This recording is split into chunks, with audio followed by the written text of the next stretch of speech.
Chapter 1, Owl Post. Chapter text skippable RN. Here we are, folks, the highly anticipated Prisoner of Azkaban. People have been clamoring for this book since I started the first one. Personally, it's my favorite book of the series, so I'm hoping to do this one justice. Glad you've enjoyed the previous installments and hope you adore this one just as much. Non-skippable RN. I realize I haven't given too much explanation yet, outside of the fact that this series started arced. 19th, 1980, almost exactly a year before the first book starts. Before you go on to read the fic, here's something you should know about the goings-on. Since the book never explicitly states when the Potters go into hiding, in my mind I pictured it when Harry was approximately a year and 2 months old. Harry was exactly a year and 3 months old when Voldemort killed his parents, so if they were in hiding now, why hasn't Peter betrayed them yet? No, in my head the Potters were only in hiding for a week before the whole catastrophe went down. I can't imagine Pettigrew sitting on the information too long, let alone over a year. So as of right now, they are not in hiding. Peter is not the secret keeper. Also random side notes, just because one person asked me, and I'm telling everyone who reads, Lily is working her way up to being employed at the Department of Legislation, but is currently on maternity leave and should resume normal job routine by the end of this month. James is unemployed, but wants to train to be an aura, so like an intern. Our intern's technically employed, since he's not getting paid but is still working. Whatever, that's what I'm going with. Both Remis and Sirius don't have jobs. Sirius is just kind of bumming around because he doesn't really know what he wants to do with his life, and Remus works odd jobs and mostly lives with Sirius anyways. Dang, this is a long author's note. Sorry, I know you all want to get to the book, so I'm done now. Next morning dawned very bright and early for the household. Despite their late evening, they were all up and around well before a normal breakfast. Since he was the first one up, Sirius decided to make breakfast before Lily could kick him out of the kitchen, which also meant breakfast was a very quick affair. They were all settled down and ready to read within an hour of being awake, highly anxious to get reading again. Sirius, having finished off last time, passed the book along to Harry for his start. "Oh, come on, Harry, you're not that weird," James said bracingly. "Odd stuff just seems to happen to you." Harry grinned lightly without looking up, deciding to read the reasons he felt he was so weird before he really believed him. "So do I," Sirius Mark pouted. "So are you saying I'm unusual?" Before Harry could even answer, Remus really did mark him, saying, "Sirius, Harry doesn't have to say that. I'm saying it for him." While Harry laughed at the pair, Sirius just huffed and grumbled a bit with a smile. "That's not so odd either," Lily chuckled, getting into this now. "I enjoyed doing my homework all the time. It was always something fun and unusual." "That's just because you didn't grow up around magic," James rolled his eyes. "If you did, you just think of it as boring homework." Then they all grimaced in disgust as they now firmly remembered where exactly Harry was and why he would be doing that. "Right," James drew the word out in disbelief. "So what about all of that made you unusual again?" "Well, when you put it like that, it's not," Harry chuckled, but sitting around thinking about it. He trailed off. They all smiled indulgently at him, pleased he truly did seem to be relaxing and finally making more jokes. "I actually remember that essay vividly," Lily giggled. "It was pretty funny to find out the lengths wizards go to hide themselves from muggles, when muggles can't hardly find us when we're not even trying to hide." "I can't imagine how she got her nickname," Sirius said, Mark puzzled and wondering why she didn't just perform that charm herself rather than being caught. "How did that work, though?" Harry asked, realizing the book wasn't going to explain further. The muggles would have been sitting there watching, and wouldn't they have noticed she wasn't burning up? Remus happily explained. Since the smoke was in everyone's eyes so much, they most often did these in open fields and such. They could just disappear before the charm wore off. Anyone who heard the loud crack it makes just assumed it was logs or even the bones breaking, stuff like that. Harry nodded in understanding, having a pang in his chest as he realized this kind of answer would never go in his essay, because he hadn't been able to ask them this. It was the small, little things that still got to him and reminded him that his home life really had sucked. "I always wanted to ask," Harry butted in again, "why do we use quills instead of pens?" Both Lily and Remus released bursts of laughter at this. Lily explaining. Trust me, I think every Muggle-born's asked that at some point or another. Professor Flitwick explained it, saying that it's just more traditional. He tried to give a Muggle comparison, saying it's why some teachers still want you to use print instead or cursive on your homework, even though there's no real difference at the end results. Harry shrugged and said thanks, happy that random little thing was explained. Their good mood was gone in an instant, all wanting to threaten, or far worse to those Muggles Harry was forced to live with. But Harry wasn't hearing of it as he read on loudly. Sirius began saying something rather foul at once, but Harry was still diligently ignoring them and continuing. Medieval, that about sums it up, Lily agreed bitterly. Even Harry couldn't keep a hitch out of his voice as he forced himself to read that. This time, Harry had to cut across all four of them trying to continue their threats, but Harry refused to let them get on for long. He didn't want their tempers spiking, and for them to possibly rile themselves up enough to go out and act on those threats. Who exactly is anyone? James scoffed in disgust. It's not like they have any friends. Harry just sighed, not really wanting to indulge them, and explain that the Dursleys were very neighborly people, often boasting loudly about the goings-on of their life. He didn't quite know what the neighborhood thought he'd been doing the past 2 years at school, but he knew without a doubt the Dursleys hadn't been saying it in a good way. This time they didn't actually try and cut Harry off, realizing he wasn't going to let them, so they quietly simmered and grouched about that line. I can see that, Lily agreed fairly, before any of the boys could get in a more biased opinion. A teacher would have the right to scold you for not doing homework. Though admittedly, she continued even more loudly when James looked about to cutting her off, I do wish you had explained why you wouldn't be able to do your homework. Harry just shrugged, knowing that Snape wouldn't have cared no matter what, and never having bothered with the other teachers either. Remus muttered something under his breath that caused Sirius to release a bark-like laughter, causing James to scowl at them mostly because he wasn't in on the joke. Glad to see Fred and George taught you that nifty little trick, James approved. That's my pup, Sirius grinned from ear to ear. Stick it to those bloody Muggles. All four of them were beyond pleased. Harry seemed more and more likely to stand up to that rubbish family of his, and even doing small things like this boosted their moral of the ratty situation. As opposed to, Lily asked, genuinely curious. Just a normal bad mood, Harry shrugged, unable to really explain that any other way. So, what did they blame you for doing? James asked without really wanting to hear the answer. Harry sighed, remembering quite well that this essay marked the time passing from when Ron had called him. He explained the whole fiasco, which both delighted and infuriated them all at the same time. Harry regretted having told them this, though, when he realized the book was about to explain it, so it's not like they could move past this. At least he tried, James sighed. Lily muttered, rubbing at her ear. When you said he shouted, you meant it. Guess next time you should go into a bit more details with Arthur, Remus sighed. Harry was looking down at the pages sadly, suddenly realizing that he had left out the part where Vernon had shouted at him for this mess, but had merely said this is what caused them to be extra mad at him. Now the book was possibly going to show something he didn't particularly want his family to hear. Sighing in defeat, he pressed on. Not even Lily felt pity for this horrid man. She joined in as they laughed just a bit cruelly at his ignorance of the situation. Poor Ron, Sirius chuckled. He probably doesn't even understand he's doing anything wrong, since that us is responding in exactly the same way. Where did he even get a hold of a phone? James suddenly asked. That's not something he'd have around his house. I asked, Harry shrugged. He said his dad apparated him into town to use one.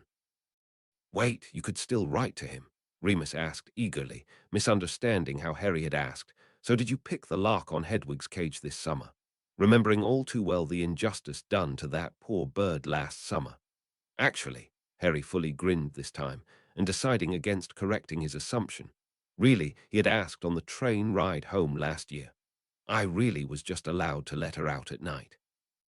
Uncle he corrected himself at once for the slip that he knew they all hated for addressing them as any type of family. Vernon hated the racket so much he said I could so long as the neighbors didn't see her. Probably the most decent thing they've done in their life, Lily beamed, taking this small victory. Even if it was for the most selfish of reasons, James agreed. Sirius couldn't help but chuckle at the mental image. Oh, they all muttered. Harry had left the part out that he'd been in the room when this happened. I wish, James grumbled, enjoying that for a moment longer. He is a bloody paranoid one, isn't he? Remus said in an almost conversational tone of voice, if his hands weren't white-knuckled from what he was dearly trying not to picture that man doing to Harry in retaliation for this. Honestly, one stupid phone call, and he thinks Ron's going to kill them all. Wish he would, Sirius huffed. Actually, I wish Arthur or Marley would really go over there sometime this summer and take Harry with them and then never come back. If only, Harry agreed, though he really did want to move on now, never letting himself think like this for too long since it would never come true. Lily released a pitiful moan at that description, not even wanting to think on what this could mean. Wait, back up, Sirius demanded. Is that all he did? Shout at you? Yes, Harry said quickly. A little too quickly. They'd all had this moment before, where they genuinely wanted to question what exactly Harry was hiding about his home life there. It was something of that they were all sure by this point, but the last time they had tried to press on the matter further, Harry had gotten very uptight about the matter and had refused to speak on it, saying it wasn't important. There were several options, none of them good, that would cause him to do this. They wanted desperately to know, but feared if they forced Harry to tell without making 100% sure he trusted them first, it could break the rather tentative hold they had on said trust. So they didn't question the obvious lie and waited patiently for Harry to divulge the information willingly, well as patiently as any of them really could be. They weren't subtle about giving Harry looks that said quite clearly, liar. Harry ignored all this, now reading on as fast as possible. Now that I'm not sure of, Lily disagreed, since I can assume I'm right in saying you've never told your friends about how you're treated there. So Hermione wouldn't have found it odd at all to mention she knew you from school. Harry just shrugged, muttering, yeah, guess so, before quickly pressing on. They all noted Harry didn't exactly answer the first part of his mother's question. Wait, what? Remus snapped. I thought you said Hedwig was allowed out. Why on earth aren't you sending them mail? I said I wouldn't, Harry said like he thought it was obvious, rather annoyed he really couldn't just skip this part. Harry, James groaned, this is one time you could have lied. Merlin, they wouldn't even know the difference. Harry just shrugged again, which was all too common an occurrence whenever this type of thing was brought up. Usually the boy was more than willing to talk and interact with them, asking questions and demanding details, and always more than willing to say what went on around school where some of the deadliest things had happened to him. The fact that he was so closed up about this particular subject continued scaring them the longer this dragged on. They all clenched up and muttered a bit more, and were growing beyond frustrated at Harry's not letting them get a word in this time. Props for finding that, James grinned weakly, happy he had any reason to do so again. Merlin, were they only on the first chapter, and he was already feeling like crap again. Then the four of them released pitiful sighs, knowing by now not to even ask about how this birthday was going to go, and only hoping it went at least a little better than last year. Merlin, almost anything would be better than last year. Yeah, I've got nothing for that, James huffed in disgust, wishing with everything he owned he could fix that. His friends clearly couldn't do anything for Harry, even on this day in particular, so Harry's hatred for his birthday was both founded and unarguable, plus just downright depressing. Congratulations, Harry, Sirius said in a falsely bright voice. We agree, you're unusual. Harry really did laugh then, making them all feel just that little bit better. Harry joined in on their wince of pain this time, not really appreciating that little reminder. I can see how you would find that depressing, James sighed. Fair point on that, Remus agreed. So you were right twice over now. Harry just smiled weakly this time, knowing they weren't about to appreciate his remembering of how he got this scar, so hoping to get past this part quickly he speed read. Pig's tail, Lily comforted herself when she made to start screaming all over again because of that lie. Just remember, they did get their due. James winced, and he probably always would whenever he was forced to hear that sentence. It didn't matter how many times it appeared, it would never not be weird and heartbreaking. There were several times, many of them made to interrupt during that summarization of his last 13 years of life, but it wasn't anything he hadn't heard already, and it was depressing enough to think about in his spare time. He didn't want his family to be sitting around thinking about it any more than he had to. Crap, they all muttered at once, thinking it wasn't possible. Harry was in a town full of muggles. Nothing too dangerous could be happening to him. Right. Glad you at least had that sense, Lily said uneasily. What was it? Remus asked, mixtures of eagerness and fear still lingering. Harry chuckled when he told them, making Lily say, "Oh, the poor thing," while the boys laughed at the scene Harry described. He's not really dead, is he? Lily noted with worry, even though she knew Harry would read that with more concern if the bird was harmed. Oh, hey! James yelped, grinning with glee now. So this means Ron did send you something. Can't imagine why he hasn't done it before now. He knew he'd got me in trouble, Harry reminded. Yes, Sirius waved his hand, trying to avoid screaming about that trouble all over again, but that was because of the phone. Why wouldn't he have sent you mail again? Harry just sighed. He understood Ron's reasons, but he didn't know how to explain it to them.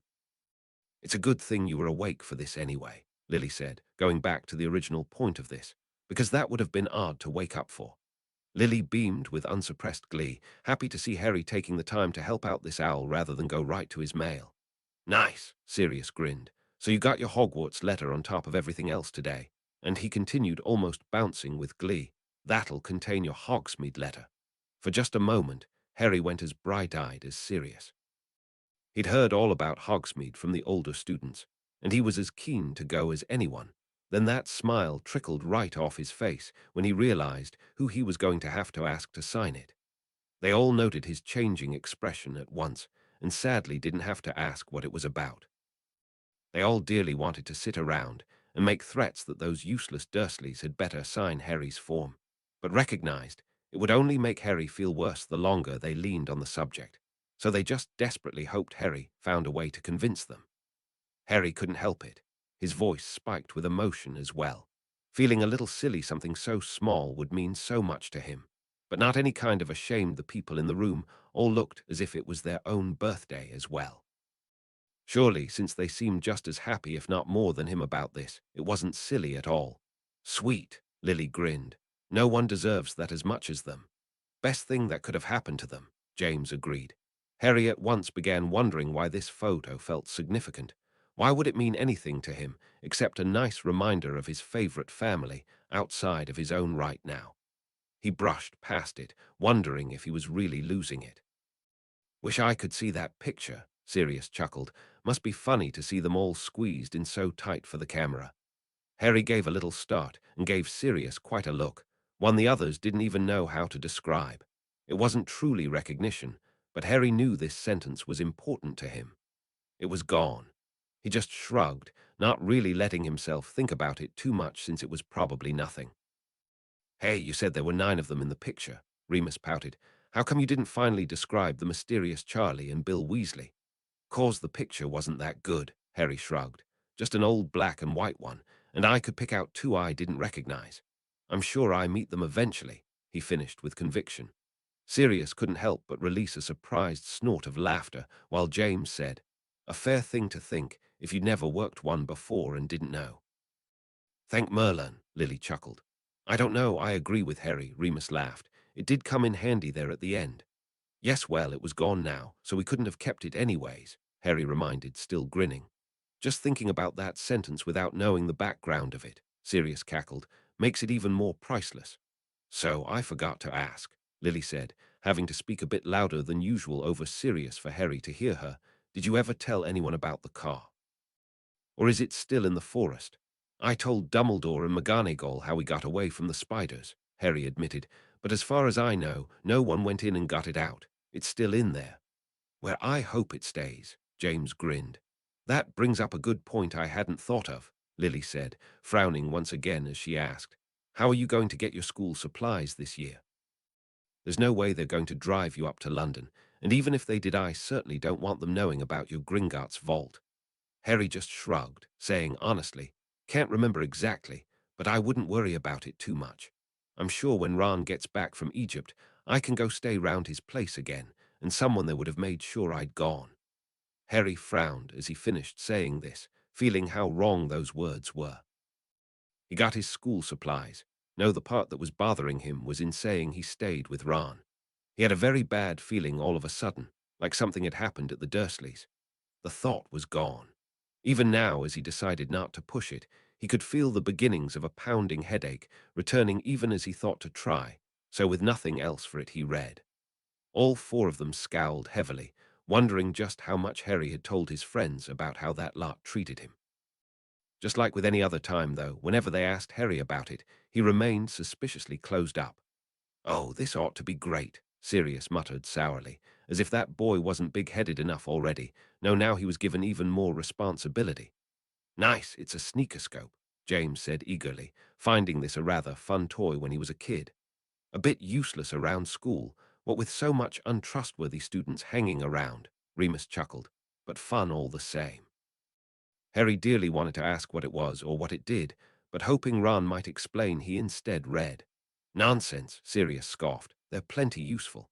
"That'll do it," Lily chuckled. "Those twins are as untrustworthy as it comes." "Well, that's a bit harsh," James grinned without any real heat, knowing she didn't mean it. "I like them, they're good for a laugh." "Which explains why I don't trust them." Lily smiled indulgently at him and all the other boys who were chuckling at their joshing. "I don't know," Remus thought, frowning suddenly. "I don't trust any of those Dursleys as far as I can throw them, so I really wouldn't have been too surprised if it had gone off then." It hadn't, though, so he just ignored it for now. "Oh," Lily cooed. "Hedwig went out to find Hermione. That is so sweet. I love your owl." Harry nodded in fervent agreement. "About as all right as he ever is there," James muttered bitterly. Harry sighed, wishing desperately the book would quite mentioning this now. "Which is another reason we invented our own postal system," Sirius chuckled. "Why haven't you subscribed to that yet?" James asked curiously. "Hadn't quite found it relevant enough yet," Harry shrugged. "Reading the paper just didn't interest me." "Oh, yes," Remus nodded, trying his hardest to sound serious as he continued. "I am so sure learning's exactly what's on Ron's mind as he goes around those pyramids." He couldn't hold the expression much longer as he burst into laughter. All four boys gawked at this, while Lily simply smirked and shrugged, completely unsurprised by this. They all chuckled, glad to see Hermione still had her sense of humor. James and Sirius frowned at the thought, but Lily and Remus scoffed as Remus said, "I doubt that. Hermione might be bad around exam time, but she's hardly pressured either of you to be studying more. No, I'm sure Hermione got you something she thought you'd really like." Harry looked very eager and curious now as he read. "Nice," all five of them praised, Remus giving his two friends rather superior looks. "All right, Moony," Sirius scoffed. "Knock off that so you were right again." Harry chuckled affectionately as Remus' look only increased. "Can't blame you there," Sirius agreed with a groan. It had been ages since he'd been out flying, let alone played a game. "One of?" James questioned, a teasing smirk lighting his features. Harry smirked and said, "Yes, one of. I'm sure you can guess the other." Sirius and Remus both snorted in appreciation at James' rather put-out look. He had been hoping Harry would correct him and say that his invisibility cloak was his most treasured object, and here his own son was, obviously teasing him and purposely saying the exact opposite. "Oh, so Hagrid sent you a letter along with your Hogwarts stuff," Lily beamed. "Wonder what he's been up to this summer." "Snapped," Remus yelped, fear coming back at once. "What on earth could Hagrid have sent you that snaps?" Harry was frowning, trying his best to describe what he had only gotten a glimpse of, but he wasn't doing a good job, so he turned back to the book in hopes for a better description. Sirius released a weak chuckle. No one was going to argue Harry on that point. "And that's just the tip of it all," James muttered. "A book," Lily repeated faintly. "A biting book," James probed, looking like he was sure Harry was messing with him this time. Now knowing the book in his hands was going to properly explain, he read on curiously. Sirius released a low, throaty whistle as he said, "Damn, points for originality anyway. A book about monsters, that's kind of a monster itself."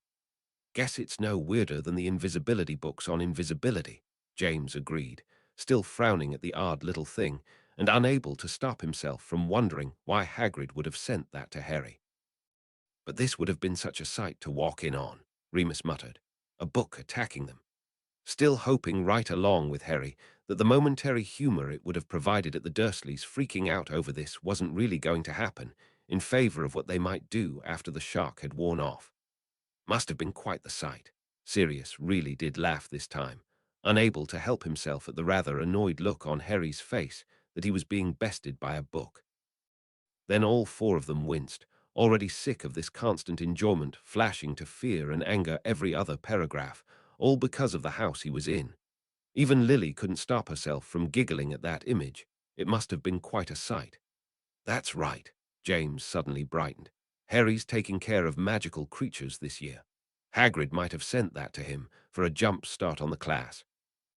Well, that was nice, Lily sighed, though I'd much rather he'd just sent him whatever the school says. Tell you what, Sirius asked in confusion. Why on earth would any of us know? Harry pointed out, grinning over at him. Sirius shrugged, smirking right back. They all sighed, that old pang returning with a vengeance. Harry shouldn't have had to worry about asking permission for this. It should have been as simple as him going to see his parents and having a nice conversation about all the shops available. This horrid reminder that he couldn't do this hurt worse every time they thought about it. I did that all the time. Sirius nodded in agreement. It helps the wait not seem as long. Harry shared another smile with Sirius, oddly happy they had such a random thing in common. Well, that was a depressing end, Remus said, in a forced chipper voice, as he leaned over to take the book. And it's only going to get worse, Harry muttered, now knowing that vague feeling from before was growing stronger inside.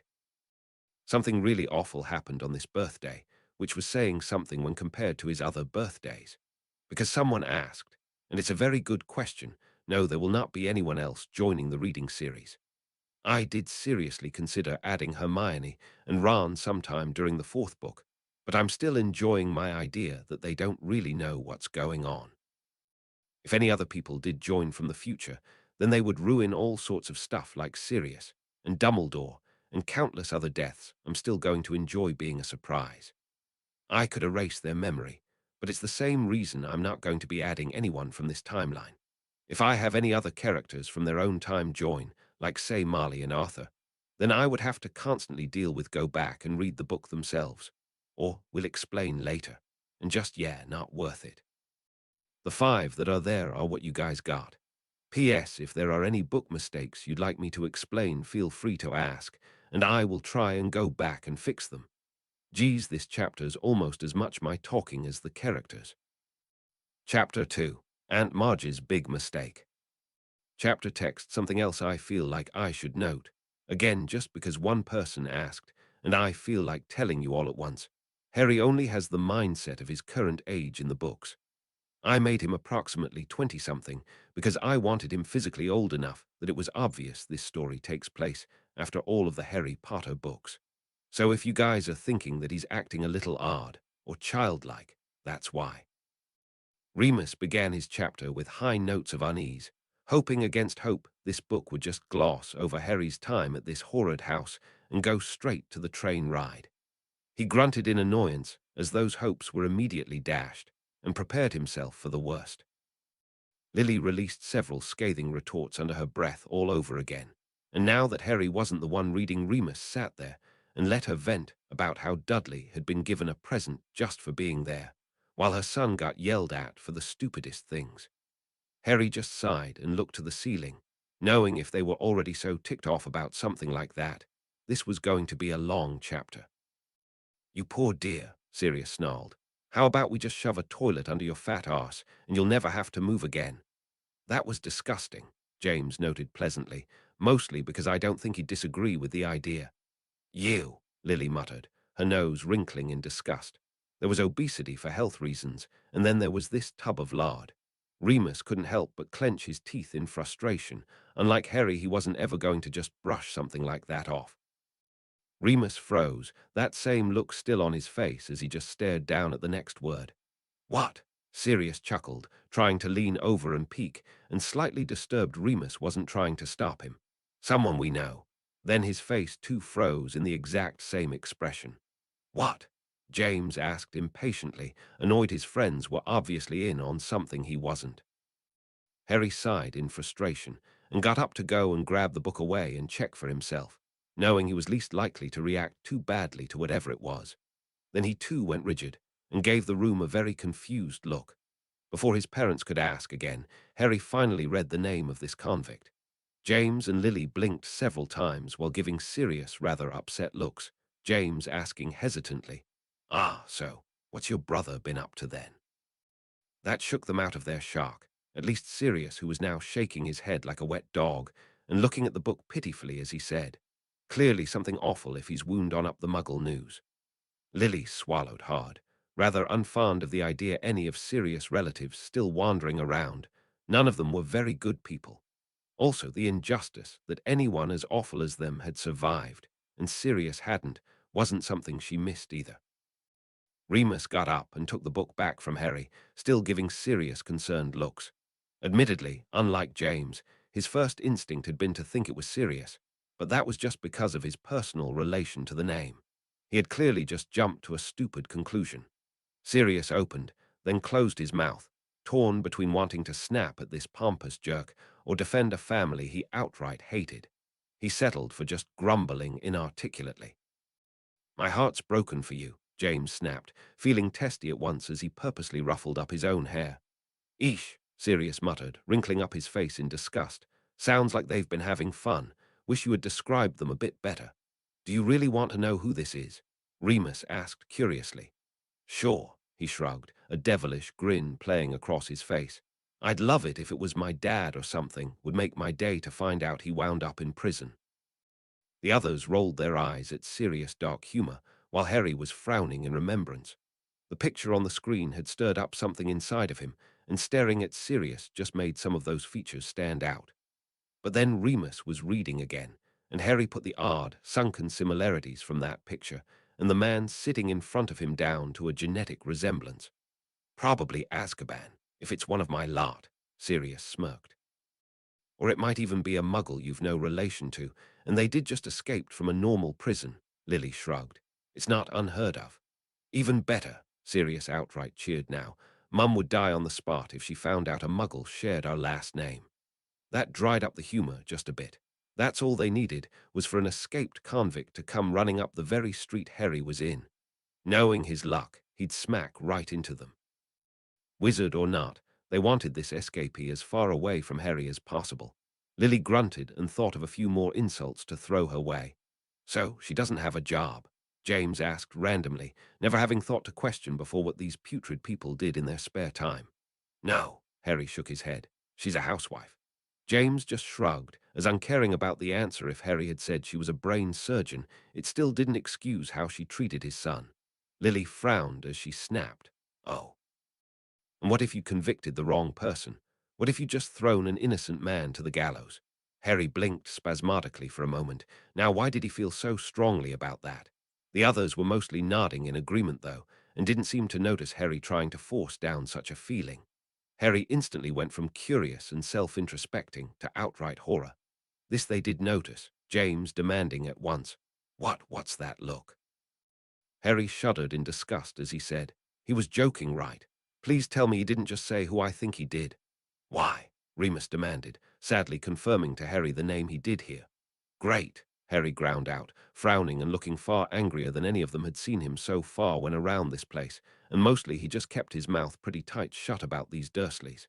Hoping for something serious, prodded, "So, you going to answer? What's the big deal with her?" Harry huffed in disgust as he finally said, "You're not going to like the answer." Well, that wasn't encouraging at all. Remus now went back to the book with dread.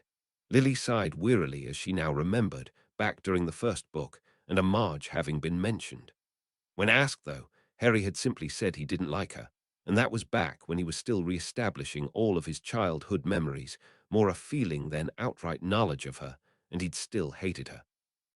Now he clearly and very vividly remembered what had prompted that, and his reaction in the book wasn't any more promising than the one in the room. Sirius ground his teeth together in deepest disgust. He, like the others, hated Harry having to call these excuse for humans any kind of relation, let alone the stupid Dursleys forcing Harry to extend it further. Harry groaned and let his head fall back against the couch with a whump. Great, the book was clearly going to go into details, which meant he was going to have to play another round of "Please don't leave the house and kill."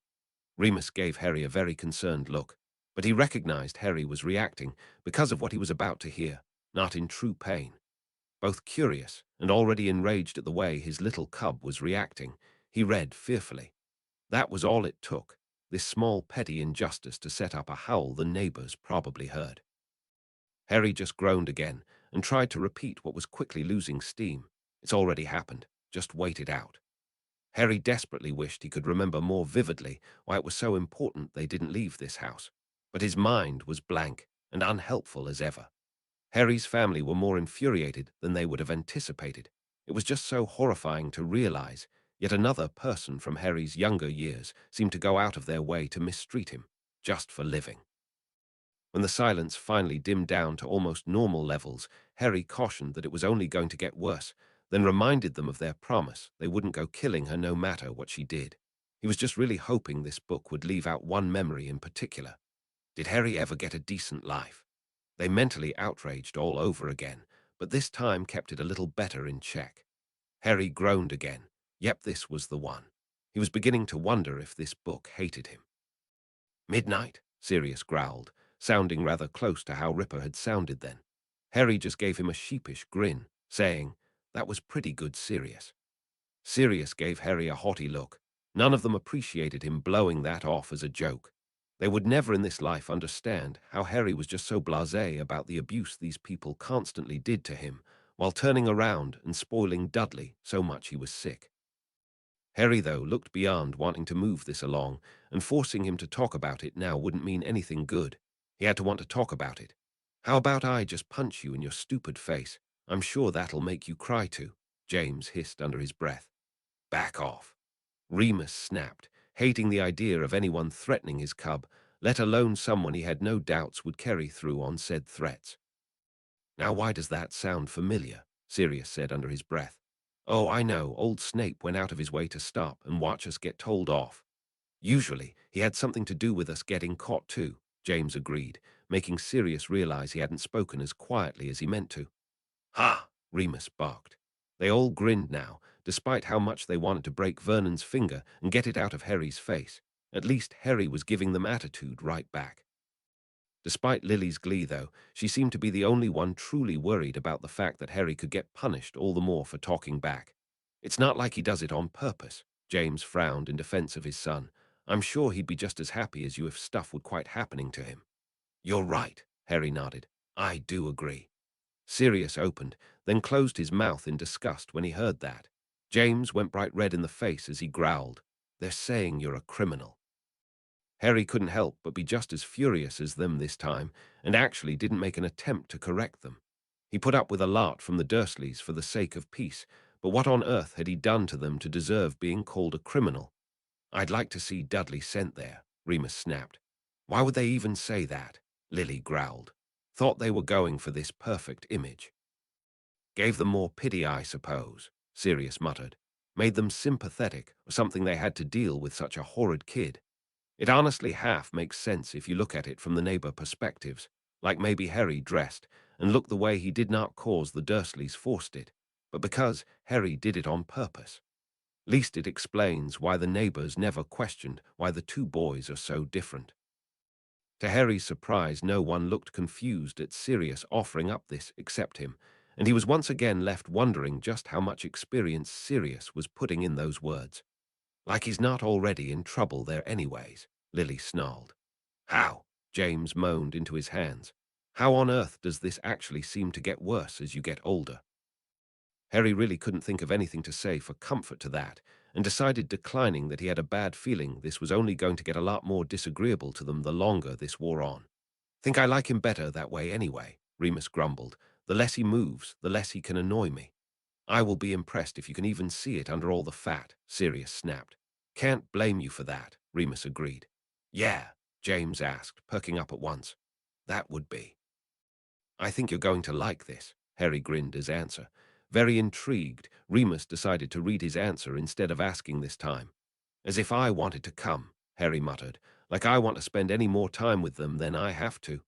Because it would show you're a decent human being for one stupid second." James howled. 5 seconds, that's all it would take him to scrawl his name across a piece of paper, Lily snarled. "Yes, but since most of his life has been trying to do the opposite of whatever I want," Harry reminded, trailing off with a wince at the venomous looks that weren't actually directed at him, but they kind of scared him all the same. This is why he tried staying so closed up during these Dursley talks. Watching the hatred on his family's faces scared him far more than his memories of that household. I get it. James suddenly went from contemplating murder to giddy pleasure when he realized what his son was up to. Very clever, working them in your favor like that. Harry glanced around and noted that the others had all caught on as well, even his mom, who didn't look any kind of concerned. In fact, if Harry didn't know any better, she looked almost as pleased as the trouble-making boys. Something I would pay good money to see, Sirius grinned, which drained away any humor at Harry for this violent man's actions. Harry was frowning, but didn't look remotely bothered by this threat, which bothered the others nearly as much as the threat itself. Either Vernon really never had gone through with the threat and physically hurt Harry, so Harry didn't believe he would this time. That didn't track with the other times that Harry had previously been threatened.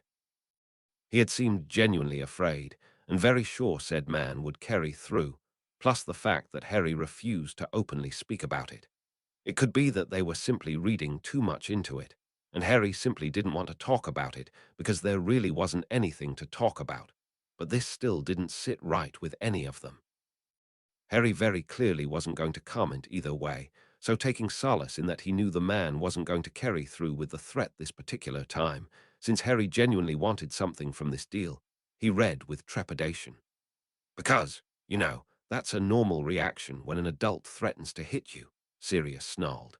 Harry eyed him warily, but neither confirmed nor denied what he was really thinking. To him, this was a perfectly normal conversation, so he didn't understand why they were still so upset about this. That's a good start, Remus nodded seriously. Now how about we extend that blackmail to stop threatening to kill me and I won't go to the police for child abuse? Harry gave him an odd look, like this had never occurred to him, or he found the idea ludicrous.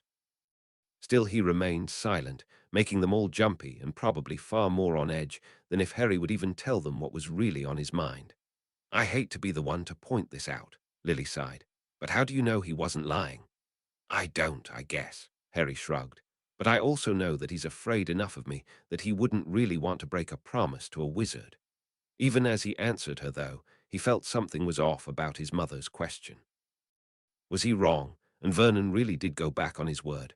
Why did he have a very bad feeling about his form not getting signed? Sirius gave a weak smile that had almost been funny, except that the act only emphasized how much of a temper this foul man had. Harry, James began, trying for a laughing tone of voice, though he mostly sounded depressed as he continued. Even muggles get birthday cards, and normally show them off for that day at least. Harry reminded him, I wasn't supposed to be getting mail from my friends. Besides that, if I was going to this place for criminals, I don't think I'd make the kind of friends that get sent birthday cards. Remus gave an unamused chuckle as he said, well, at least you're getting into the pot. Ouch, Lily winced. She won't like that. Harry nodded, unable to help but feel just as miserable now as he was then. He didn't need his memories to know this next week was going to be awful. Wish you could just slam the door in her face and be done with it, James grumbled under his breath. I can't believe how much I already hate her, and she's not even here yet, Sirius growled. Harry considered forewarning him of his feeling of dread, but they were already so upset he didn't think a warning would make things easier at this point. Remus' voice went from underwhelmed to desolate as he continued, knowing before he even got started this actually was going to be a whole new level of awful for everyone. Lily had to bite her lip to stop herself from laughing. The boys had no such restrictions. She wanted to tell them off for laughing at another person for the way they looked, but really they already hated her so much, and she hadn't said anything yet. She may as well let them get their kicks in now. That at least put a damper on Sirius' mood, who now feared that his little pup might actually be afraid of dogs because of this stupid little thing. He would personally set out and murder her this instant if that were true. I want to go back to that mental disorder they all seem to have, James sighed. Sirius may be onto something. Thank you, Sirius said with real conviction, actually distracting him from his murderous thoughts before. While the people around him scowled, Harry smiled and told them, I'm happier she did that than what she always does to Dudley. Okay, Lily nodded. I agree with you on that front. Really, James balked. He gets paid just to hug her. You couldn't give me enough money in the world to do that, Sirius added, Remus made to say something to that, but Harry insisted. I'm telling you, be glad for this attitude now. You're going to wish for it when she does get to me. For some reason that didn't make any of them feel better. You, they all muttered. Even Lily and Remus, who considered themselves animal lovers, were rather put off at the idea of giving an animal tea like that. Sirius thought about it for a moment, but then bypassed on a joke that no one wanted to share a drink with him. He considered it too much as sticking up for Marge. Lily just sighed, unable to help but chalk this up to yet another thing that her and her sister didn't have in common. She had grown up begging her parents for any and every animal she saw on the street. How had they been just so different? Harry frowned in remembrance of this, finally forcing Sirius to blurt out, "You're not actually afraid of all dogs, are you? Just this rotten thing." Harry didn't really understand why this question seemed so important to him, so he sugar-coated his answer a bit by saying, "Well, since the only dogs have ever really been around are this one, and are fluffy," causing them all to wince at that reminder, "I'm not exactly fond of them. I don't run at the sight of them, though, if that's what you mean." Really, he would rather not be around them if he could help it, but he didn't feel like adding that on. Then he did reconsider. Of course, there is Fang, and he's okay.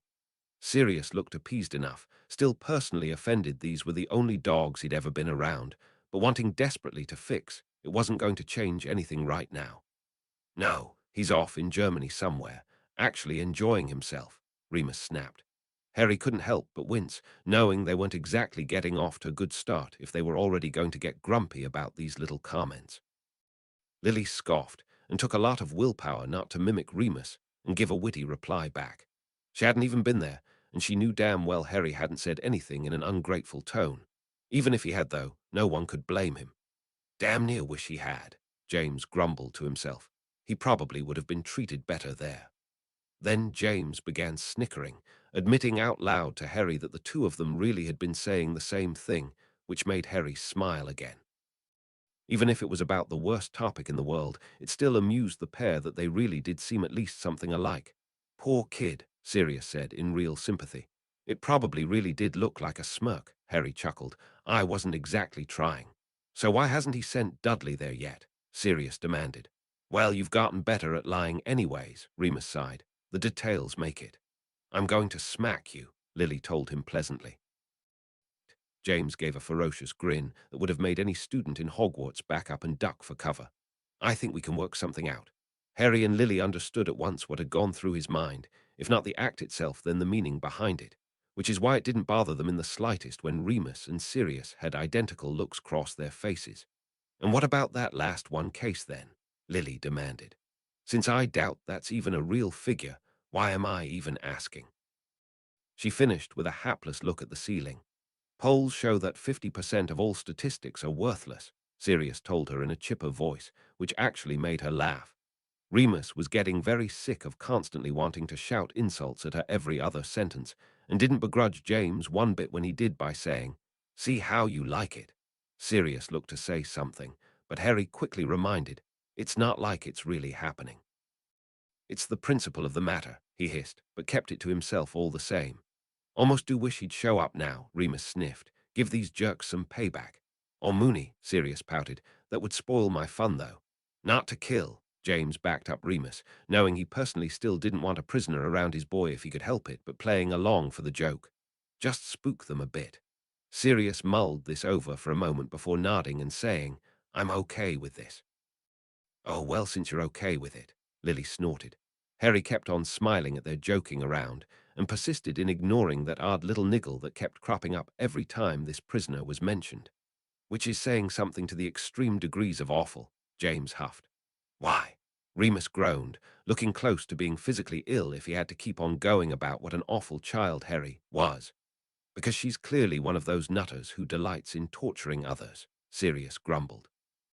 Harry then gave him another odd look, though for a completely different reason than the last few times where a memory had tried to snap him up. Sirius had said that with a little too much experience in his voice. Had he really gone through something much like this? Harry had heard a few cryptic comments now and then, but he wasn't sure if he was really understanding them right. Then again, who was he to ask, when he knew he wasn't exactly being 100% honest about how the Dursleys really were with him? There is no comparison, Lily shot back, because they're nothing alike. Actually, I was pretty used to that, Harry shrugged. The four of them felt vile all over again at just how common Harry seemed to find these types of acts. Couldn't have anything to do with the piss-poor people he's had to deal with, Sirius growled, which still turned him into a better human than you. How was that working out for you? Lily asked pitifully. Well, she didn't grow a pig's tail, so not as well as I'd like, Harry said, unable to stop himself from growing angry with the rest of them now. Harry liked to think of himself as an easy-going person, but there were some things that would spike even his temper, and Marge constantly digging at him for 3 days straight by then was beginning to push a nerve. Lily arched a dangerous brow for what that implied of her baby, a mild reaction to her husband. James howled, his eyes flashing dangerously. She did not just insult my wife like that. Sorry, Prongs, Remus growled, looking shamefaced he'd had to utter those words about both Lily and Harry. But I can't say no. Harry made absolutely no move to stop his father continuing like this for a moment. He was getting a really bad feeling that this was only the tip of the iceberg. Whatever he had been feeling before, he was now positive was an inkling of a memory. Something awful happened while Marge was there, though either to himself or the woman he had no clue. Thank you, James said, just a tiny bit breathless after having only cooled down from his yelling spree. Now do me a favor and blow her up as well. Harry couldn't help but give his dad a wan smile and began rubbing at his temple again. He'd been able to avoid this for a while now, but something his dad had just said was causing his mind to stir up again. Had he really blown something up? That probably didn't mean anything good. Thank Merlin for that, Sirius huffed, knowing he at least couldn't have sat there and taken another insult like that without blowing up something himself. When's the last time you made something explode? Remus asked, trying vainly to get back to a lighter topic. When I was 7. Harry recalled, wondering whether he should continue, but at the now expectant looks, he decided it couldn't hurt. I was on the playground, and I was playing with one of the school balls, and Dudley and some of his friends came and took it away from me. I made the ball explode out of anger, I guess. This time, they made sure to actually thank Harry for sharing that story, making him blush and shrug and mutter about how it wasn't that big of a deal. It was to them, though, since they then realized that every other time they'd gotten Harry to talk about this, they had only ever criticized the Dursleys for their actions, and now realized Harry might have been taking that the wrong way. That's a good point, Lily winced. They already think you were up to something last summer. Would accidental magic register then? Harry asked glumly.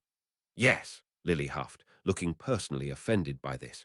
James was intrigued at once as he demanded, know about this personally. Lily gave both him and Sirius the stank eye for a moment before admitting, all right, yes, I got a few letters myself for some magic I did at home. I don't regret them now. She finished with a fair bit of venom. She looked so scary in that moment. None of them really had the gall to ask what had happened, so Remus read quickly. You get 3 warnings before they even submit you for a hearing, Lily told him bracingly. Even the ministry recognizes that you're an emotional kid who can't always control yourself. Harry nodded, looking rather relieved, though personally wondering why he was having another moment where this sentence felt all too forbidding to him. Had he really done so much accidental magic at some point, he really did get in trouble. He didn't get too much time to think on it, for which he was grateful when the headache began its return. While I still would have preferred you curse her, Sirius rolled his eyes. Given the consequences, I guess that's that best we can ask for. James and Remus nodded in agreement, while Lily gave Sirius a surprised look. That had been almost mature. She really hadn't thought he could say anything so complacent, and immediately felt bad for realizing what she was thinking. Despite his childish nature, Sirius had already shown through taking care of baby Harry that he was more than willing to step up and act like an adult, if he had to, and there was no other option. She decided to take this as a victory for now. You're mentally abnormal, James grumbled. Thank you, Remus sighed. He'd had a nasty feeling if he'd had to keep going he would have tried to chuck the book in the fire. That's just what she needs, Lily rolled her eyes, because she's not loose enough with her tongue already. Harry was tensing up, that feeling welling up inside of him like a balloon now.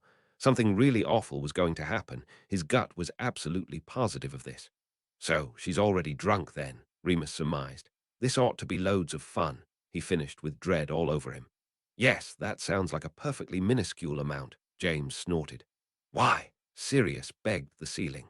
She's so wasted she wouldn't even know the difference, and it would make you all happier.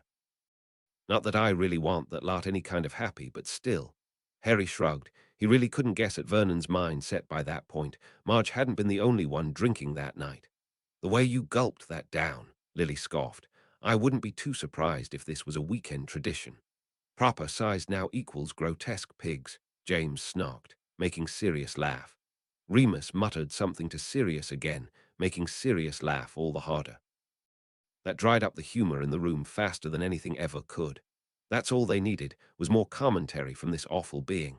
Remus reconsidered torching the book out of annoyance, then remembered he had promised not to. He'd have to come up with some alternative if it got too bad. I am personally insulted by that, James groaned, and I wasn't even in the room. Did she just, Lily began, her face beginning to flush red as she stuttered, and insinuate you were supposed to be drowned? No, Harry began, not looking any more pleased than his mother at this crude little comment. You know, just the runty puppy. Great, Sirius rolled his eyes, then tried for a joke just to make Lily's look like she was going to break something disappear. Now I'm personally offended. He frowned when he realized no one even seemed to have noticed. I don't think I can do this, Remus growled, and Harry was rather bothered to see he looked like he really meant it. His knuckles were nearly white as they clutched the book, and his eyes were flashing as he continued. Just sit here and read about her insulting the two of you. I had to read about Harry being bit by a basilisk, James shot back, frowning in sympathy at his friend. I know it's awful, but I really do want to hear what she says. It's going to make me killing her later all the more fun knowing exactly what she said. Harry leaned slightly away from his dad, now even more disturbed that his dad very clearly wasn't kidding, and no one was going to rebuke him for it. Remus muttered a few more foul things before sucking in a deep breath and saying, Please, Lily sniffed. If I was a bad egg, what does that make her? A broken, rotting one? A wastrel, huh? James asked, forcing himself to make a joke out of it for his friend's expense, since they looked like they were going to blow a vessel if they had to keep hearing this. Haven't heard that one yet. Lily, how come you never called me that? I thought you'd called me everything under the sun at some point. Lily fully understood what he was doing, so she released a giggle she didn't really feel and told him, Guess I just hadn't gotten to the W's yet. I'm sure it would have come up eventually. Now I'm just sorry she beat me to it. Harry was finally able to take his mind off of those awful words and released a half-hearted laugh at their light banter, giving Remus and Sirius a small moment to collect themselves as well. Poor kid, Sirius repeated, beginning to have a few flashbacks himself to a rather similar situation. All that practice all week, and now you're having to hear the worst of it. Harry nodded as he commiserated with him for a moment. Now that's saying something, Remus snarked. Was he expecting you to correct him or something? Lily demanded. It's not as if you knew. All of the boys winced. Lily herself regretted the words as soon as they were out, since they sounded all the more harsh in the current mood of the room. While I technically am, James shrugged, not looking very bothered by the matter, I'd much rather stay home for now and take care of you. He finished with a paternal look at Harry. After you grew up a bit, though, I don't know. I don't exactly have an age in mind, but I really would like to train to be an aura. What's that? Harry asked with great interest. Dark wizard catcher, James responded at once, his eyes lighting up with glee. It's sort of like our cops, Lily explained a bit further. Harry nodded, looking very much like he wanted to continue asking about this, but knowing he couldn't exactly delay the book forever. Thank you, Remus sighed, now eyeing the book as if it was Marge herself, because if I had to keep going, it wasn't going to make much sense. You were already cutting your words off in odd places so you didn't shout, Sirius agreed. I'm not lazy, James frowned. I'm the opposite of lazy. I've got all the energy in the world. That's the part you caught on, Remus demanded, a smirk almost making its way again. What, I'm not really going to sit around and defend myself to someone who's not even here, plus I'd be wasting my breath anyways. I was just a little extra offended by the lazy comment. I honestly wondered if you hadn't added that. Not this time, Remus snorted, but next time someone sits around insulting you, I just might. Harry couldn't believe they were all taking this so calmly, but then he really looked and saw how white they all were. Tension was building so much that if this night really didn't come to a stop soon, someone really was going to do something drastic, which enraged them about that ridiculous lie all over again. But Remus hadn't wanted to look up, and instead noticed Harry was finally going to do what he had been wanting to since Marge had arrived. Sirius grinned viciously, very much hoping Harry would do quite a bit of shouting right back at this pompous family, see how they liked it. Lily and James, however, exchanged very uneasy looks, knowing personally that if Harry's temper spiked too much, he really might blow up another glass or worse. They really couldn't handle him getting in trouble at the ministry again for something that no human should blame him for. Please, Remus scoffed under his breath. If they're decent, then I'm worse off than I thought. I like to think I have a right to be, the way they treat me, Harry smirked, his eyes lighting up with glee as he suddenly realized that moment he'd been feeling was coming to pass. While at the age of 13, he had been angrier than he had in his life. His family's joking little comments now had soothed him enough that he wasn't nearly as upset. He would still like to see Marge get her dues, but watching them at least attempt to shrug it off made him feel better. What's this? Sirius asked, leaning over eagerly. Let me read and we'll find out, Remus said, shoving him back out of the way just as quickly and now reading with curious, if wary glee. You're inflating her, Lily asked faintly as if she'd never heard such a thing. He's inflating her, James repeated, no longer even bothering to suppress his glee as a wide smile broke across his face. Remus no longer sounded very intelligible. He was laughing too hard to keep going. Soon they were all roaring, the mental image of that obscene woman getting her dues in this manner, just as good as anything else they would have liked to do to her. James and Sirius sobered up last, still wiping tears of mirth from their eyes, to find Remus and Lily only remotely amused now. While they were all for this payback, it also stemmed back to their original fear that Harry was going to get into trouble for this. Yes, from the ministry, but even they weren't what was quickly growing from amusement to fear. Harry had just done some extreme magic. Would the Dursleys retaliate? They had locked Harry away in a cupboard for years trying to suppress his magic. What would they do to him now that they realized the kind of things Harry could do? It had taken a beat longer, because the other two boys really had been caught on the amusement of the situation. But eventually, all five of them were now wondering these very questions, and not liking any of the answers they were coming up with. Harry was frowning back on his past actions, questions churning over in his mind, and very weary of the answers he was providing himself. Finally, when the silence dragged on, Remus cleared his throat and began reading again, no longer remotely entertained. Despite the fact that he was still just as worried now about Harry as anyone else, Sirius still couldn't help a snort of mirth at that lovely description of such a vile person. Well, glad to see that dog's useful for something, James approved, the unease in his voice still apparent.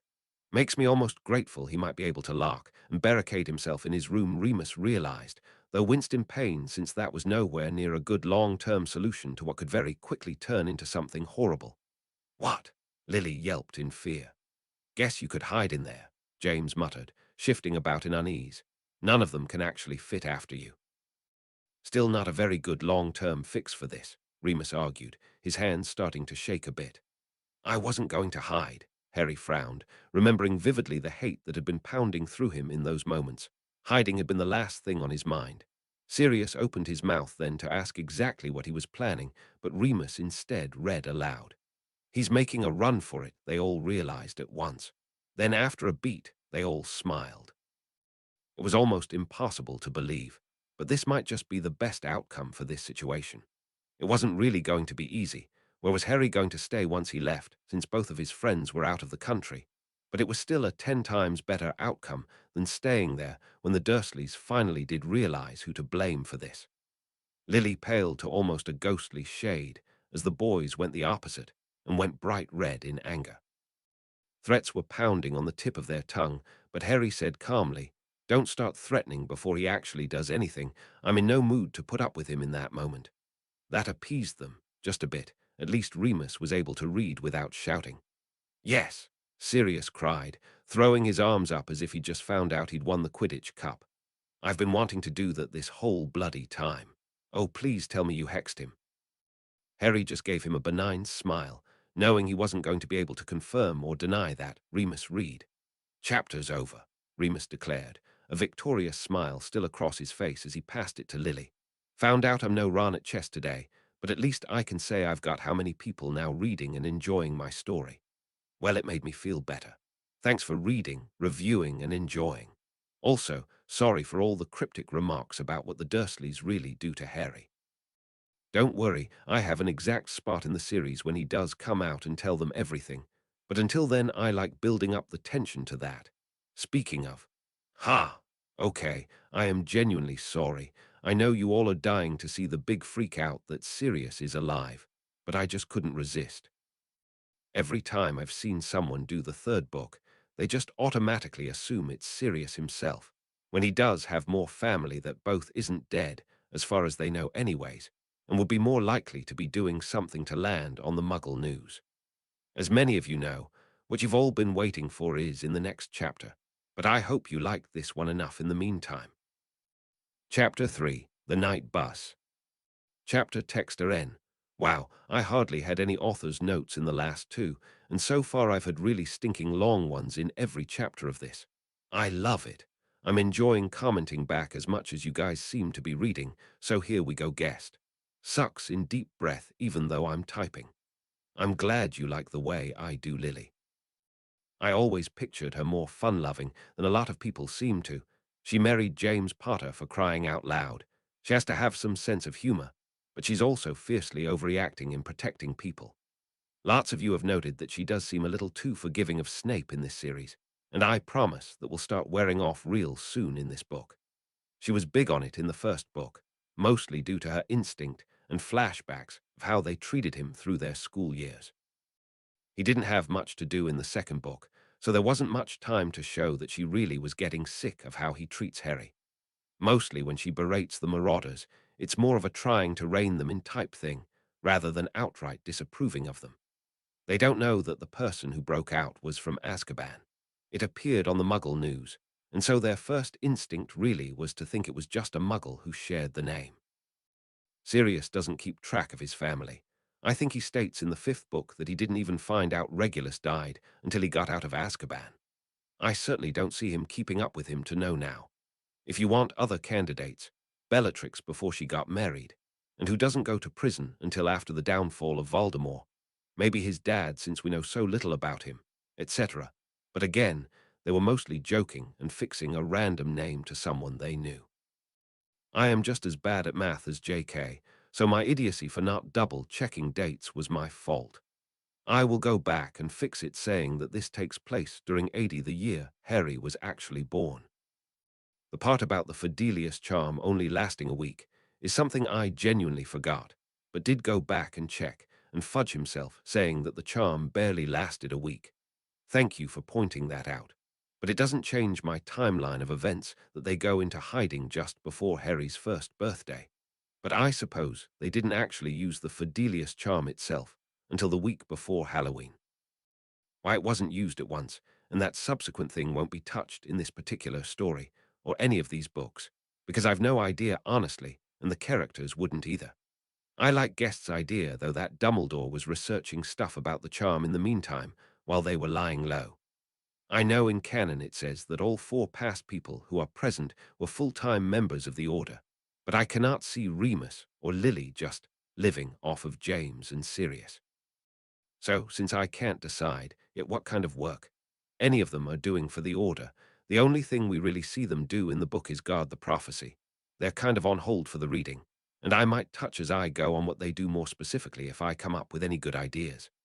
I know Remus specifically spies on the werewolves on Voldemort's side, but I really can't see James and Sirius letting him do this too much. They'd throw a fit. James and Sirius together could kick up enough of a fuss he couldn't do it too often, while in after Azkaban Sirius probably isn't in any kind of good position and couldn't do as much to stop anyone from doing anything. I'm afraid I'm still refusing to answer any and all actual question like the one guest asked. That's as the story goes, and in the chapter below, coincidentally, Haha, dang, this is probably the longest RN ever, and I'm sorry if it seemed a little rambly. It's probably a bad reflection on my writing that I couldn't just sit down and explain this in story. But oh well. Honestly, Harry, Lily began, shaking her head from side to side.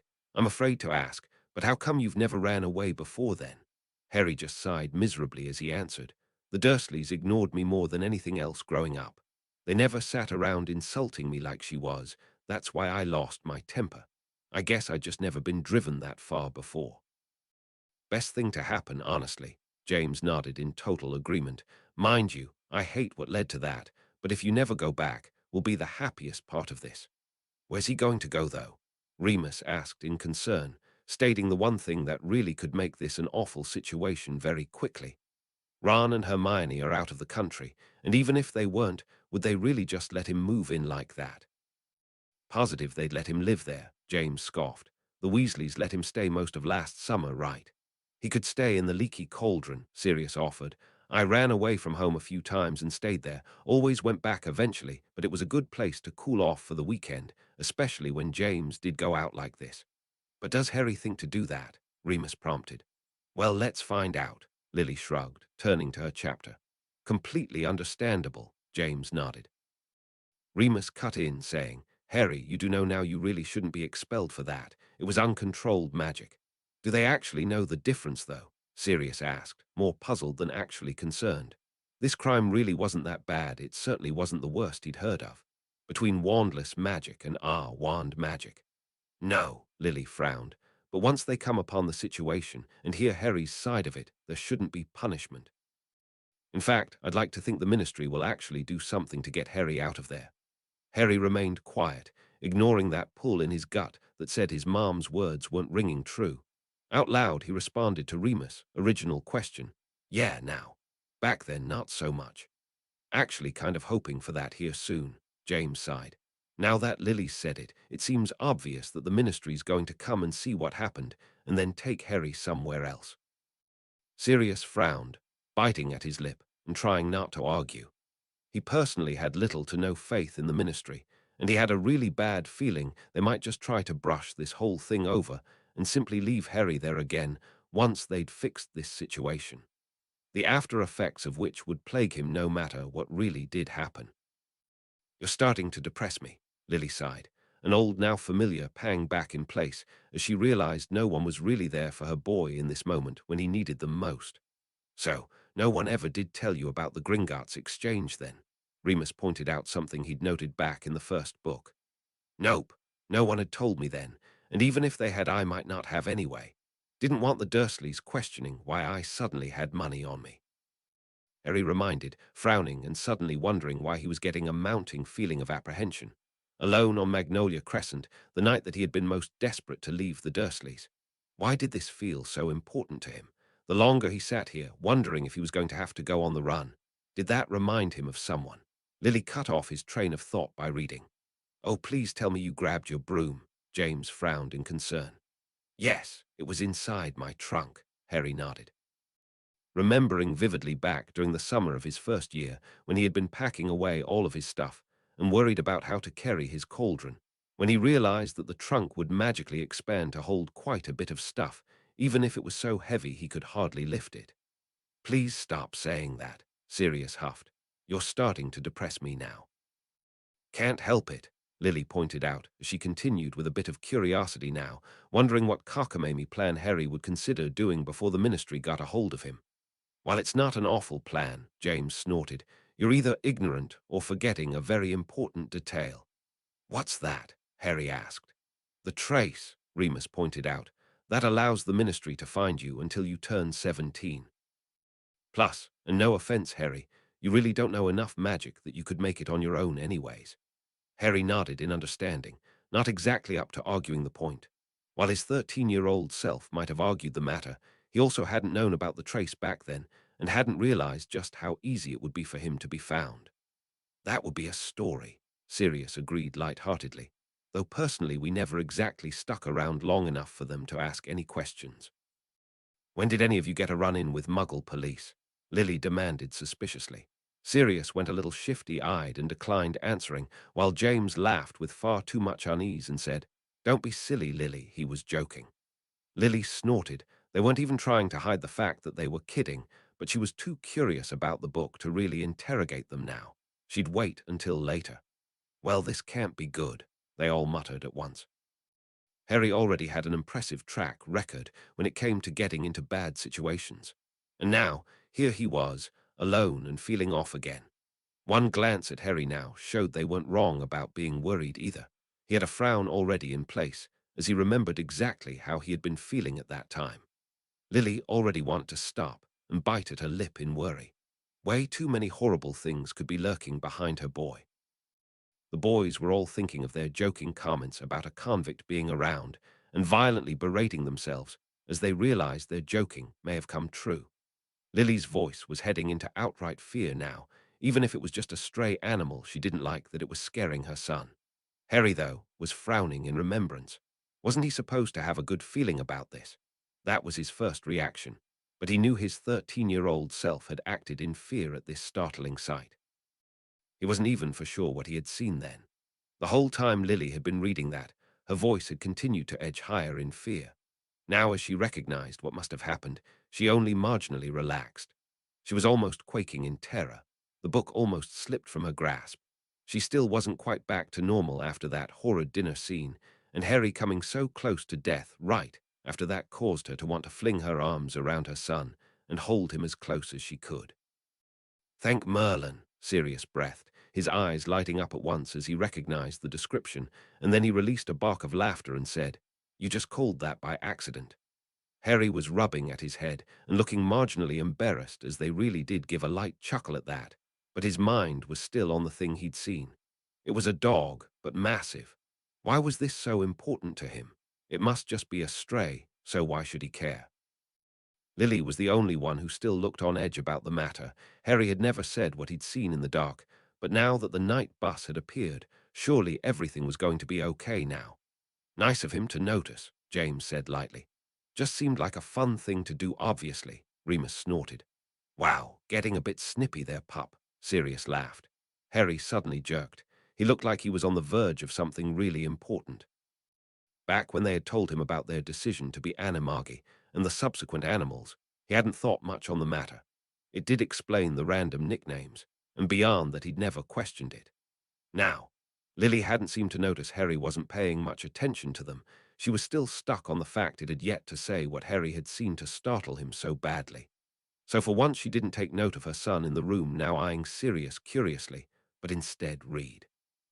Now that finally struck a chord with everyone in the room. Sirius looked like he'd just been clubbed over the head. Harry was still eyeing him like he'd never seen him before. No, that wasn't right. He was staring right at him like he was trying desperately to remember something. "So, James began, looking from Harry to Sirius and back warily. "Who wants to count the odds of this?" Guy named Black had been heard from on the news, and a giant black dog, which happened to be Sirius Animagus form, had been seen around Harry. They still didn't believe in coincidences, but none of them really knew what to make of this. Because if that was Sirius, then that meant that first of all he was still alive. That alone made their heads spin, because what force on earth would keep him away from Harry for all of these years? Which brought up the most confusing part. Had it really been him on the news? Was it Sirius who had escaped from a prison, meaning Azkaban itself? How would anyone even go about doing that? They had been kidding earlier in even suggesting it was a relative of his, since it was impossible to escape from that place. Was it simply two unrelated instances, and they were just trying to overread it? Sirius looked likely to pass out, not finding this remotely funny anymore. The possibilities were endless and far too horrible. Lily and James were eyeing each other, unsure what to make of all this. The past few times they jumped to a conclusion, they weren't always right. Remus was beside himself, lost in questions he wasn't sure he wanted an answer to anymore. Harry wasn't helping anyone. He hadn't spoken a word through all of this, simply sitting there watching Sirius. His mind and gut were at war with each other the longer this continued. He knew him, he had been so sure of that, and simply from the small amount of time he had known him now he was convinced Sirius was as close to him as his own parents. He should be happy at the very thought of Sirius being alive. His gut told him that. So why was something very dark and bad building up inside of his mind, even as he sat there? A pounding headache was forming again, his body at war with itself, not knowing what to think or even what instinct to trust. Finally, after a very long, drawn-out silence where no one offered anything, Lily finally convinced herself to just read on. Coincidence or not, she had a very nasty feeling they would find out sooner rather than later. "Can't blame you for that," James muttered, not even slightly distracted from his best friend's odd mentioning, if it was even that at all. Sirius finally came out of his torpor to release a surprised snort, shaking himself firmly like a wet dog. He was being paranoid, they all were. So why didn't he believe that? Well, Harry eyeing him every other second now wasn't helping the matter. Out loud he said, "Credit for trying anyways." "At least it wasn't Ron's. You don't exactly resemble him," Lily agreed, trying in vain for some normal mood again, though none of the boys looked remotely up to it. "Where would I even go underwater?" Harry asked loudly, not having meant to pitch his volume like that, but hoping to distract himself from the way his head seemed to be developing its own pulse. Guess you could go visit mermaids or something," Remus blurted, finally pulling him away from his thoughts. James finally made a brave stab at humor again, saying, "Lily Flower, please never try and mimic that accent again. You're doing a horrible job." Lily took a small moment to stick her tongue out at him, but didn't bother defending herself. It's not like she could skip what Stan was saying. "Is he still driving that, then?" Sirius asked dully, and the others were slightly concerned to see that he hadn't really bounced back yet. Sirius was pretty well known for not letting things get to him for too long, so the fact that he was clearly still upset and distracted by all of these horrible implications about him wasn't boding well. No one answered him, mostly because it was a rhetorical question anyways. That finally earned a half-hearted chuckle from them, knowing all too well the sensations of riding that bus for the first time. Harry closed his mouth sheepishly, finally distracted from his impending thoughts, and was fixing to ask that himself. Lily smiled indulgently at him before reading. "Well, that didn't really explain it," Remus said lightly. "It's okay," Harry said quickly. "Magic makes it hard to see and hear, got it?" Well, Harry hadn't stayed distracted long. He was already over his curiosity at this new magical object, and the brief feeling of wanting to object why this was okay, but Mr. Weasley's car was illegal, and back to wondering why he felt like this should be the most important night of his life. He still had no answers, though, and so he didn't want to delay the reading much. Harry raised his brows in surprise. He did find that pretty amusing, but not enough to interrupt again. "Well, he's a polite one," Lily snorted. That gained a weak laugh from the group, happy to have something to distract them, and that delightful mental image worked fine. "Wow, wait," Remus said in surprise. "So the person who did escape was a wizard. But how is that even possible?" James demanded. "No one should be able to escape from Azkaban, no one." Sirius looked almost mildly amused as he said, "Well, props to them for being the first one to do it." "Knock it off, Sirius," Lily snapped, getting a little huffy at once at such a prospect. "It's not funny. This could be a problem." "Quit fretting, Lily," Sirius scoffed right back. "So it's weird, kind of freaky, and I'm going to insist still cool, but it's probably nothing to do with Harry." Lily wasn't the only one who disagreed with that. Remus also had a bad feeling that trouble seemed to go out of its way to find Harry, and an escaped prisoner who shared a name with Sirius seemed almost likely by this point. Remus had met Sirius' family only once, and it had been far from a pleasant experience, one he would never wish on Harry. James dearly wanted to side with Sirius, but he still didn't like the uneasy way his son was acting now. It didn't bode well. Lily froze dead in her tracks as she looked down at the name, the first name, of this convict. Harry didn't even need to ask this time. One furtive look from his mom to his godfather, and he knew his answer. James wasn't having it, though. He tore the book away and glared down at that name like it was the worst trick in the world. "Someone's dead," he snarled, his hands beginning to shake so hard the book was in danger of being broken all over again. "Whoever the hell framed you for whatever the bloody hell you ended up in there for, they are beyond dead." He got to his feet and began pacing the length of the couch, continuing his violent mutterings about how his best friend had been set up for something. Sirius said nothing. He looked almost mummified, and for a horrible moment Remus thought he'd stopped breathing. "Ah, Padfoot," Remus said gently, since James was still yelling at the top of his lungs, and Lily and Harry were watching him wearily. Sirius was still losing color, and were his lips tinged blue. Remus poked him hard in the ribs, which only elicited the smallest of reactions, that he sucked in air through his nose finally. He still wasn't reacting, though, just gazing straight forward with a look of utmost horror on his face. His friends had seen him in quite a few ways, so excited he couldn't hold still, so angry he couldn't spit out the words, and one single moment before this where he had been terrified. Then, though, Sirius had done the opposite, and had sat around talking almost non-stop in an effort to show how not afraid he'd been. This shell-shock display was something none of them had seen before, and it was beginning to scare them all. "Sirius," James said loudly, finally having noticed he was the only one shouting. He waltzed over and placed his hand on his friend's shoulder. The man jumped like he'd just been electrocuted. Suddenly his eyes went flying around the room like he had no idea where he was. Blinking so fast there was no way he could really be clearing his vision, he stammered, Sorry. Zoned out there, what was that? You kind of went mental there for a moment, Remus told him kindly, trying to put some warmth into his voice that Sirius didn't even register. Did I? He muttered, and then he shook himself like a wet dog with a rabid cat on its back.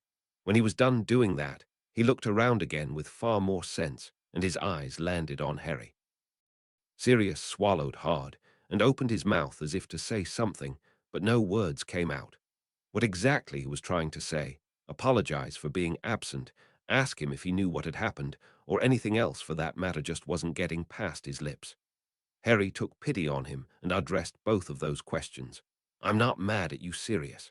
I've only known you for a few days, and I know you'd never do anything to get sent there. Harry very carefully avoided using the word of said prison. Sirius still looked likely to faint at any moment. I still don't know what happened either. I just knew I remembered you. I'm not afraid of you, though, and don't you think I'd be afraid of someone who I knew was a mass murderer? Murderer, Remus repeated eagerly, as Harry immediately dissolved into grimacing and rubbing at his temple as words slipped out that he had no knowledge of. Just this small little dig, and he was already back to that horrid pain that sent white hot flashes through him. Remus retracted at once, very much wanting to find out exactly what Sirius had been accused of, but unwilling to persist Harry in the matter. It was ridiculous after all. Sirius was a hot-headed idiot on a good day, but he would never do something like murder. Or, well, maybe he would. Harry cut in with another question instead. But how did you know where I was? I didn't really think you'd ever been to the Dursleys.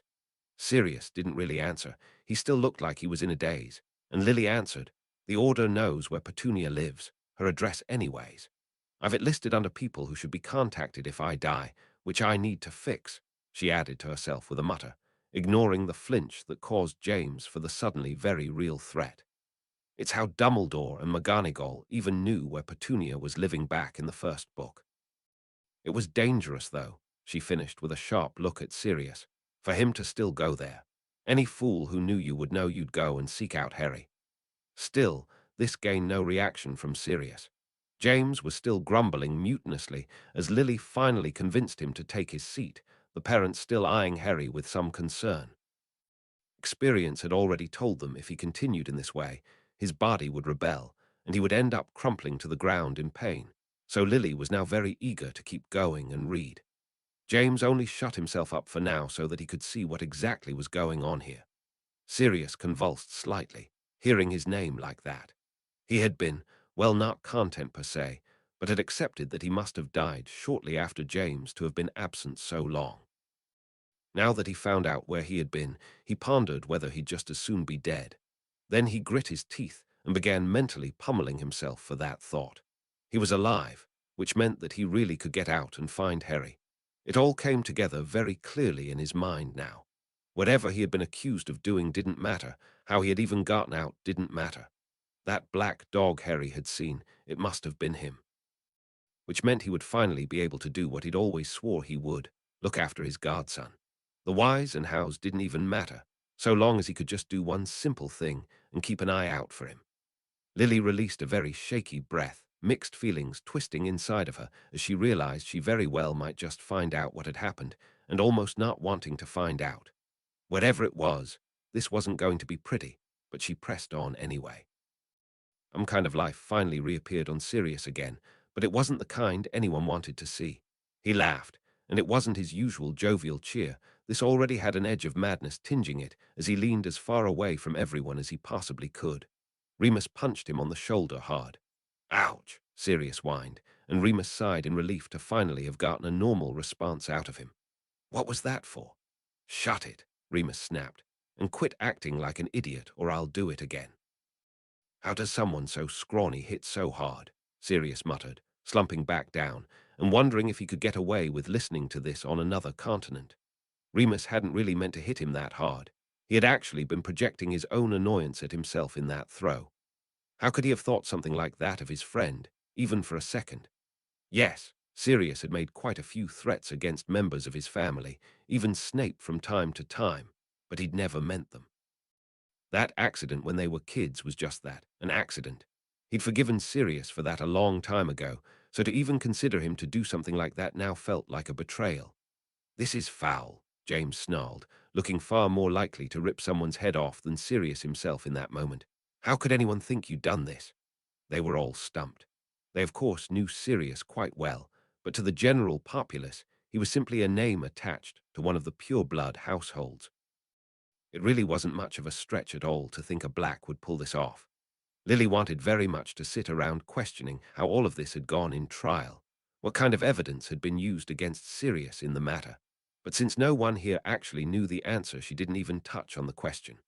She gave all of the boys a pitying look, but with James' almost comforting words still in mind, she read out the full charge. Sirius then balked and shuddered all over again, remembering Harry saying how non-human he had looked. He'd heard stories about how that place sucked the life out of you, but it was more unpleasant to picture yourself like that. Remus jerked away from Sirius in surprise as he made a pitiful noise deep in his throat, and then bent towards him in concern all over again. "Sirius, I think you stopped breathing again." "Sorry," he muttered, "just trying to picture it, and it's not much fun."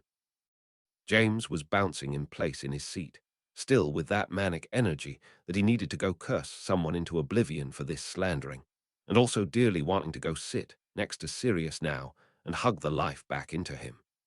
They could hardly blame him for reacting like this, but it was still creeping them out how he had yet to regain any of his normal coloring, and actually seemed to be getting paler the longer this went on. "Bollocks," James hissed. "A big rotten pile of steaming." "James," Lily sighed, "we're all mad at this, but I want to hear it anyways." James' upper lip curled in a sneer. He didn't look like he was going to back down one bit until Sirius finally gave an intelligible sentence again and said, "Let it go, James. Don't get me wrong, I'm glad you find this so ridiculous, but I want to hear this too. Might help us figure out who really did do it," Remus added on quickly. James huffed and crossed his arms, while Harry simply sat there nodding along with his mom. He knew the answer to this. He had never been so sure of anything since he'd woken up here, and he dearly wanted to find out now because it felt majorly important to him, like something bad had happened, simply because he hadn't known this information. Lily couldn't read that sentence without snorting in disbelief, while the other four boys made choking noises of disgust at such a ridiculous accusation.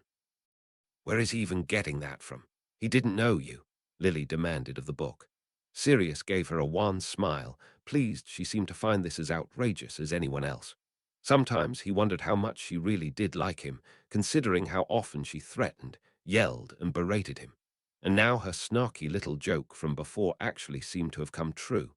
Watching her now, though, he no longer had a doubt in his mind.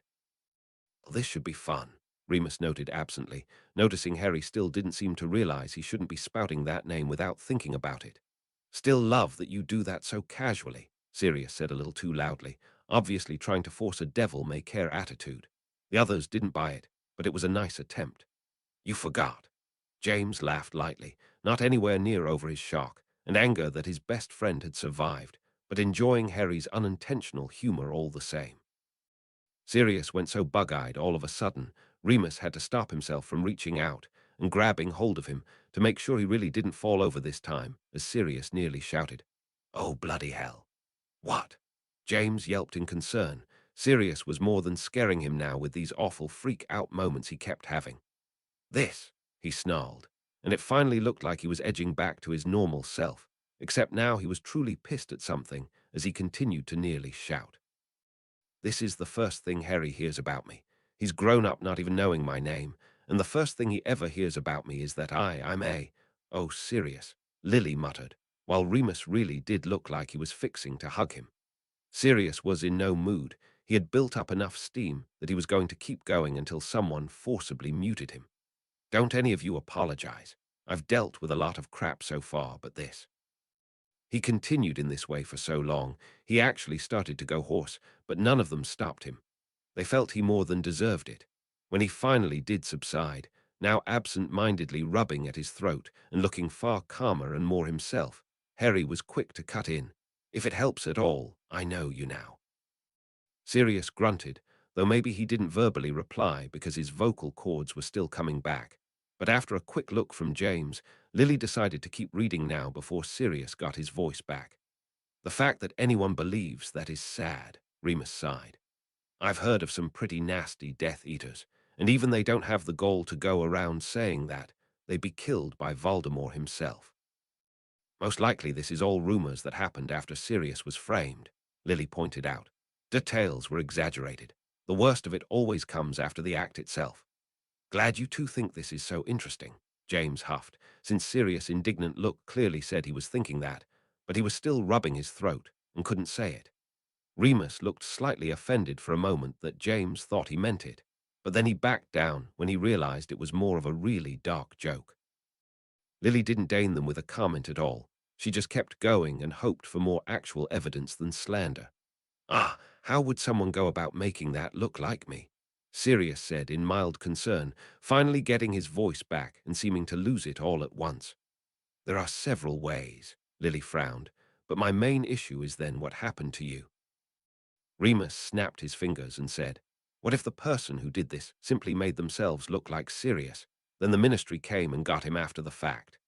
Wouldn't be the first time someone blamed him for something he didn't do because of his name.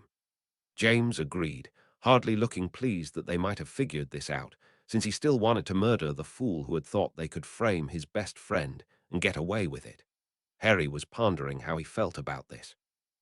For some reason, it didn't feel right. There were huge chunks missing, and the setup his family had offered wasn't quite right, but as always, he just wasn't sure how to best put those pieces together. Mad in the emotional sense, Sirius sniffed. I like to think I'm a little saner than just standing around after something like that, ouch. He cried again, giving Remus the stank eye. Why do you keep hitting me? You're supposed to be the nice one. Don't get to joke about this, Remus told him with one of the sternest looks anyone had ever seen. Not this Sirius. Sirius opened his mouth, a nasty little retort already in place, when he shut his mouth just as quickly and nodded his assent. The joke had slipped out before he thought about it, same as most of his jokes, really. Now, though, looking at his friends, he recognized it was only going to make this worse. Then, to everyone's surprise, Lily spoke up. Don't be too hard on him, Remus. You know, he plays off things to show how aloof he thinks he is. If making stupid jokes helps him to cope, don't beat him for it. My jokes aren't stupid, Sirius snapped at once. Then he went bright-eyed and cooed, "Oh, Lily, that's the first time you've ever defended me." Don't get used to it, she smirked at him. James and Remus didn't really look happy, feeling they'd rather strangle someone who made light of this situation regarding their friend, but so long as Sirius was the one doing it, they couldn't really say too much. Someone certainly deserves that place, James agreed, but it's too good for what I owe them. That is still a very good question, Sirius nodded to himself, cocking his head to the side and actually considering the matter. Or why I didn't do it earlier, like as soon as I got there. Why now? I got nothing, Remus shrugged. Can we not think about this? James moaned. I really don't want to think about this any more than I have to. Harry frowned. He had honestly wanted to hear if his family had any theories on the matter, but his dad now looked as ghastly as Sirius had before. His anger seemed to be subsiding, and James was starting to push past his outrage at Sirius being there to Sirius being there. Alone in that dark, creepy place where no one would normally survive more than a few years, and Sirius had been there for 12. The others recognized this as well, and Lily was quick to move on. That released a startled laugh from Remus. They had just found out something major, life-altering even. Nothing this bad or emotionally horrifying had come up since the first chapter of the first book, and here Harry was. 13 and caring nothing for his would-be uncle's state, but simply still worried about something as petty as accidental magic. It wasn't really funny, but it made him laugh anyways. Sirius was dearly tempted to punch him then, more for payback than actually wanting him to stop, but he was already trailing off, and Lily was still eager to keep going. Sirius made to open his mouth again, but this time it was Lily who cut him off and said, "Don't. I do not want to hear some stupid joke about that one." Sirius huffed. She had just defended him, and now was the one stopping him from saying, "He takes after me," but on retrospect, that really was a little too dark of humor even for him. Not even close.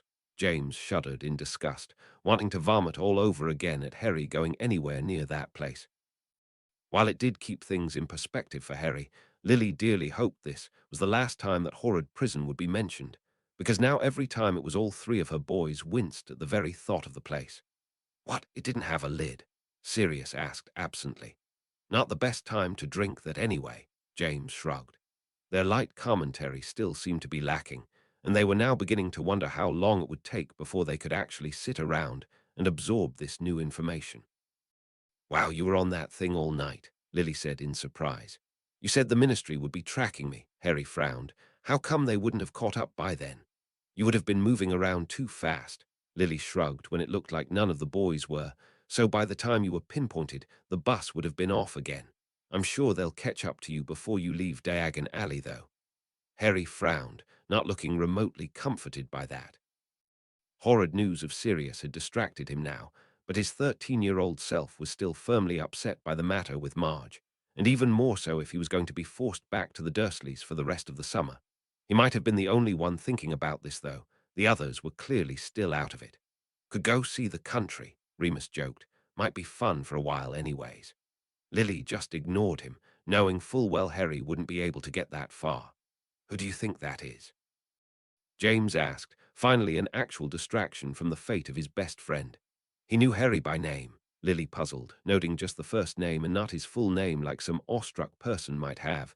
"You think they sent someone who knew Harry personally?" "Well, you tell us," Remus pointed out. "Say what?" the ones without the book yelped. "Surely the minister himself wouldn't have come after you," James said in surprise. "Well, why not?" Remus acknowledged once the shock had worn off. "He is the famous Harry Potter after all. He might have gotten some special attention for his bit of acting out." "I keep wanting to forget that, honestly," Lily sighed. "But I guess it does make sense." "Sure he did," James scoffed, now frowning as he realized Sirius seemed to have gone quiet again. He was still obviously paying attention, but normally that would have been his line. James really hoped this chapter would be over soon. They needed a few moments to absorb this mess. "That's starting to annoy me," Lily frowned. "Where does he get the right to hold on to you like that? He doesn't think you're going to make a run from him, does he?" Harry just shrugged. He had no idea about the minister's motives. "Is he going to keep calling you that?" Remus asked, slightly amused. "I'm okay with this," Harry smiled weakly. "It's better than being treated like famous Harry Potter." "Glad you already knew that, or this would have been even more awkward," James nodded. "It might have been a spot funny if you had, though," Remus pointed out. "Still glad he didn't." Lily frowned at him. "It's too odd to explain." "Could have seen him in the papers or something, couldn't he?" James shrugged, still keeping an eye on Sirius, who was still being far too quiet for his liking. "Started to think what?" Harry asked with interest. "I've no idea," Lily frowned. "Perhaps that you were going to head out somewhere else, and it would be harder for them to find you." No one offered anything else, but they did wonder if Harry's name really was the only reason Fudge was there. "What else could it be, though?" "Still one of the best sentences I've heard all day," Remus muttered to Sirius, and then frowned when he only gave a weak grin back. "Almost a pity," Lily sighed. "Might teach her not to go spouting such crap to a child." "I love you," James grinned at his wife, adoring that she had only beaten him by a second on saying that, which caused Remus to sniff in disdain. He, much like Lily and James, seemed to find it personally offensive when anyone compared themselves to Harry's family. Only a few exceptions came to mind. It bothered him all the more when Sirius didn't even flinch at the sentence. "No," James moaned, putting his face in his hands now. "My sentiments exactly," Harry sighed, unable to think of anything else to say to that. "Here I thought you'd finally gotten away from those." Lily trailed off into a few foul mutterings before clearing her throat and reading. "Like the pits of hell deep," Remus huffed, "where fondness equates to hatred." Poetic, Lily noted. And true, Harry agreed. James made a funny, choking noise like someone had just elbowed him in the throat. Did you really just ask that? Harry, why on earth would you? It didn't make sense, Harry shrugged, still finding this odd now as he explained. Every other time I'd done magic, I'd at least gotten a warning. Now, here I had done something really serious, and nothing. Harry had used that word on purpose. He had been trying to elicit a reaction from Sirius like everyone else. But the man still seemed so out of it he wasn't going to bite. James and Remus exchanged very worried looks, wondering what had made him bounce back so hard when he'd been trying for a moment to come out of it, while Lily offered an explanation. Perhaps because they went there themselves and saw what happened. No one could possibly blame you for your actions, the way they were treating you. Harry didn't really agree, but he wasn't going to argue the point either. Are you trying to get yourself kicked out? Lily demanded of her son. I just wanted an explanation, Harry reminded. Well, they didn't know a house elf had done that last summer, Lily reminded him, and they say expelled as a severe warning. You still haven't done anything bad enough for that to be a real threat. Harry nodded in acceptance. While most of them simply put this down to Fudge being really bad at explaining the system to Harry, none of them noticed Sirius finally reacting again, by his eyes narrowing with suspicion. I think you're reading too much into it, Lily told him lightly. It's really not that unusual for someone to have come after you. Maybe not the minister himself, but still. Harry still wanted to disagree with her on that. There was something he wasn't quite remembering that would prompt said minister's motives, but he had no clue as to what. Who's he to tell you that? James scoffed, finally dragging his eyes away from Sirius to look at the book in annoyance. It's none of his business where you go. I don't really blame him for this, Lily shrugged. He is underage by all accounts, so it's not that weird for wanting to keep him in a smaller, magical community. Glad at least Harry questions it, James huffed, still rather annoyed by that. Sirius narrowed his eyes further, taking note of that as much as Remus, and James noticed him doing it. Was this really what was bothering Sirius so much, the minister appearing? Sirius hated the ministry, which had only increased, they were sure, because of what they had just found out, but this seemed a little odd for him to have such a dislike of someone who really hadn't done anything wrong yet. Sirius declined telling them what was really on his mind. Which was that, like Harry, he was wondering if there wasn't something more going on right there, something to do with a supposed supporter of Voldemort suddenly breaking out. Far from looking pleased, Sirius slumped back in his seat and grumbled something under his breath Remus didn't catch. He noted the act, though, and he and James shared another look, hardly wanting to wait until the chapter was over any more to get him to talk. Can Dementors be angry? Lily asked, never having considered this. I've never known them to hold an emotion, really. They can certainly express themselves if they wish, just not the way you're thinking, Remus offered, realizing in that stretch of quiet he was expected to answer. He didn't look up to elaborating, which was odd enough for him, so Harry didn't ask what a Dementor was. James smirked then, happy his son still had a way of distracting him from something like his best friend acting weirder as time went on. You would ask something like this after the night you've had. I had to put up with all of that crap, and I still didn't get it signed, Harry shrugged. It was worth a shot. He's got a point, Lily frowned, hating the way this was turning out for him. I hate to admit it, but it really doesn't look like you're going to get to go this year. We'll have to try something else with those muggles next summer. The taste those words left in her mouth made her wish she could bite her tongue off so she'd never have to hear that again. Too bad it doesn't work like that, James agreed absently. Since they were watching for it this time, James and Remus noticed Sirius give an imperceptible nod at yet another action from the minister. Remus, growing sick of trying to guess what Sirius normally would have said himself anyways, asked, How much is there left, Lily? She checked and told him, making them all feel a bit relieved, more than ready to take a break after this monster of emotional baggage had been dumped on them. How did she know to go there? Lily asked in surprise. I thought she went to Ran in Egypt. I've no idea, Harry beamed, more than pleased anyways. No, Remus corrected himself from earlier. That's the best sentence I've heard yet. They all nodded in agreement with that. That's the end of the chapter, Lily declared, closing the book with a sharp snap of disgust. Harry, who had noticed Sirius acting odd just as much as his dad, decided he'd like to try and get a happier subject going. So, about that police thing?" Harry asked hesitantly, since Sirius still looked a little vacant and Remus looked like he might not speak again for some time. James was shifting his weight around in so much unease he was practically bouncing in place, but decided to answer anyway. Yes, Lily might get mad, but it was better than sitting around thinking about. Sirius and I were out doing some business for the Order when we realized we were being followed. We were on his bike, and so we hit the concrete since we were a lot bulkier in the air on it. And not 10 seconds later, we got the Muggles chasing after us, lights flashing. Still, we gave them a chase around, hoping to lose both pursuers, when Sirius shouted back that he was going to pull over and for me to get ready.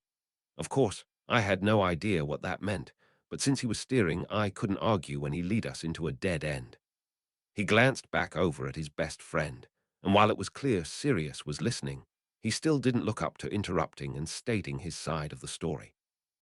More than concern was beginning to tighten up in James. That expression was really starting to scare him, but he finished off the story anyways. So we were kind of cornered and being chased by two parties. The three Death Eaters who were chasing us above kept circling lower and lower, so we chatted up the cops until the Death Eaters finally lined themselves up and tried charging at us. We used the cops' cruiser as a wall. They crashed into it, and we bolted out of there before anyone recovered. Got the ministry out there later to deal with the memory charms and such. We didn't even get in trouble for the whole thing. He ended, sounding quite pleased with himself. He then turned to Lily, expecting a barrage of questions. It was clear from her expression she was annoyed. She'd never heard of that before, and was going to demand to know exactly how old they had been, what they had been doing for the Order, etc., but she didn't. She remained just as quiet as everyone else. The silence dragged on into near uncomfortable levels until James finally took the book from Lily, checked his chapter, and then closed it and put it down, wondering what he could say. Finally, the big reveal. Hope I did it justice, guys. I recognize in reading that fun little thing you can find at Heads Up, Freeshell Drumsticks, that it states the boys are in their late teens, maybe just 17, but that means Sirius got his bike well before I said, so I went back and changed that. Hope you enjoyed the short and started crying when you realized there's really not going to be a prequel. Maura and I know you guys are all sick of my words by now, but this is also something I need to address. A few people have pointed out that Snape heard the prophecy and started this whole mess, and Dumbledore immediately went to the Potters and put them into hiding. But to that I say, you really think his first thought was the Potters? Dumbledore was running a war, and when this came to him, I like to think he had to actually look around even outside the Order to establish that only two current families fell under this threat, the Potters and the Longbottoms. Even after this, no due date is literally exact, so he probably still would have waited until he was sure these two families were the ones. Even then, I still insist they wouldn't have immediately gone into hiding. If the Potters had gone into hiding while they were still pregnant, then how on earth did the rest of the world know Harry and Neville even existed if they were in hiding literally so much of the first year of their life? I don't think I'm making any sense. And I hope you all enjoyed the chapter you've been dying for, so I'll stop typing now. Chapter 4, The Leaky Cauldron. Chapter text. James didn't know where to begin or what to say. What do you tell your best friend who just found out he would be sent to prison, a literal hellhole, for a crime no one would ever believe he committed? Of all the cruel, unjust things they'd seen in the future so far, this almost rivaled what happened to himself and Lily. He was almost afraid to keep going now. What other horrors would he learn? Remus was the first to speak up after a very long, drawn-out pause as he said, so what's your deal with Fudge? Sirius shook his head from side to side as he sighed. You're going to think I'm crazy. We already think that, Lily stated, giving him her best smile as she continued, in the best way, of course. Sirius gave an unamused snort, but told them anyways. Just thinking, I don't like that Fudge was the one to show up to make sure Harry was okay, not days after my supposed escape. Here his face twisted off in that same fit of unease he now always felt at the mention of his fate. Quickly shaking that off, he pressed on. Me, a supposed Voldemort supporter, according to the general populace. Now, who more than anyone would want to go after Harry? He finished rhetorically, noting the light the rest of them gained at once. You think Fudge thinks you're after Harry? James said, going a little cross-eyed at his own question. Sirius just shrugged, with his arms still crossed on his chest, glaring moodily down at the book. Honestly, I'm with Harry. Can't think of too many reasons the minister himself would make an appearance and be so relieved to find him alive, and be happy about him not going into Hogsmeade. I see your point, Remus nodded, but why is it bothering you so much? Sirius seemed to be taking this as offensive as if someone had just told him he was going to be a mass murderer. Excuse you, Sirius spluttered. How would you like it if I turned to you and said, hey, someday soon people are going to think you want Harry dead, let alone being the one to kill him? Remus flinched back at all of the repressed venom Sirius was showing, but not angry one bit. He nodded in acceptance and apologized.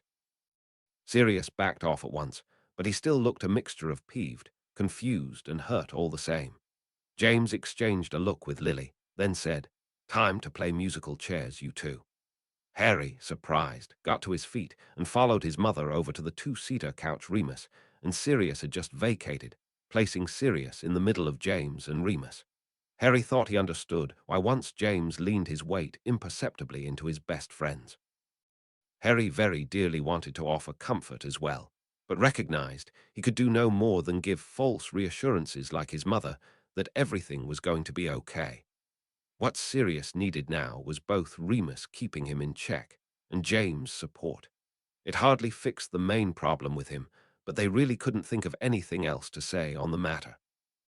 No one here could think of much else about how wronged Sirius had been, but there was no way to fix it until they found out exactly what happened. Sirius very dearly wanted the exact opposite of Harry finding these things out, but there wasn't much he could do to stop it. The very idea that Harry would be the one who found out what a horrible murderer he would apparently become made him want to burst into tears. It wasn't fair that he might finally have a chance in this future to get to know the baby he loved so much now, and it would be forever tainted with Harry possibly fearing and hating him. Yet Harry insisted he must have met Sirius at some point, and he had no ill feelings towards him now, but was he trying to lie and sugar-coat it? He didn't ask, unable to decide which answer would be worse. Looking quite pleased with himself now that he could keep a better eye on Sirius, James took up the book and read. That would make any kid your age all kinds of happy, Lily agreed. I've sat around there a fair few times just to people watch, Remus agreed, wondering how on earth they could even keep going in such a normal tone after the bombshell that they'd received. He then reflected it wasn't any odder than the whole situation of reading a book about the future. Lily was just pleased the whole place wasn't storming Harry again. She supposed he'd blend in better without Hagrid, and said gamekeeper shouting his name. James grimaced almost as bad as if he'd had to say mudblood again. If someone had told him at the start of this book Sirius would turn out to be alive, he would have skipped around dancing with joy no matter what the reason. Now that he did have his reason, he wanted to vomit and scream all over again at the unfairness of it all. He declined against saying this aloud, though, worried it would make Sirius feel all the worse, considering how much he flinched at his own name as well as he continued. Remus gave a weak, unamused chuckle, picturing some random person actually being afraid of a boy who had once cried all day, because Remus had once accidentally turned his hair green, and it had taken a few seconds to correct the color-changing spell and put it right. Sirius had then given an exaggerated hurt expression all day about how Remus had shown how he really felt about sharing a house with him. It was beyond ludicrous that a single person would really think so ill of one of his closest friends. Dang, James grinned. Now how come I never got that treatment? Because you would have eaten him out of house and home before the first hour was up, Lily replied at once. Well, here's to self-control, Remus smirked. Don't be silly, Harry, Lily chided. You'd still have to take the class, you just have an easier time on your homework. Honestly, I wouldn't even be bothered if you bought something like that for school. Then Harry told her the price, and she did a double take before nodding seriously and saying, Okay, good thing you didn't buy it then. James' voice immediately spiked with glee. This could only mean something good. Remus leaned in eagerly as well, and Sirius finally looked almost normal again. What better way to distract him from something so horrible than his favorite sport? Sweet, Sirius cried, almost bouncing in place as his eyes lit up like a child. A new broom. I thought the new Nimbus sounded fantastic. This must be even better. What are all the models anyways? Harry asked. Yes, he'd had an in-depth discussion with Ron about this, but he was enjoying watching the three boys acting like their high-strung selves again and actually wanted to delay the reading for a bit. James looked ready to jump in and try to describe the brooms in high detail when Lily butted in saying, "Relevant information, James," in a sing-song voice. James froze and glanced over at her with a very hurt look on his face. "I find this very relevant." "Yes, well, I found the reason astronomy is important to be very relevant," she snipped back.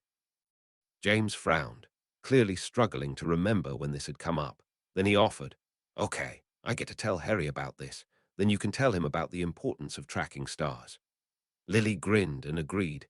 Then James quickly launched into his explanation first. After a lively discussion of nearly every make and model, Lily almost regretted giving in to James. She found it so boring at one point, she slipped out of the room to go in and check on baby Harry. James seemed to be winding down by the time she had re-entered. Once he was done, Sirius said in a suffering voice, "All right, so why are we forced to take astronomy for 5 years?" Lily replied with a bit of an impish smirk, "I would like to remind you all, in the very first chapter that watch it mentioned Dumbledore owned. All of you knew how to read and understand that because you learned astronomy. So we can read a fancy watch," James dismissed. "We do own analog watches. We only use those more for traditional reasons now. Got anything else? It's also very important in potion making," Lily continued, as if James hadn't spoken. "It doesn't do a potioner any good to have to sit around and take hours to figure out the position of the planets, which are important in many advanced potions. You need to be able to know and understand this in a very particular frame of time. So if you want a career in potions, you must keep up with astronomy." Harry nodded, very curious about this indeed, but it was clear the other three boys were getting rather bored with this conversation. Lily considered going on anyways, just for a bit of payback at James boring her stupid with his broom talk, but lamented that you really couldn't force knowledge, so she agreed to allow the reading to continue. "Really?" Remus butted in eagerly. "They've gone up in the rankings. Just tell me what it is already," Sirius demanded, nearly bouncing in place in anticipation. "It's a new model altogether," James breathed, nearly drooling as he could only picture it, not having a previous model to go off of. "Well, read the sign already," Sirius all but begged, looking near to snatching the book away just to read it himself. The boys spent just as long interrogating Harry on every detail he remembered of this broom, and Lily simply sat back and watched indulgently for a few minutes before cutting in again and trying to convince them to move on. James huffed and grumbled for a bit, but finally accepted. Lily beamed with pride as she said, "I'm so proud of you. I can't imagine many boys your age or older," she cut herself off to give an obvious look at the other three boys, "would take the time to consider that." Harry blushed a bit at the praise, thanking his mum. After a pause, the boys finally admitted they were happy Harry didn't buy the broom either, thinking in rational sense of course. It didn't stop them from wanting it any less either. Sirius nodded like this made absolutely perfect sense to him, making Harry laugh anew. "How come they don't have some kind of place in school to fix that?" Harry asked, this having bothered him several times towards the end of the school year. "Honestly, how come they don't have any way to fix your clothes? I've ripped the hem of my trousers several times and just had to ignore it till summer." He was also thinking of a few other times, like the basilisk biting his arm and leaving a sizable gap in that sleeve as well for the last few weeks of school. Sirius looked perfectly back to normal after the nice long Quidditch distraction and explained for Harry.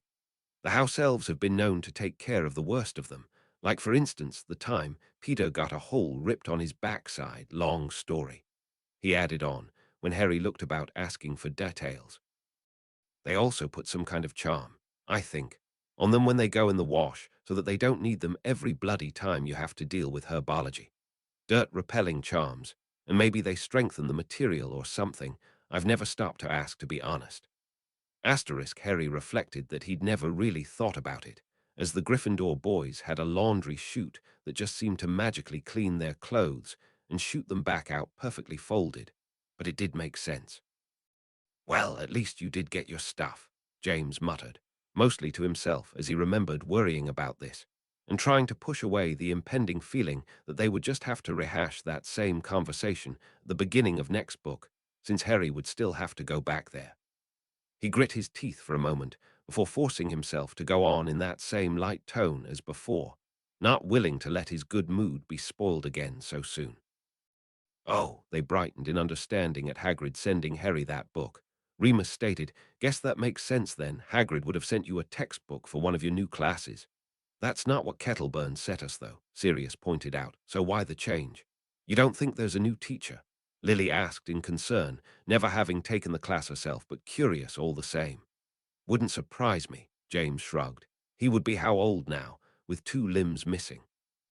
In fact, you remember Hagrid's letter. He was going to tell Harry something, like a surprise. Guess this might have been it. Of course, Hagrid would get chummy with a new Care of Magical Creatures teacher. "Great, so we're going to have to deal with 3 new teachers this year." Sirius rolled his eyes. "I can only hope they're at least competent. Harry hasn't exactly had a good track record so far." "You can say that again," Harry agreed, wondering why this year in particular made him feel like correcting Sirius on this. Had he finally gotten a decent teacher, at least for Dada? Sirius released a surprised snort of laughter, picturing books fighting having never come to mind. "Oh, don't," Lily shuddered in true terror. "I don't want to have to deal with any more of Hagrid's pets." "Well, I seem to be wrong," Harry soothed. "Well, that was rude," Remus frowned. "What's his problem?" Sirius agreed huffily. "What a jerk," James agreed with a frown. "Harry might not have needed that book even if he did already have it. Care of Magical Creatures isn't mandatory for Hogwarts." Lily winced in sympathy, but didn't bother to say anything out loud this time. He really had been presumptuous in his actions. "Hope you'd at least get a discount on that book," Sirius laughed. "Ah," Lily said in confusion. "I don't get it. They didn't use the counterspell to make the books visible or—" "Don't know," Harry shrugged. "Didn't ask for details." "Bird entrails," James repeated in disgust. "Well, it sounds like an interesting class at least," Remus chuckled. "Should he really be telling someone not to buy a book from him?" Sirius laughed. "Well, I appreciate it," Lily shrugged, noting Harry seemed to have a pessimistic side enough as is. He didn't need that extra help. "I'm not that big," Sirius scoffed, growing uneasy all over again at any kind of mention of him, even his animal. Harry gave him a pitying look, declining to mention that his own imagination might have made that black dog in the alley way bigger than it might have really been.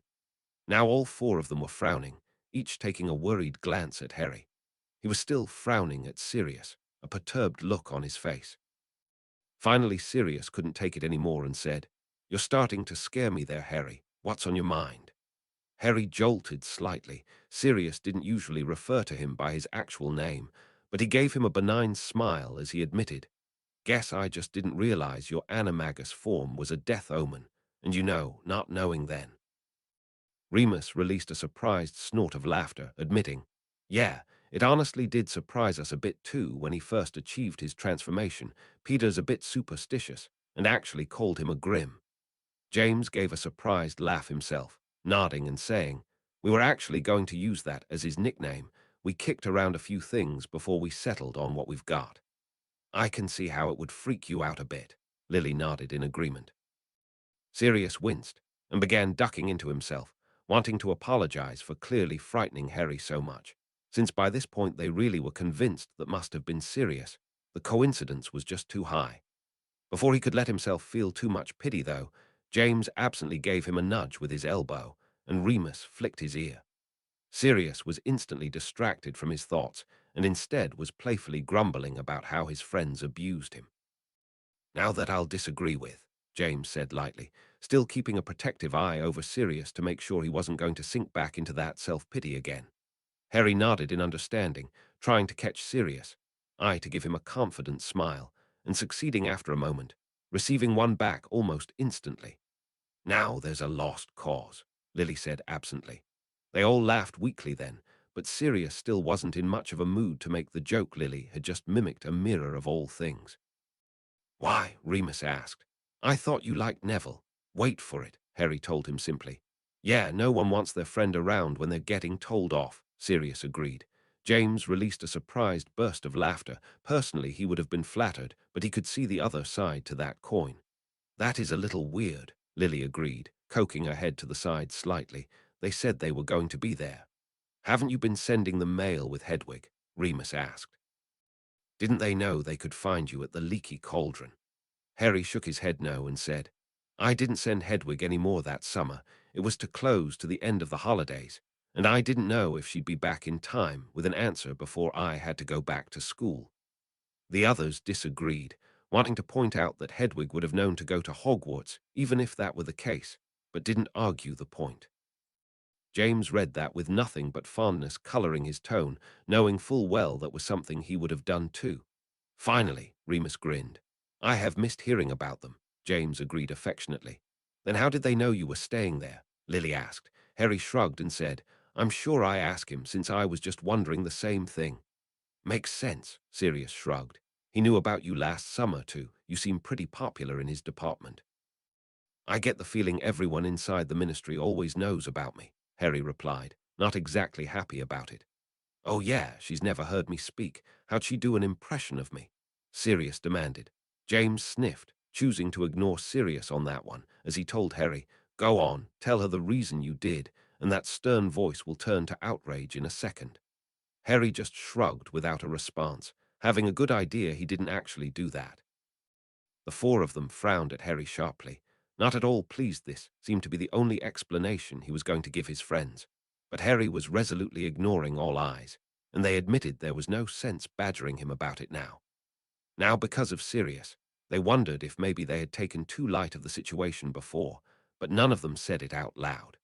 Sirius was still looking all kinds of moody any time this subject came up, so James refused to linger on it too long. Like to think Ron wouldn't be put in that situation any more than Harry, or at least his mum would have understood, Lily said. Mostly to herself it seemed as the boys seemed to find that comment more amusing than anything. Excellent, Harry beamed, more than pleased to hear about this. He'd missed his friends terribly over that summer. Then they all laughed a bit more as Harry blushed slightly at mimicking himself. His new wand, Remus grinned. Thank you, Captain Obvious, James snorted as he read. Poor guy, Lily said in sympathy, wondering why the store hadn't simply found a better method of shutting those books closed with a belt like Harry and simply selling them that way. How many classes is she taking? Sirius asked faintly. Why is she taking Muggle studies? Remus demanded. She's a Muggle-born. How can she even take all of those classes? James frowned. Some of them run at the same time. Harry didn't have an answer for any of this, but he asked something he'd been wondering for a while. Which classes did you guys take? Arithmancy and study of ancient runes, James and Lily said at once. We both took care of magical creatures, Remus said, gesturing towards himself and Sirius. But I took ancient runes too. Magical studies as my second option, Sirius responded, stretching out slightly as he forced himself to relax again at this rather normal conversation. Might as well enjoy it while it lasted. Oh, and Peter took arithmancy and study of ancient runes with James, he added on thoughtfully, thinking Harry would like to know more about their other friend, even if he hadn't met him yet. Harry nodded happily, enjoying the fact he didn't seem to be getting that settling feeling that normally came with relearning things. This meant he'd never learned this about his family before, and he always enjoyed that. These glowing feelings managed to shove out some nasty little pang he suddenly felt at hearing Peter's name. That hadn't come up before this book. Why this year in particular would he get a Sergeant's for that name? Sirius opened his mouth, but Remus quickly said, Yes, Sirius. I mimicked Ron, let it go. Sirius just smirked at him, enjoying the moment anyways. Props for that, Lily agreed, never having thought of that point of view before. Still wouldn't take the extra class, Remus said in disbelief, thinking this poor girl was going to overwork herself in the first week. That's a legitimate question, James said, his own amusement still lingering. He was picturing her come midterms and going to at least 2 professors to drop one of her extra classes just for a breath of fresh air. No one could keep up with that much. Sirius snapped his fingers and said, Darn, guess she already realizes she's not going to have much time for free reading this term. Did she talk to her parents about that before, though? Lily asked in concern. I asked my parents for an owl for years, but they never gave in to that one. I think a girl like Hermione, she most likely did, Remus pacified. And it's kind of recommended they get a new owl too, Sirius agreed, wincing in sympathy for the old bird. How old is he? James asked in concern. Don't know, Harry shrugged. Ron's never said specifically. Most only live for about 5 years, I think, Lily said, frowning as she thought about it. Ron said Scabbers used to be Percy's, and that was almost 3 years ago at this point. Assuming Percy got him very young, he'd still be getting on. Poor Ron, they all thought this time, not wanting the poor kid to have to go through the trauma of losing a pet. That sounds like all kinds of fun, Lily said in amusement.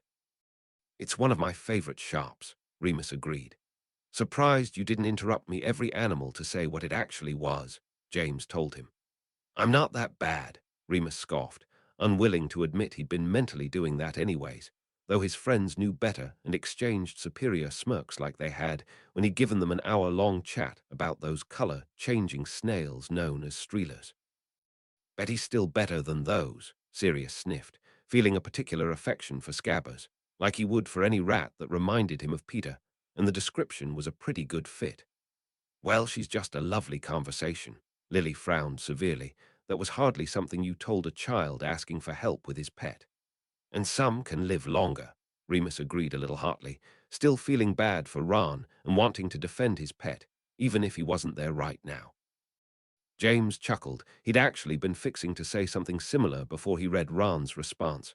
Lily jumped. James had yelled that pretty loud, then scowled at him when she realized he was still reading. What was that for? Ron said it, he shrugged, giving her a cheeky grin before reading curiously. A cat, I presume, Remus said mildly, arching a brow in surprise, though props to it for getting out of its cage. Sirius popped him lightly, saying, You really want that thing to eat Scabbers in front of Ron? Remus just rolled his eyes as James continued, which made everyone in the room laugh at Harry's attempt at humor. Really? Lily demanded. She bought the cat that attacked Ron's pet. I'm trying to decide if that's her subtle way of saying Ron annoys her, Sirius smirked. Hermione's hardly subtle about anything, Remus snorted. I'm kind of with Lily, James frowned in disapproval. It was almost rude of her to buy something that went out of its way to eat Scabbers like that. Harry wasn't paying much attention to any of them, but was instead fighting the impulse to rub at his temple again. He'd never thought too much about Scabbers other than as Ron's pet, and he had no real feelings towards Hermione buying whatever cat she wanted, but there was something here he wasn't really seeing. Something important he really should remember about these two pets. James hadn't seemed to notice his son's silence as he continued. Both Sirius and Remus released surprised snorts of laughter at that lovely description. That's a real mystery, Sirius rolled his eyes. Lily huffed and gave him the stank eye. Despite her misgivings about Hermione buying that particular cat at that time, she had nothing against the actual animal. It was in its nature, after all, and Sirius mocking it just annoyed her. James frowned and grit his teeth for a moment, annoyed at once all the good mood seeping right out of the room at this near-constant reminder.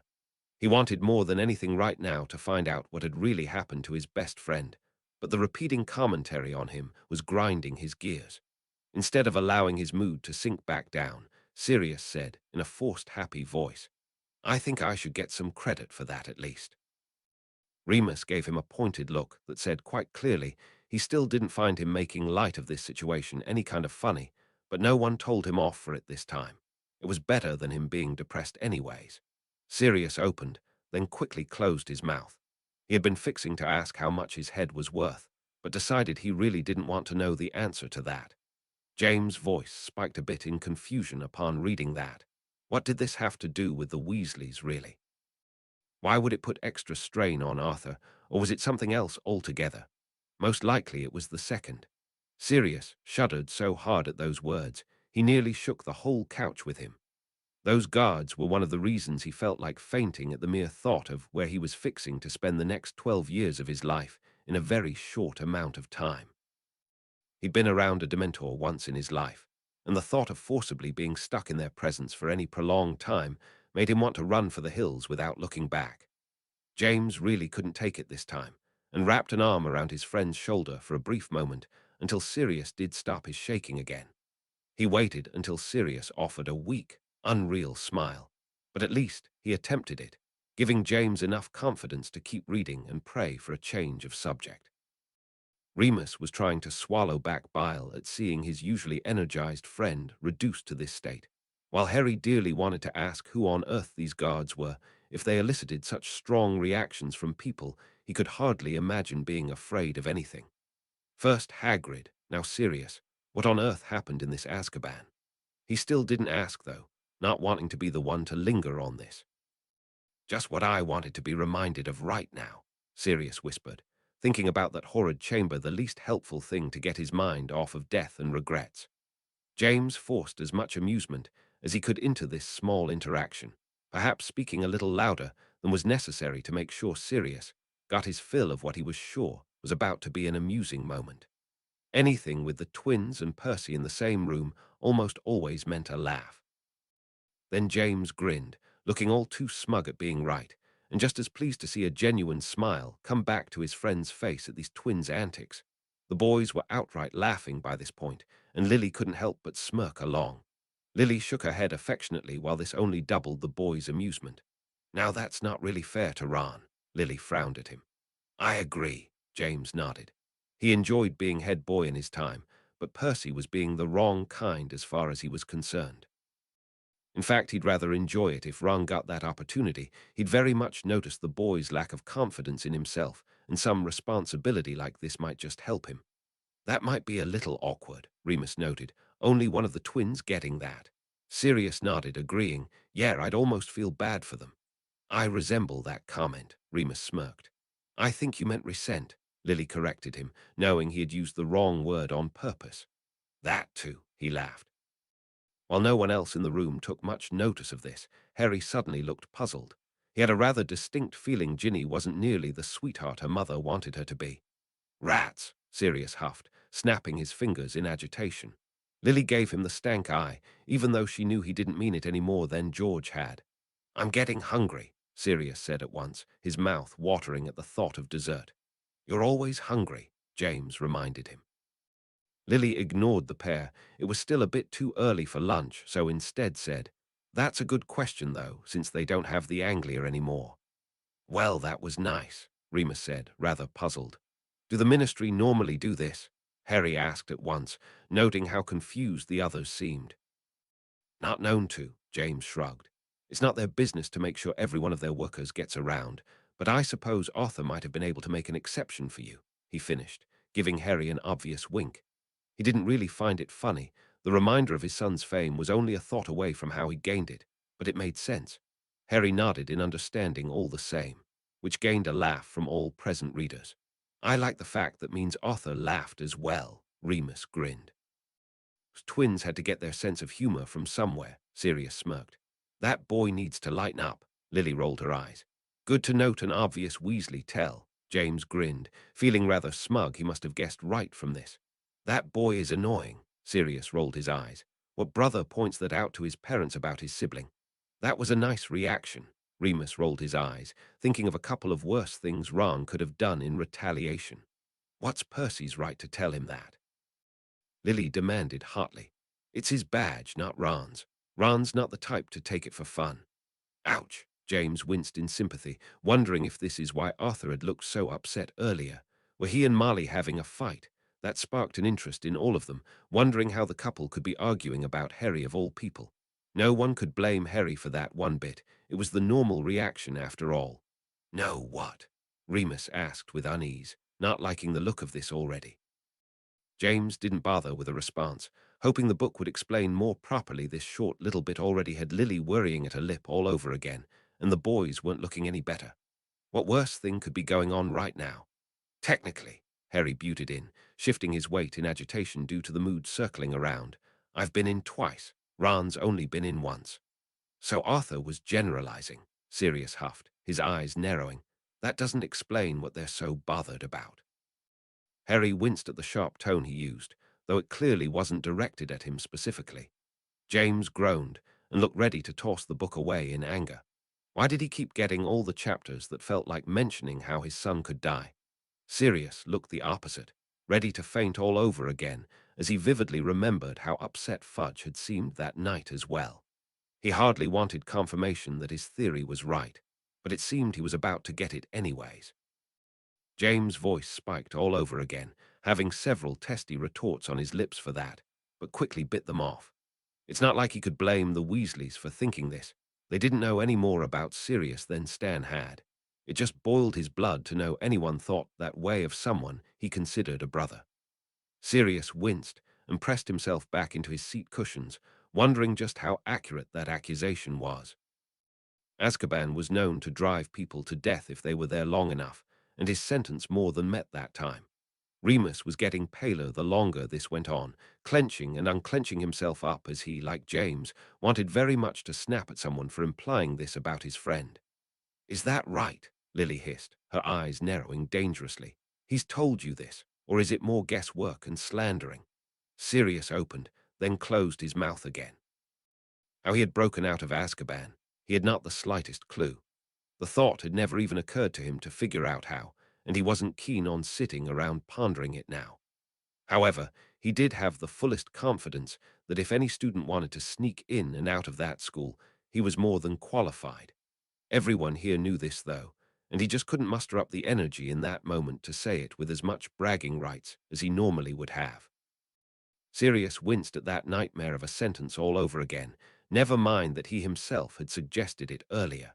It hardly made him feel better. He was obviously right this time. James was resolutely ignoring him, wanting to laugh at how stupid that sentence was, and hoping for a clue what his friend really would be doing.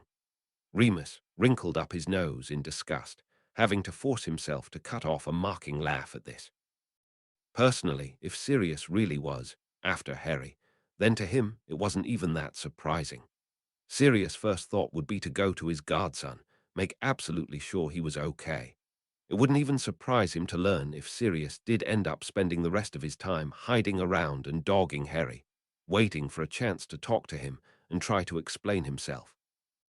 "Not used to hearing you refer to me by my last name," Sirius said quickly, desperately casting his mind around to distract himself from this depressing topic, even for the shortest amount of time.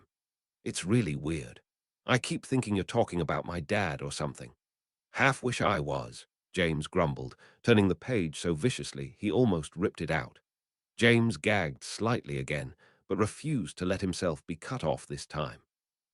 Lily's brows shot into her hairline at that. What an odd thing for anyone to think.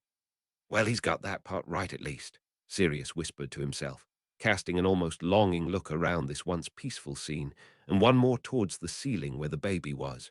Certainly not in the way Arthur had meant it, but he was more than sure a piece of him died that night this family was torn away from him.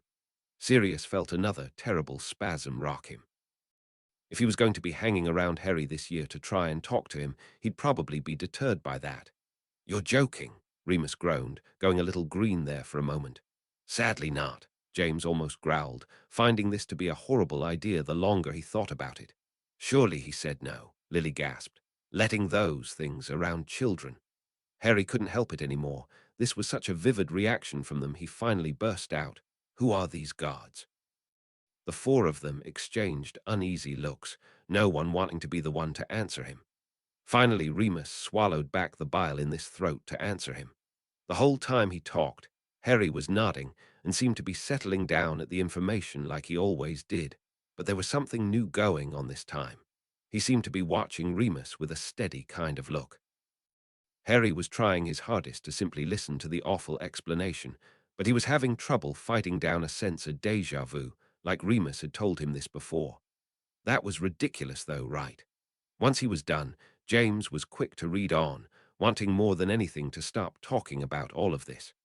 Lily huffed and grumbled something under her breath that they all heard and agreed with anyways. James paled to the color Sirius currently was, knowing he'd rather die than let his best friend be dragged back into living with those things. Both James and Remus' voice spiked as they started to protest that sentence, but Sirius was the one to cut them off, only being able to speak just loud enough to catch their attention.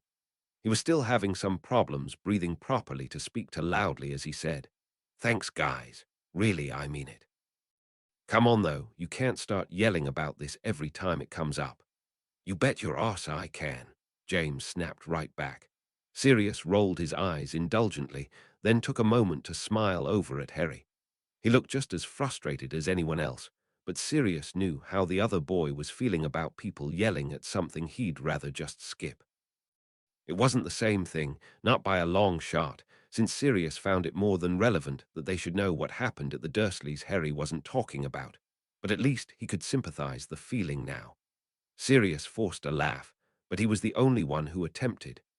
James scoffed deep in his throat, while Sirius sunk all the lower, unable to find anger this time.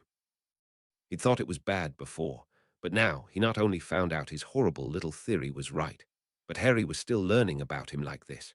It made him want to burst into tears and break someone's ribcage all at the same time. This time Remus slung his arm across his friend's shoulder and leaned in to whisper something in his ear.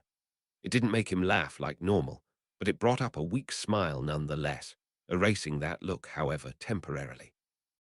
James had to cut himself off every few minutes to mutter what nonsense this was, but he got through most of it intelligibly. That finally released a bark-like laugh from Sirius. It was far more subdued than normal, but he turned gleaming eyes on Harry anyways. Harry was quick to return it with a smile and say, "Probably because I knew deep down you couldn't hurt a butterfly if you wanted to." "I almost resent that," he said in an attempt at a snooty tone of voice. "I can be plenty vicious when I want to." "Couldn't hurt me then," Harry amended, which made them all beam with unrestrained pleasure. They could have sat around trying to convince Sirius all day about this, but in his mind it would have been more like false hope. He just couldn't shake the horrible image swirling around his brain that he'd gone crazy in that place and could actually harm his little pup. Coming from Harry, though, even his instincts rather than actual memory made him want to get up and hug his little godson all over again, that he was still so confident of this feeling no matter what he heard. All five of them snorted in disgust again, never not finding that one of the most laughable and insulting things yet. "I'm respectably afraid of the headmaster," Sirius opinionated. Though no one had asked him, he felt obligated to answer anyways. "There's a difference."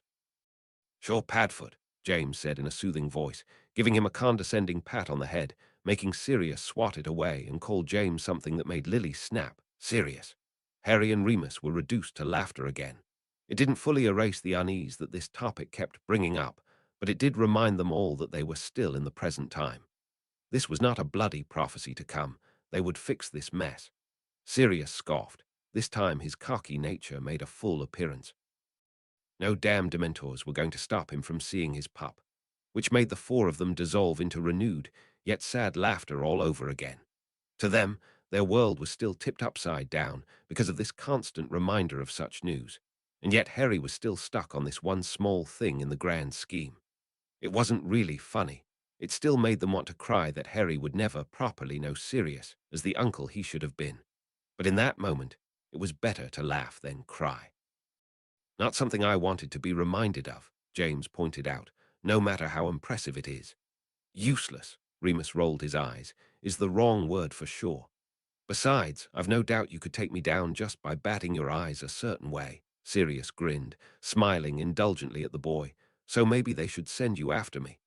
This time James popped him lightly on the back of his head, ignoring that stupid comment. "Of that I'll make sure," Sirius whispered, mostly for James' benefit, who looked all the more annoyed now Harry himself was saying that type of stuff. At Sirius' comment, though, James relaxed like he never had before during this story. Hagrid, Dumbledore, and the Weasleys were a great source of protection for his son, but he did recognize in that moment the light in this dark subject. Sirius was free, and he would sooner give his own life than let anything happen to Harry. He prayed to Merlin it would never come to that sort of thing, that there would be a miracle sometime soon, and the real cause for Sirius' imprisonment would be found, and Sirius would be free to look after Harry as he always properly should have, and that was the most reassuring thing of all. "That's the end of the chapter," James declared, trying to pass the book along to Sirius, who didn't exactly look keen on reading. Question submitted by Royal Rose 161. If anybody has any other plot holes or just random questions you'd like to see me try and explain away, feel free to ask. Chapter 5. The Dementor. Chapter text. This is more of replying to CLH comments, so if you want to skip by this point, I don't blame you, but here you go. I'm inclined to believe that because JK said so herself. She's not very good at math, and her statement of saying Charlie's age in relevance to Percy's is loosely interpreted. So I worked it this way because of the inconsistencies in the book saying how and when and what exactly he did there. I'm not inclined to go back and change it, because I like putting in those random comments in trying to explain the book's mistakes.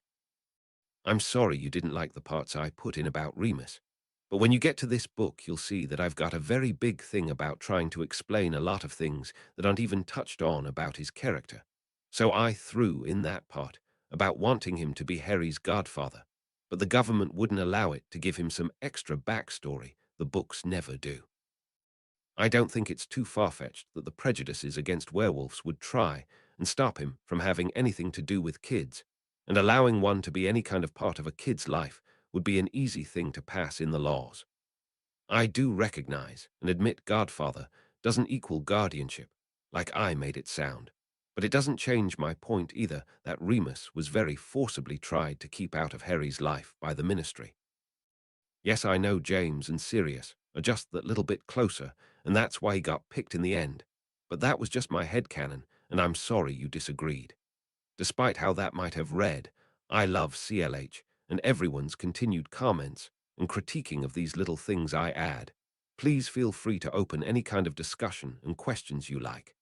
Sirius eyed his chapter with more weariness than almost any other before. He wasn't sure how much longer he could stand being talked about like this before he really did have some kind of breakdown, and avoiding the issue just didn't seem possible at this point. Still, it's not like he could avoid it. He'd rather break his arm than try to cut off the story here. He still wanted to know more than anything about Harry's life. So with a heavy heart, he went to the correct chapter and read. Wow, Percy really needs to figure out which brother he's talking to. James shook his head in disbelief. I still can't see Ron doing something like that. So the twins didn't do that? Lily asked in confusion. So who did? Remus agreed, more than puzzled. Must have been Ginny, James said with a frown. There's no one left. Well, if she takes after those twins, I'll be more than happy to hear it, Sirius agreed. Sirius grimaced, selfishly hoping that later never really came up, as he didn't want to hear Harry trying to tell his friends there was a crazy person after him any more than he enjoyed hearing Marley and Arthur talk about it. I'm sure that cat loved this, Lily giggled. This could be rather complicated, James agreed with a frown, while Harry sighed as he realized his friends had something new to bicker about, as if they needed any more fuel. He had a very bad feeling this one in particular lasted for some time. I agree, it would have made sense for one of the parents to go with the group, Remus shrugged. Guess Percy counts as adult enough, James offered. A new record for the Weasleys, it seems, Lily chuckled. Makes me kind of want to get a car, James grinned. They seem useful, and I'd like to learn about that spell. Lily furrowed her brow, not 100% sure they really needed another motorized vehicle around here, since she still was quite irked at Sirius' bike, and that car had been a disaster no matter the good end results. She didn't argue the point, though, not just now anyways. He's not exactly being subtle, Sirius frowned, but didn't say that out loud, wondering if he was just being paranoid. I've never asked, Harry said, trying to take away Sirius' perturbed face. He might not have said anything out loud, but they could all see it anyways. How does the platform work? What do you mean? James asked, looking for specifics. How come muggles don't just wander into it or notice us going in? Oh, Lily said in understanding. There's a muggle repelling charm on it, so they instinctively know not to go in or around the area. What about Muggle-born's parents? Harry pressed. They can go in so long as they're led by a wizard, Lily further explained. Harry nodded, happy that this little detail had been put to rest. He also realized it must be the same for the leaky cauldron. His attempt had worked. Sirius was slightly distracted and looked just a little bit better again as he continued. Harry gave a very happy smile of remembrance, thinking that was probably the first time Ginny had ever met his eyes, and turned away for some other reason than blushing. That had been her first instance of finally showing she had a personality other than shy. Props to that girl for putting up with him. Sirius rolled his eyes. Be nice, Lily chided. She wasn't the biggest fan of Percy's attitude either, but they were seeing him from Harry's point of view. She was sure he must have a kinder side, at least around his girlfriend. She also had to stop herself from pointing out at least Sirius and James were just as pompous about certain things. Oh, Lily smiled while the boys rolled their eyes at this mother act in front of school students, all the boys but Harry. He was blinking in surprised shock and pleasure, since no one had ever done that for him before. Think you were right before, James, Remus grinned. The Weasleys might just up and adopt Harry if he asks. I can only hope, James laughed, which was tinged with sadness all the same that this had to be a happy thing at all. Wow, she remembered, Sirius grinned. Guess someone must have said something, Harry smirked. Where'd she make them at? Lily asked. Did Tom let her use the kitchen? I guess, James shrugged, not really thinking too much about it. Now what's this? Lily said in surprise. You think Arthur is going to tell? James said curiously. Sirius huffed and grumbled something under his breath, but none of them could think of anything to say to him that they hadn't already. Wow, not many people will admit to eavesdropping, Remus said in a laugh. I did it so he technically still kept his promise to the minister that Mr. Weasley didn't tell me, Harry shrugged. How exactly was he planning to tell you, hey, some crazy guy is coming to kill you? Sirius demanded in a snarky tone of voice. Harry gave him an anxious look, but he couldn't really answer that since he'd never given Mr. Weasley the chance to explain. Sirius looked up and around in surprise as he said, Okay, I know why you mean it now, but why didn't you then? Harry gave an easy shrug as he admitted, Sorry, Sirius, but you didn't exactly scare me more than Voldemort did. They all grimaced slightly at that, still rather happy Harry wasn't actually afraid for his life, since it just wasn't possible Sirius could ever hurt him, but hating the idea all the same that there really was someone out there who did want Harry dead. Sirius released a surprised snort of laughter and made to say something, but stopped quickly when James smacked him across the back of the head before he got a chance. Giving him a haughty look, he continued anyways this time, not as serious as I could. Where is your off button? Remus demanded, while Sirius gave them all satisfied smirks and continued. Ouch, dang it, guys, Sirius grumbled. He'd been smacked even before he'd finished the word that time. How many times can you make the same joke and still think it's funny? Remus demanded. As often as I want, he shot right back, a superior smirk now in place. This was such a turn around to his depressed mood of late that no one really felt that mad at him anymore. That had them all stumped for a moment, until James snapped his fingers and said, You think Arthur thinks you know everything, that you might know Sirius was a friend of mine, and you would go looking for him because of that. But I didn't now then, Harry pointed out, and even if I had, that still wouldn't encourage me to go find him when I thought he wanted me dead. He finished, giving an apologetic look to Sirius for saying that. They all shrugged then, not really having any better reason why Arthur would think this.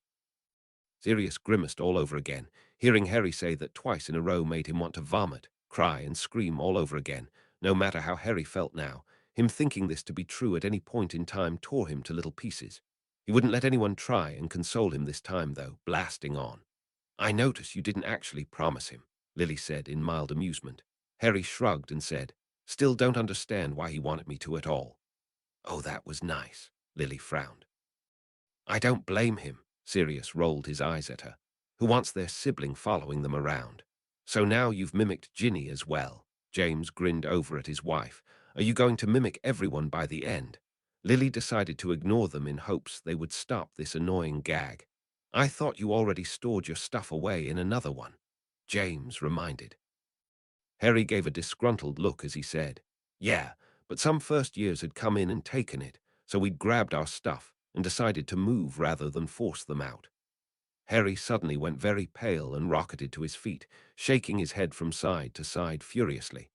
Lily reacted just as fast, clutching at his arm and demanding he calm down, or he was going to hurt himself. He relaxed, but didn't glance over at his mom at all, but instead focused on Remus like he never had before. His face scrunched up, and it was all too easy to picture the man before him with a little extra grey hair, sleeping in that compartment.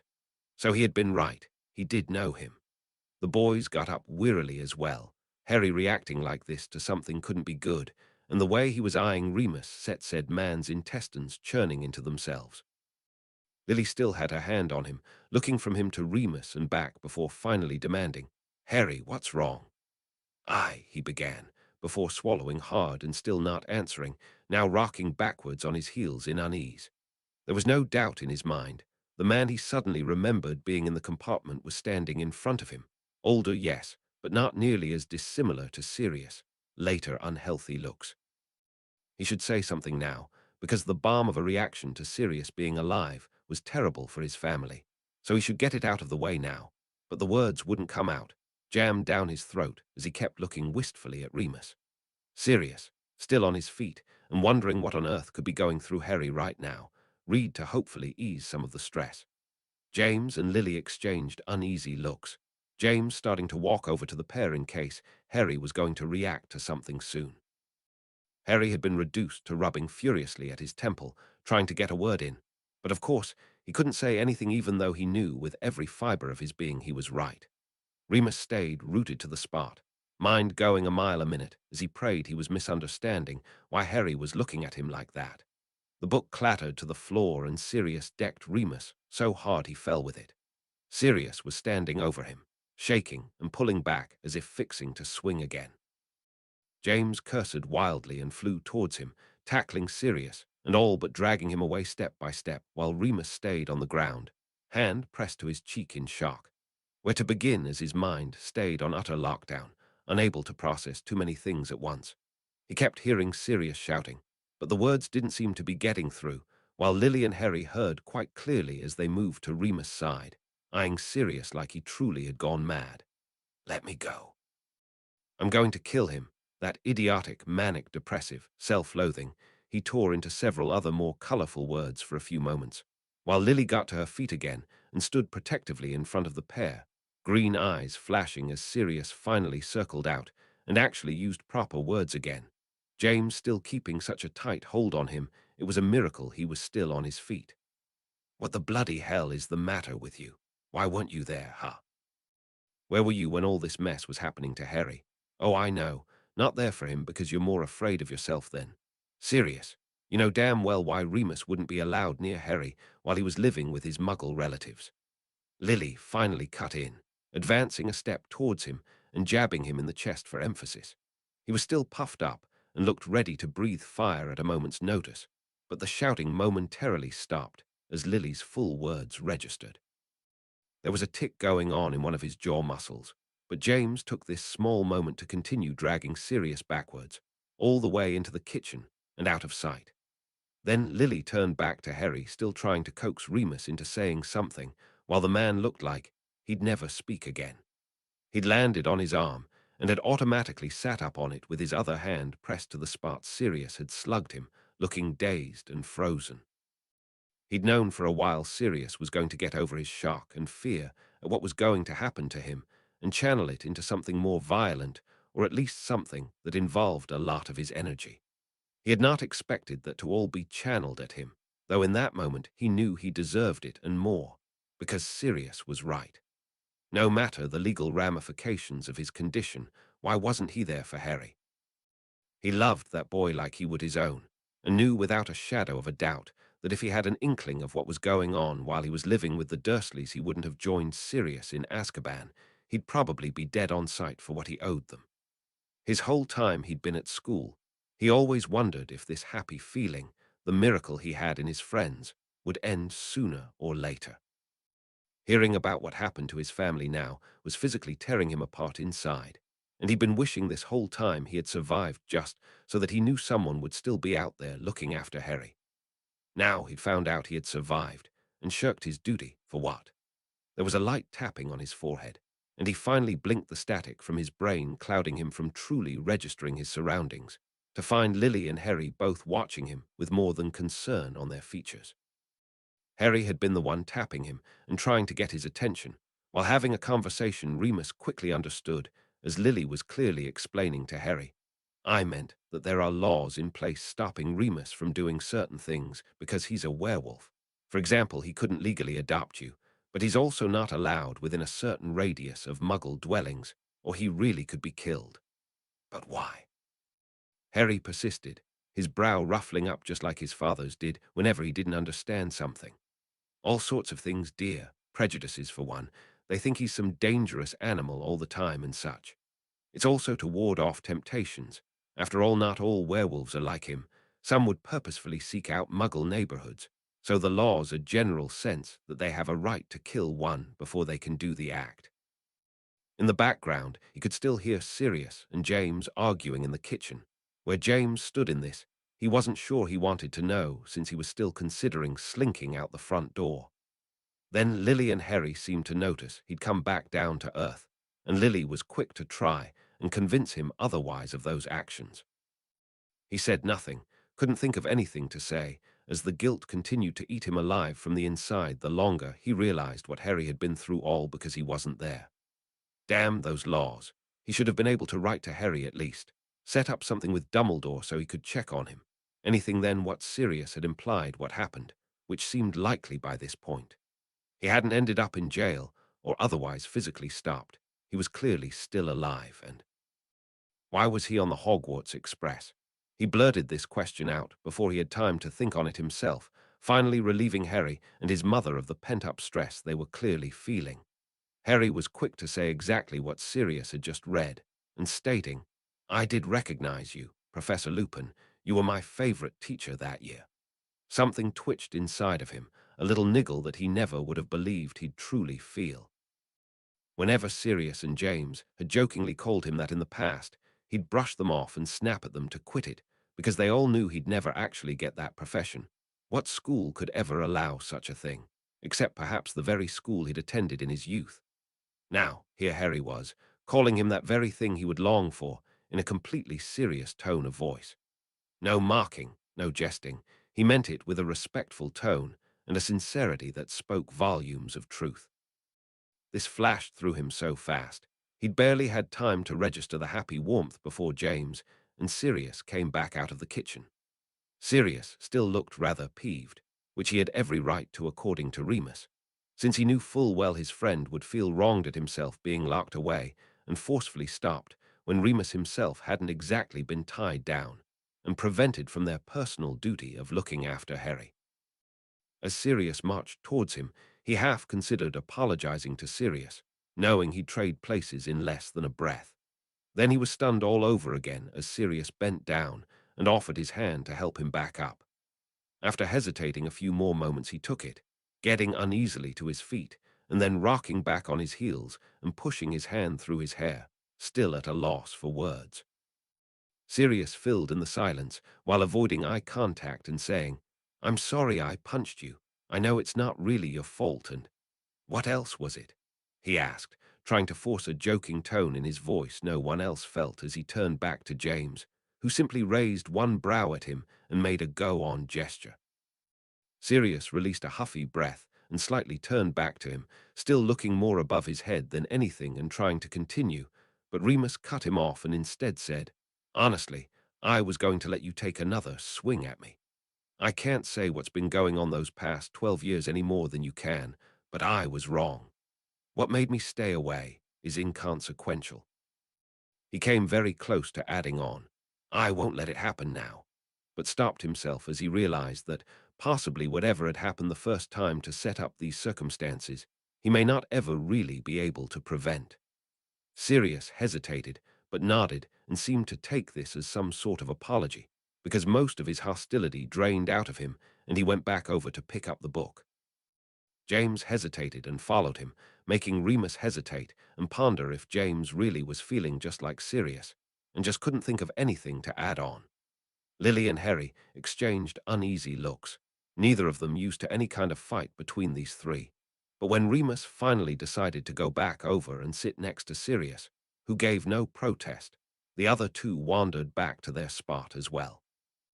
There was a very sticky silence for a long time, Sirius rummaging for his page being the only noise, and once he found it, he began again with a bit more anger in his voice than was normal, but no one said anything.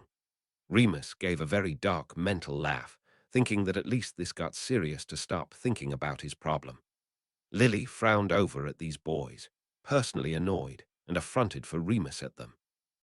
She had a very good idea why he hadn't been allowed to go see Harry, and if they didn't cool it with the attitude soon, she would shove it in their faces why. Or care of magical creatures, since we've already established there's an opening for that job as well, Lily offered, watching them all carefully. No one said anything for or against this idea. In fact, she was a little more concerned Remus didn't seem stoked at the idea of this happening. He loved teaching people, had always had a special fondness for younger students at school, and was well known for being the most approachable of the Marauders' little gang. Secretive, a little odd, yes. Lily hadn't even figured out that Remus was a werewolf until her and James were engaged. So she had not the slightest problem with this, and would gladly curse anyone who said otherwise. Remus gave a wan smile. This wasn't the first time he'd heard this. He'd always been rather small and underdeveloped because of his condition, and Ron wasn't the first person to think he didn't have a source to his wand. It had led to a few instances of teasing, and one memorable instance where he had proved a crowded corridor just how stupid it was to underestimate him. Sirius frowned, not at all pleased to be right back on this subject. James had to force down a strangled laugh as he realized all over again how odd this wasn't for Harry. Twice now, two of his old friends had made an appearance in his life, someone Harry should have rightfully known since he was born, and Harry had not a care in the world for either of them. Then James frowned further, suddenly wondering at the coincidence of this. What on earth were the odds Remus would wind up at Hogwarts, on the same year Sirius had made his grand escape? Was it possible Dumbledore had sought out Remus for this very reason, like he thought one friend would know the other's mind set well enough that Remus would perhaps try to stop Sirius? The longer he thought on this, it actually brought up a whole new round of questions, like where was Remus when that big blowdown happened that wound up Sirius in jail? Did Remus really think he'd done it? That was ridiculous, right? He had defended him now, so what could change in the coming year that would stop Remus fighting tooth and nail to keep Sirius out of there? To be fair, even if he had tried to give credence to Sirius, not many people would have believed him anyways. Sirius hadn't let himself stay on the matter long, and James was in no mood to bring up any of this, so the reading continued. That finally released a pitiful chuckle from all of them. Even at the new tension, they all still found this stupidly funny in the context Hermione meant. "If that ain't the truth," Lily grumbled, having noticed that pattern a while ago. "Oh, thank you, Ron," Sirius mentally grumbled, though still kept that one to himself. Sirius shuddered all over again. He had known at the start of this chapter he couldn't exactly gloss over this, but after the bombshell of realizing Remus was still alive, it almost had less of an impact on him. Almost. His anger at Remus abandoning Harry almost made reading about what was to become of himself semi-bearable. It also brought up the fun question of what on earth happened to Peter. Since their original theory of them all being dead turned out to not be true, exactly how untrue was it? Was Peter somewhere out there as well? Sirius decided right then he would kill him if so. Remus had the vaguest of reasons. Sirius would give him that even if he was convinced there were ways to get around them that Remus should have thought up, but Peter didn't have any reason to abandon Harry.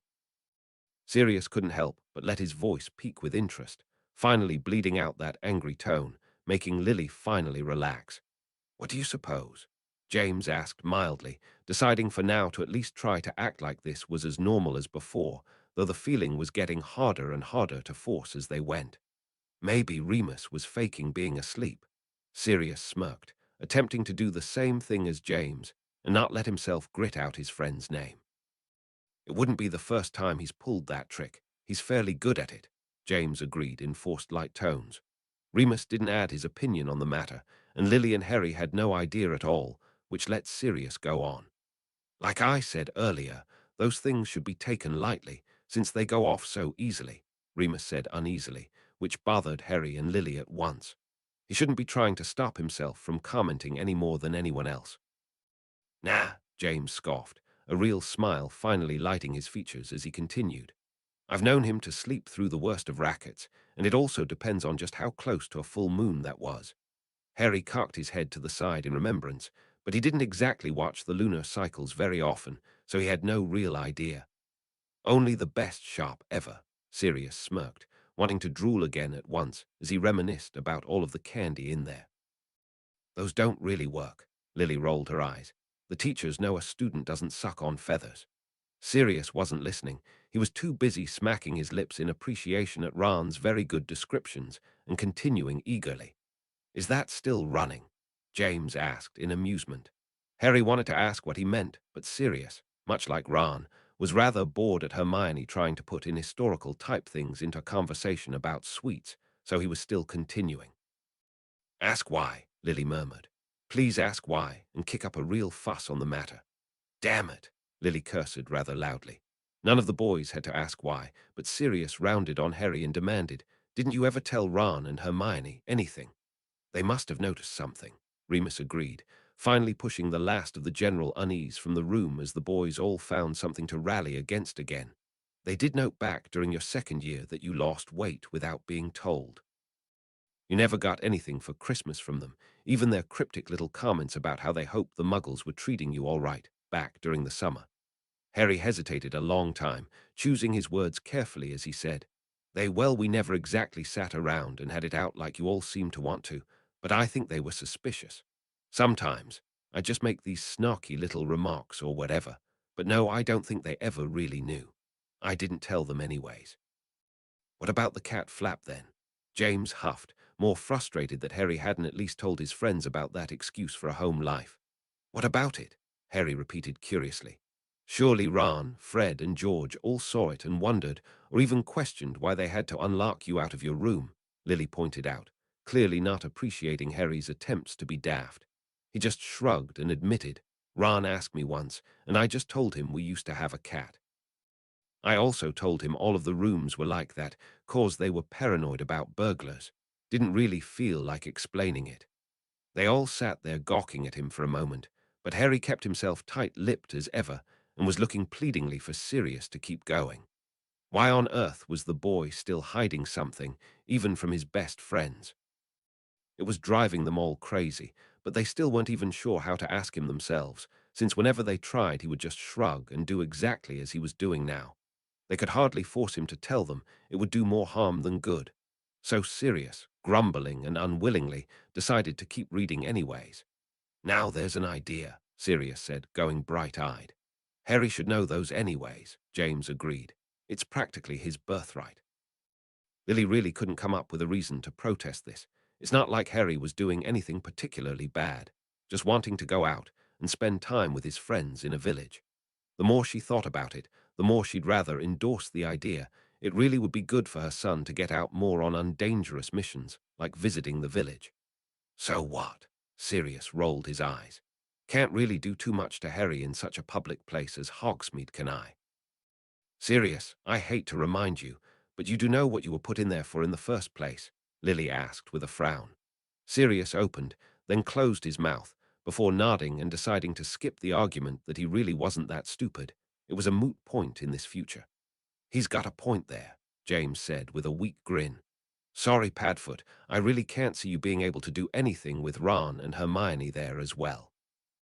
Sirius nodded in agreement, continuing with only the hint of a joke. "I can see them taking me down easy. I'm definitely no match for these three." Harry smirked, but was honestly unable to decide just how much they were kidding. "Thanks, 'cause I wasn't reminded of that enough already," Sirius huffed under his breath. "Knew those two pets were going to be all kinds of fun," Remus murmured lightly. "Don't what?" James frowned, rather on Ron's side for this particular argument. "Don't stop the cat from sitting on him. Don't yell at the cat for eyeballing his pet. Personally, I think Hermione needs to get a grip here." Everyone else in the room nodded in complete agreement. They all brightened, but for different reasons. Lily, James, and Sirius were all dying for Remus to really wake up and get some explaining going on. Maybe he even knew more about Sirius' case that he would bring up, aside from his general explanation of where he'd been. Harry simply wanted to replenish memories of him. Already in these few days, he had a high respect for Remus. Now he knew he'd get to talk to him for at least a year. Remus, while still personally thinking he'd never give a good enough reason for his actions to be okay, was simply hoping he and Harry could have a normal conversation about anything. He could only imagine how his life had been without both James and Sirius around. They still had no idea where Peter was, so if he'd truly been on his own for 12 years, the very idea he'd get to interact with Harry would brighten his day. "Okay," James and Sirius said together. "Now I know he's faking it." The pair sounded so disgruntled about the fact. No one asked for details. "Please say yes," Lily sighed. wanting to stop this delay to what she felt would be the most important conversation of this year to Harry. Gee, thanks. Remus mentally rolled his eyes, though he said nothing out loud since he knew quite well how he looked to others. It was one of the things that made him so obviously what he was. This time they couldn't help but lean forward eagerly. Remus couldn't possibly ignore this. James and Sirius muttered something foul under their breath, knowing quite well that wasn't exactly enough to wake him up normally, but having a fairly good idea he was faking it, and knowing he was just stalling now. Remus snored like crazy when he was asleep, and hardly so much as twitched, which had been the giveaway from before. His mouth wouldn't have flopped open like that unless he was just going to start snoring louder. Yet Mooney had faked sleep a few times in their youth to listen in on them sometimes, so they knew he could do it well enough to fool most people. James and Sirius weren't most people. Even only hearing a description of him, they knew they were right. Probably the only time I've ever disliked that woman. Sirius scowled over at Remus as he said that. No one needed to ask why as Remus sunk into the couch cushions a little more, rather upset himself. James rolled his eyes, dearly wanting to point out to Ron what he had a good idea of, but resisted anyways for the sake of repeating himself. Lily released a surprised snort of laughter. She remembered one time back during their first year where she had come into the common room and saw him passed out in an armchair and wondered the same thing. Well, that's a relief. Sirius couldn't help but smirk, being able to picture that all too well. I think I should resent that, Remus remarked, smiling lightly over at Harry. Harry was quick to return it, saying, well, no person asleep is actually good company, so don't take it too personally. James and Sirius couldn't help but laugh at that little exchange. It did help to relieve their mood a bit. Oh joy, 'cause this was just going so well before, James grumbled. His excuse for jokes have actually gotten more lame, Sirius said in disgust. I didn't think that was possible, James agreed with a grimace. Wish yours did, Sirius grumbled, then winced as he realized what he just said. He'd made joking death threats before, but now at the all-too horrible realization he might have carried through with one of them, he didn't seem to find them quite as funny. Now that might have actually got his attention, Sirius nodded eagerly. Your worst nightmare, James grinned, suddenly lighting up in a whole new way. After finally accepting and adjusting to Remus being alive and getting his dream job, it truly sank in that this meant Remus was a teacher at Harry's school. Once Remus woke up and realized who he was sitting seats away from, Harry would finally get what he deserved from the moment his parents had died. He was still ticked at whatever reasons had stopped this from happening before, but the point now was that Harry couldn't get into any trouble this year. Remus would never let anything like the last 2 years happen to Harry. This raised such a giddy mood in him, he actually laughed out loud and was forced to explain this to the others. Lily and Harry beamed, both clearly agreeing with James on the matter. Sirius sulked and didn't say anything, trying to decide if this made up for his previous absence. He'd withhold judgment for now. Or back him up, Sirius scoffed. Honestly, don't you ever let your friend have fun. Not this time, Harry remarked. For the same reason I knew Malfoy should have backed off. No one's stupid enough to go at it when a teacher's around. Remus shrugged, honestly agreeing with Harry, while James and Sirius grumbled they didn't really think Remus would have done anything against Harry and his friends. Good on ya, James nodded in approval. I'm more than sick of his crap as well, Sirius sniffed. Still can't decide if he's faking that or not, James smirked, knowing the answer really, but trying to get a rise out of him and giving Remus an obvious look who just shrugged. He had no idea. Sirius played along and pondered it for a moment before saying, I don't know, even he isn't so dense as to snooze right through a bunch of kids being that loud. But then why would he still be faking it? Lily honestly wondered if Remus wasn't perhaps faking it out of fear of meeting Harry. This was going to be the first time he'd seen him in years. It was going to be more than awkward for both of them, so she couldn't blame him one bit for stalling. That's not the problem, James shook his head. It's the other noises I'm not buying. Sirius frowned in concern now, his voice matching that expression. The Hogwarts Express was one of the most magical objects he'd ever heard of. It hardly just broke down for any reason, and if Hermione said it was too early for it to be stopping, then what on earth could be going on? Harry suddenly got a very hair-raising feeling. Something truly awful was fixing to happen, so he blurted out purely to delay it. You know, I've never thought about it before, but how come school always starts on a Monday that's always September 2nd? That isn't really possible, is it? It's part of the magic of Hogwarts. It kind of exists in its own little time pocket, Lily explained at once.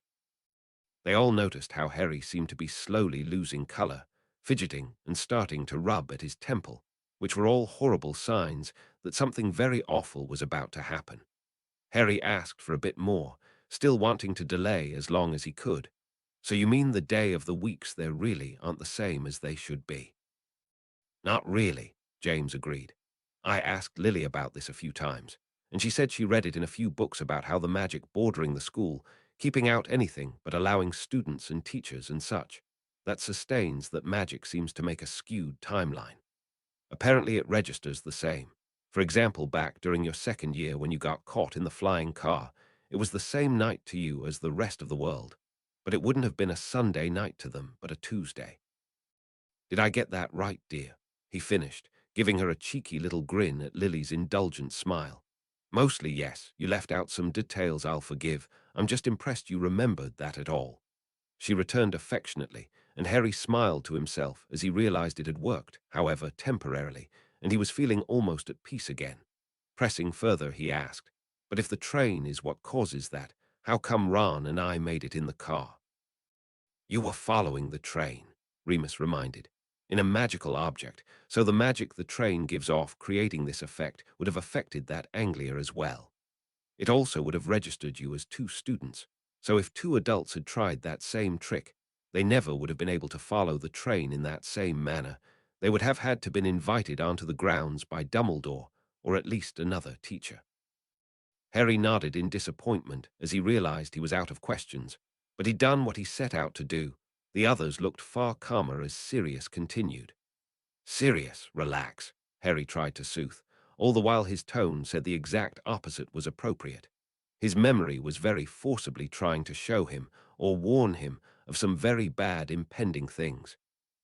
Sirius did hesitate for a moment longer to give Harry a reassuring smile, giving them all a brief reminder that Harry was clearly okay with whatever was about to happen physically anyways. His attitude was still scaring them almost as much as the book itself, now as tense and jumpy as a cat Sirius read on.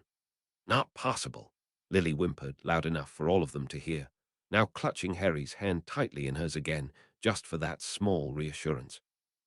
Harry had a very strong impulse, which he followed, to squeeze right back, instantly confusing him. What on earth could this memory have to do with wanting his mother?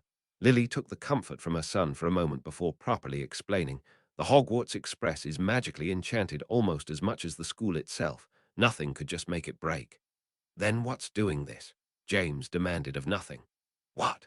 James demanded, looking ready to reach forward and take the book away from Sirius. He stopped him, swatting him away, while Remus was frowning and offered, "They must have been invited on. There is no other explanation." "I've never heard of anything like this," Lily groaned, her hand tightening on Harry's all the more. "Who would be getting on? Why? Guess Hogwarts wanted to take pity on some hitchhikers," Sirius grumbled without any humor at all, now rushing on for a real answer. "Can't blame that kid one bit," James nodded. That random comment released a surprised snort of mirth from Sirius, but it didn't last long enough for him to delay. "Oh, that's so sweet she go looking for Ron," Lily murmured. "I don't like all of these students moving around, though." Remus frowned, bouncing around in agitation now. "It's still creepy that something's getting on. It would be safer if they stayed still in one place." "You can't really blame them for seeking out friends and older siblings," Lily chided at once. "No," he nodded, "just my personal advice." They all lit up at once, having almost forgotten Remus was there in their new panic. After all, it could hardly be anyone else, since Harry hadn't recognized the voice.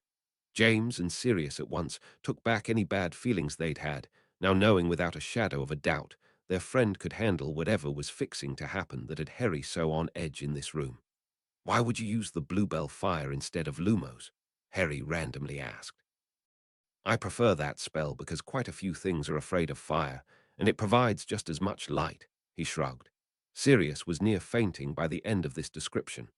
No one, not even Harry after Remus' thorough description of these monsters, needed to ask what had boarded the train, or even why. "This is ridiculous." Lily spat hotly, her green eyes shining with light as she continued. Those bloody things shouldn't be allowed anywhere near these children. Sirius can't even get on the train unless a staff member from Hogwarts invited him on, so what do they think they're doing? Harry quickly asked very loudly, watching Sirius with concern to make sure he really didn't faint. What do you mean? Remus was on the train. He also had a vague feeling another teacher was on the train with him at some point, but that was only the hint of something he knew better than to try remembering. James, still torn between wanting to yell all over again in defense of his friend or hug him, answered Harry. Like we said, the train's got all sorts of magic surrounding it, allowing its entrance to Hogwarts. Not just anyone can get on, only the students. Why do you think the parents never help load their kids' luggage? So unless... Then he trailed off, going bright-eyed himself and turning to Remus, now almost beaming as he finished. Unless someone did invite him on. Remus cocked his head to the side in wonder as he pondered this. He would like to think Sirius would have contacted him after he got out of prison, and it's not like Remus would think twice about helping him. Why wouldn't he help Sirius get to Hogwarts, since as of right now he honestly wouldn't put it past his friend to be trying to get into contact with Harry as well? Aloud he said, I've no idea. If I did, then I would be regretting it then. Sirius had to swallow very hard around a lump in his throat, but when no one offered anything more, he finally forced himself to read again. Sirius, do you want someone else to read? Lily asked kindly. James and Remus gave her grateful looks. They had been fixing to ask themselves. The only thing stopping them was his response, which he gave to their predictions.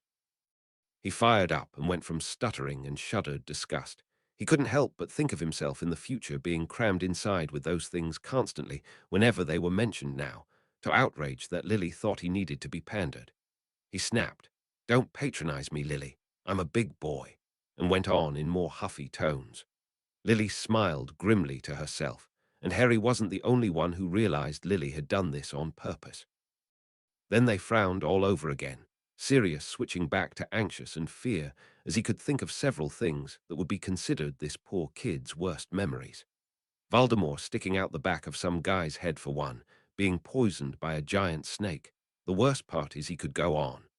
Then he glanced over and saw Harry leaning into Lily, which he found rather odd.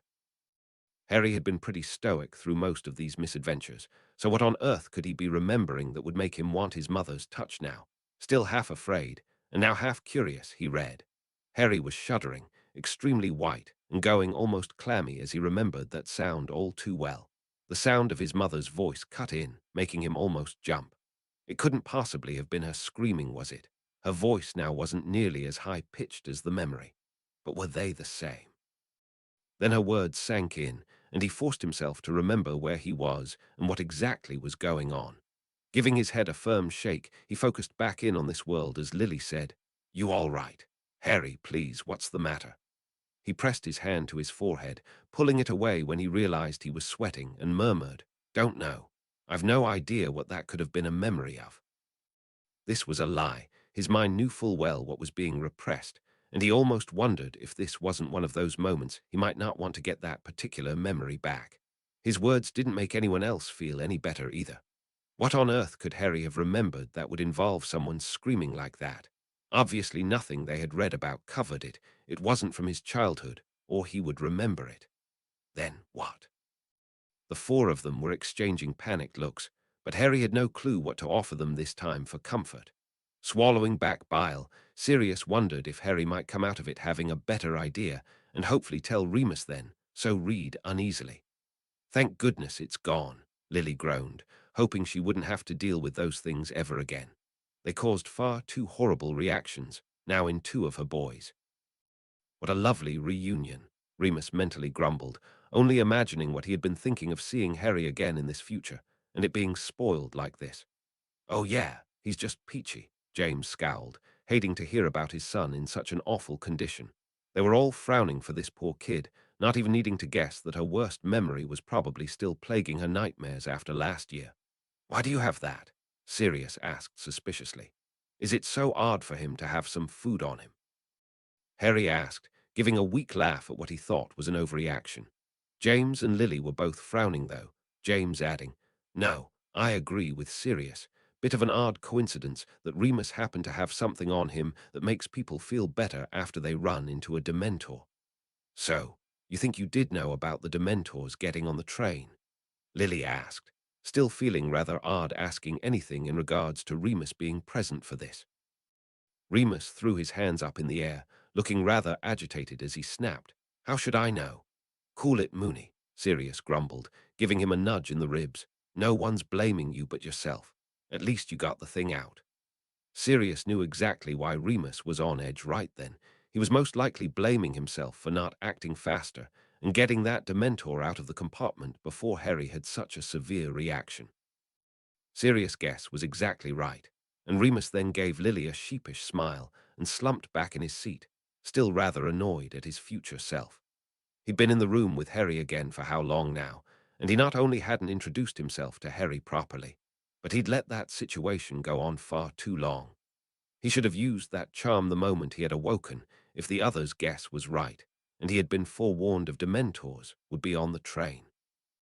It also answered his earlier question that no, he most certainly hadn't helped Sirius get on the train. The Dementors would have found him no matter where he'd been hiding on it.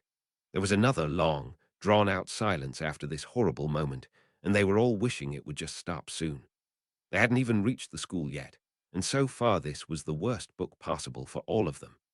Still, it's not like they had anything else to do about it, so Sirius forced himself to keep going. You don't realize how lucky you are, James said weakly, trying and failing for a joke. Remus doesn't share food lightly. Remus didn't raise to the bait, and Harry only gave a half-hearted grin at his father. What was that? Sirius demanded, now scowling over at said man. Remus shrugged and looked to the ceiling as he murmured, That was me making a quick exit, I presume.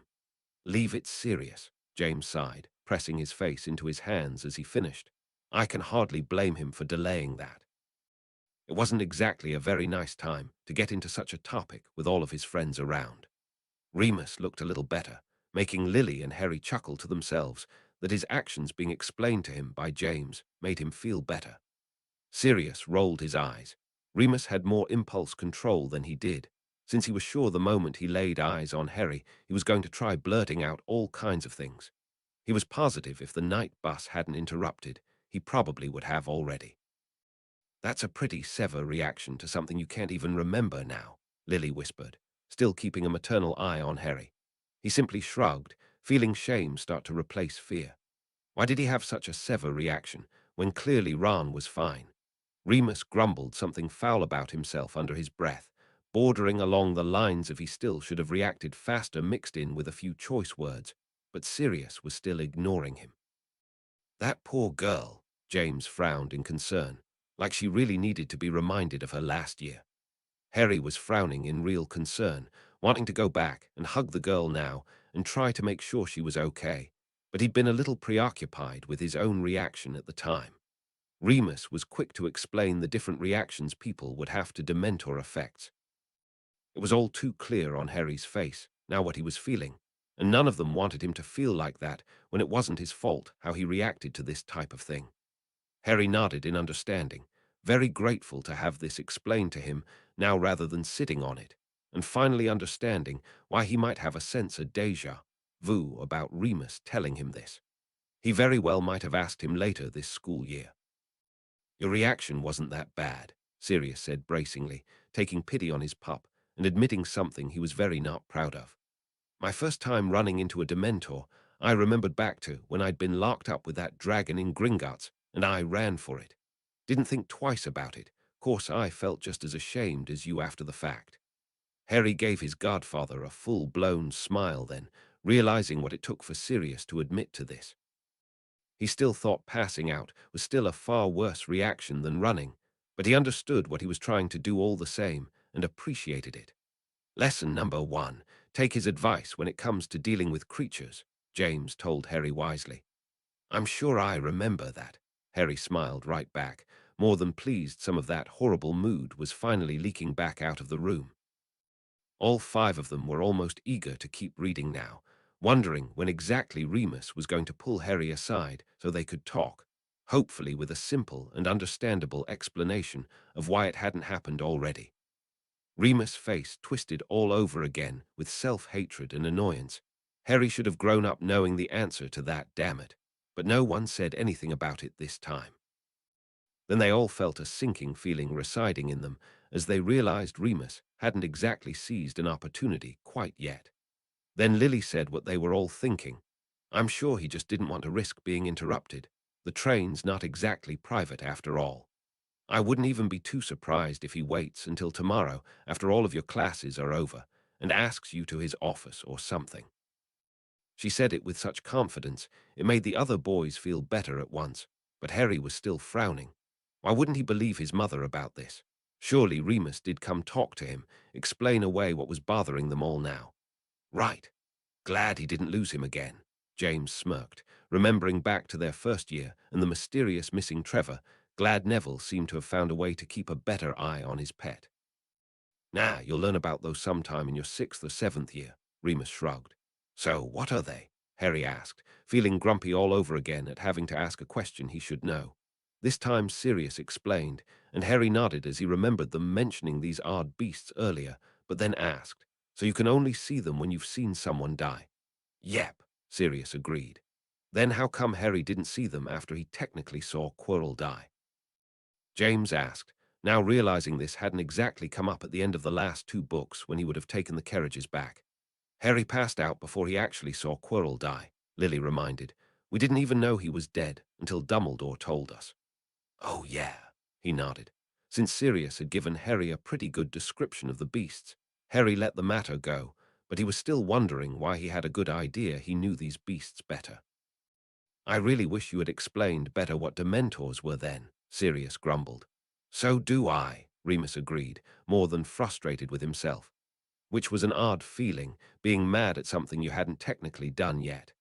Yes, because I'm so sure I'm just going to come waltzing through the front gates. Please give me a little credit, Sirius huffed. James and Remus rolled their eyes, but Sirius had said that with an almost normal tone of voice, a first since finding out and referring to himself, so they let the comments slide. Who did Neville tell that would be mocking Harry like that? Lily said in outrage. Harry defended his friend at once, still grimacing in annoyance as his memory recognized all too well that tone of voice. But he knew Ron had asked snapped at Neville about this later, so he explained.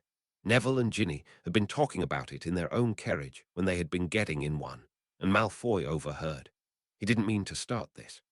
Lily backed down, mollified at once, but Sirius was still rather annoyed enough his tone showed it as he read. Professor Lupin is the best, James said, then burst out cackling when he realized how much fun this could be. Sirius was frowning at him, though, slightly miffed as he said, You couldn't have held off on that. I wanted Ron to punch him. So sorry my timing wasn't to your liking. Remus rolled his eyes at him. And I already hated this kid before. Sirius scowled down at the book now.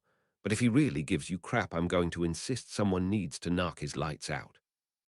I think I can handle a 3rd year picking on me Sirius. Remus smirked at him, still warmed all the same, and flashing back to a few times when Sirius had made that threat about any other kid who picked on him for his appearance. What did they do now? James demanded of nothing. Merlin they just stepped foot in. Why Hermione? Lily puzzled, long since used to Harry seeming to get more attention than any of them wanted. And I agree, what on earth could this be about? Well, at least it wasn't Snape or Filch trying to blame them for something before school even started, Sirius grumbled. She has that effect on everybody, Remus smirked. A word about what, though? Harry asked, still a little on edge at that remembered look. All of them shrugged, not having the faintest idea. Oh, Remus, you didn't, Harry groaned, going bright red with remembered embarrassment. Remus, however, was smiling, finally pleased with something he'd done in this future, as he explained to Harry. Oh, I'm very sure I did. You shouldn't be embarrassed about what happened to you, Harry, but I'd still feel much better if you were double-checked by someone. Harry grumbled to himself, not in any kind of agreement because of the fuss he knew this would cause, but it caused the others to continue smiling more broadly. Finally, here was something they had all been hoping for since the very first book, someone who really was there simply to look after their little Harry. She makes it sound like I do this on purpose, Harry fumed to himself. I'm not delicate, Harry said in outrage, causing Sirius to burst into unrestrained laughter. He refused to explain why, though, swallowing back more laughter as he read. causing the rest of them to snicker as well at Harry's mirrored response. Harry crossed his arms and grumbled about them picking on him. Oh, he shouldn't be that bad. James rolled his eyes. He's really had all the treatment that could be given. I swear teachers were never young, Sirius agreed in disgust. They never seemed to understand what their actions could do to a student's status. I think I should resent that comment now, Remus butted in, grinning from ear to ear at being able to say that. Sirius appraised him for a moment before amending, okay, most teachers. Da-da-ha, James said in approval. Well, I couldn't be happier. At least now Harry finally has a competent teacher. Thank Merlin, Sirius agreed, nearly bouncing in place in excitement. I'm almost happy to be able to hold off on all those insults I've been coming up with and push them off for another year. I am equally delighted you both have so much faith in me, and offended you think something's going to happen to me at the end of this year, Sirius. Remus smiled indulgently at the pair of them, continuing by addressing Sirius again. What exactly do you think is going to happen? I like to think I might even be able to break that stupid rumor. I'm not superstitious. Oh, I don't know, Sirius shrugged, not looking very concerned by the matter. In fact, you've got my vote of confidence for doing just that. Well, now I'm all settled then. He rolled his eyes indulgently, causing the others to continue laughing at the pair's exchange. McGonagall's probably telling her she can't actually take all of those classes, Lily remembered sadly. But she's already bought all of her textbooks, Sirius protested with a frown. Shouldn't they have done this before the year started, like last year? Maybe they can come up with some sort of deal so that she can rearrange her schedule. Harry offered, nodding to himself as he was pretty sure this answer felt right. Can't see how that would happen, James disagreed. Like we said, some of those happen at the same time. Well, looky there. Remus raised a brow in surprise. Looks like Harry was right. Although, Sirius insisted, private lessons. Harry shrugged when he realized they were actually expecting him to answer, saying, She didn't tell me, that was just me trying to guess. They speculated a few more ideas, but when they finally realized they wouldn't really know until lessons started, and let the matter go for now. Hadn't thought of that, Lily nodded. McGonagall wasn't the one to do the opening ceremony. Guess I would have thought that the first years would have just waited on her. Something else I've never seen before, James grinned. I still don't understand why this book keeps randomly explaining things we all know, Sirius rolled his eyes. Maybe it's to do with whatever spell was used to create these, Remus offered. Sadly, I can believe that, James said with a wince for his son.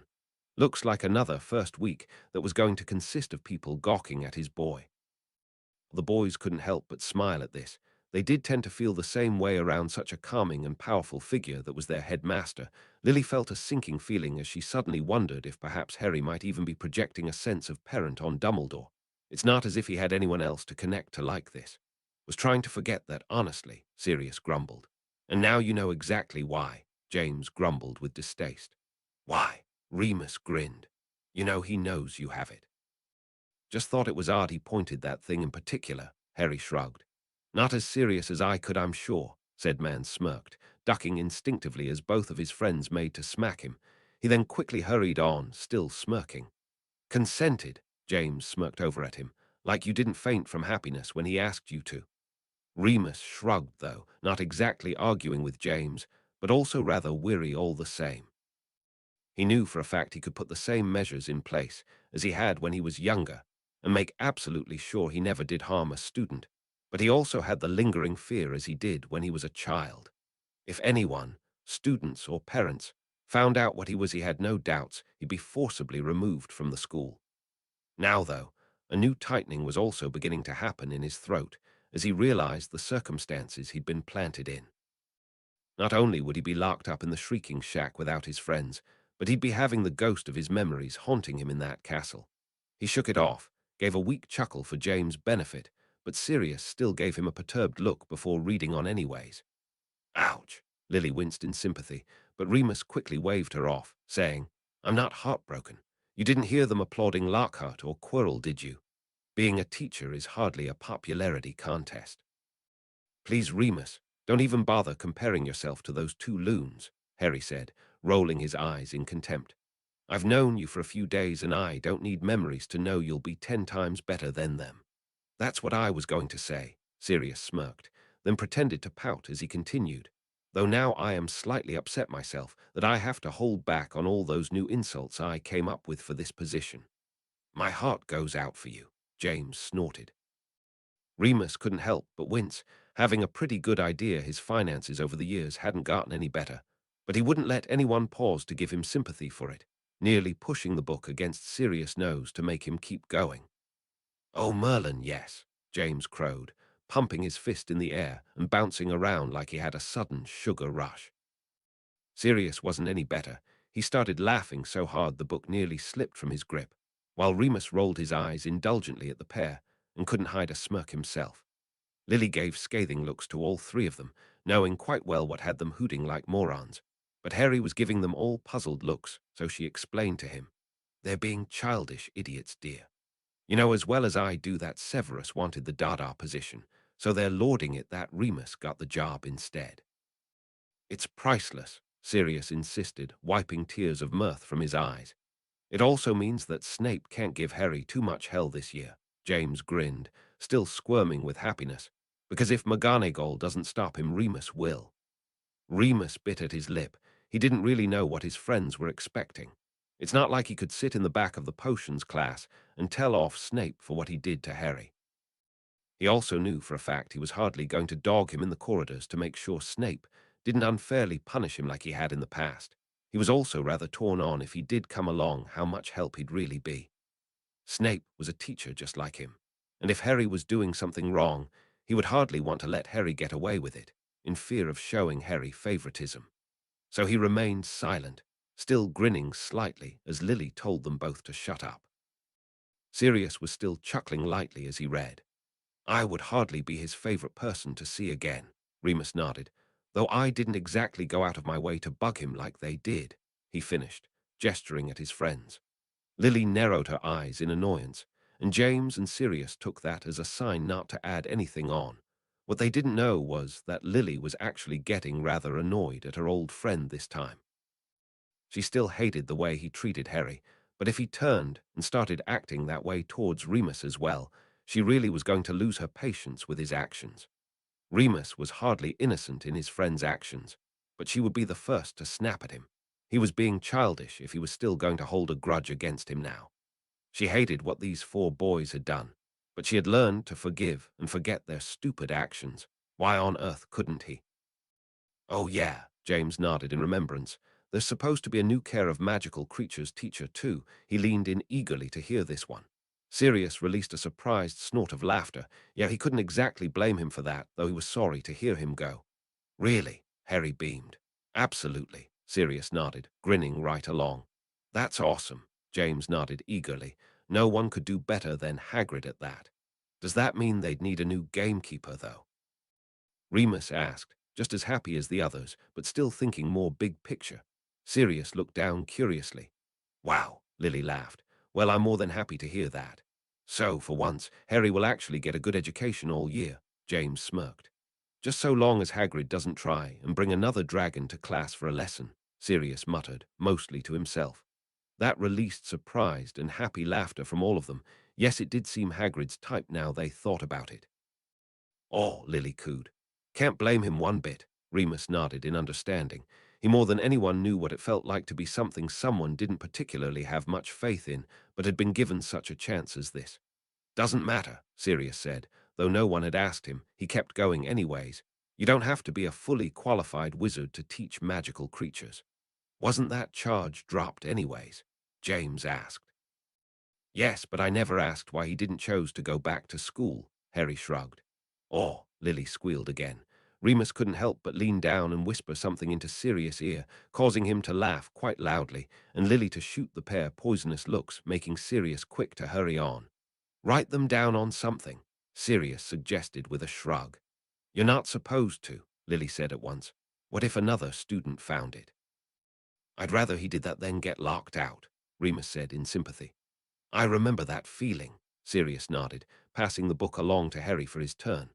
"I know all of you guys have been hyped up for the big Sirius reveal, and I'm so glad you all found it to be good and in character, but this is the chapter I've been most anxious to get to. Remus is unabashedly my favorite character. Have you ever noticed, if you ask an HP fan who their favorite character is, No one actually, says Harry. I've spent many a long hours trying to understand why and where he was during Harry's life, and I do hope you guys like the reasons I provided. More will keep coming the more they understand about Harry's and Remus' life later in books 5 and 6. I've got some more theories and add-ons then, but until then, hope you enjoyed. I looked it up, and poor Remus, it was actually a full moon that night, even though Sept 1st, 1993 was actually a Wednesday.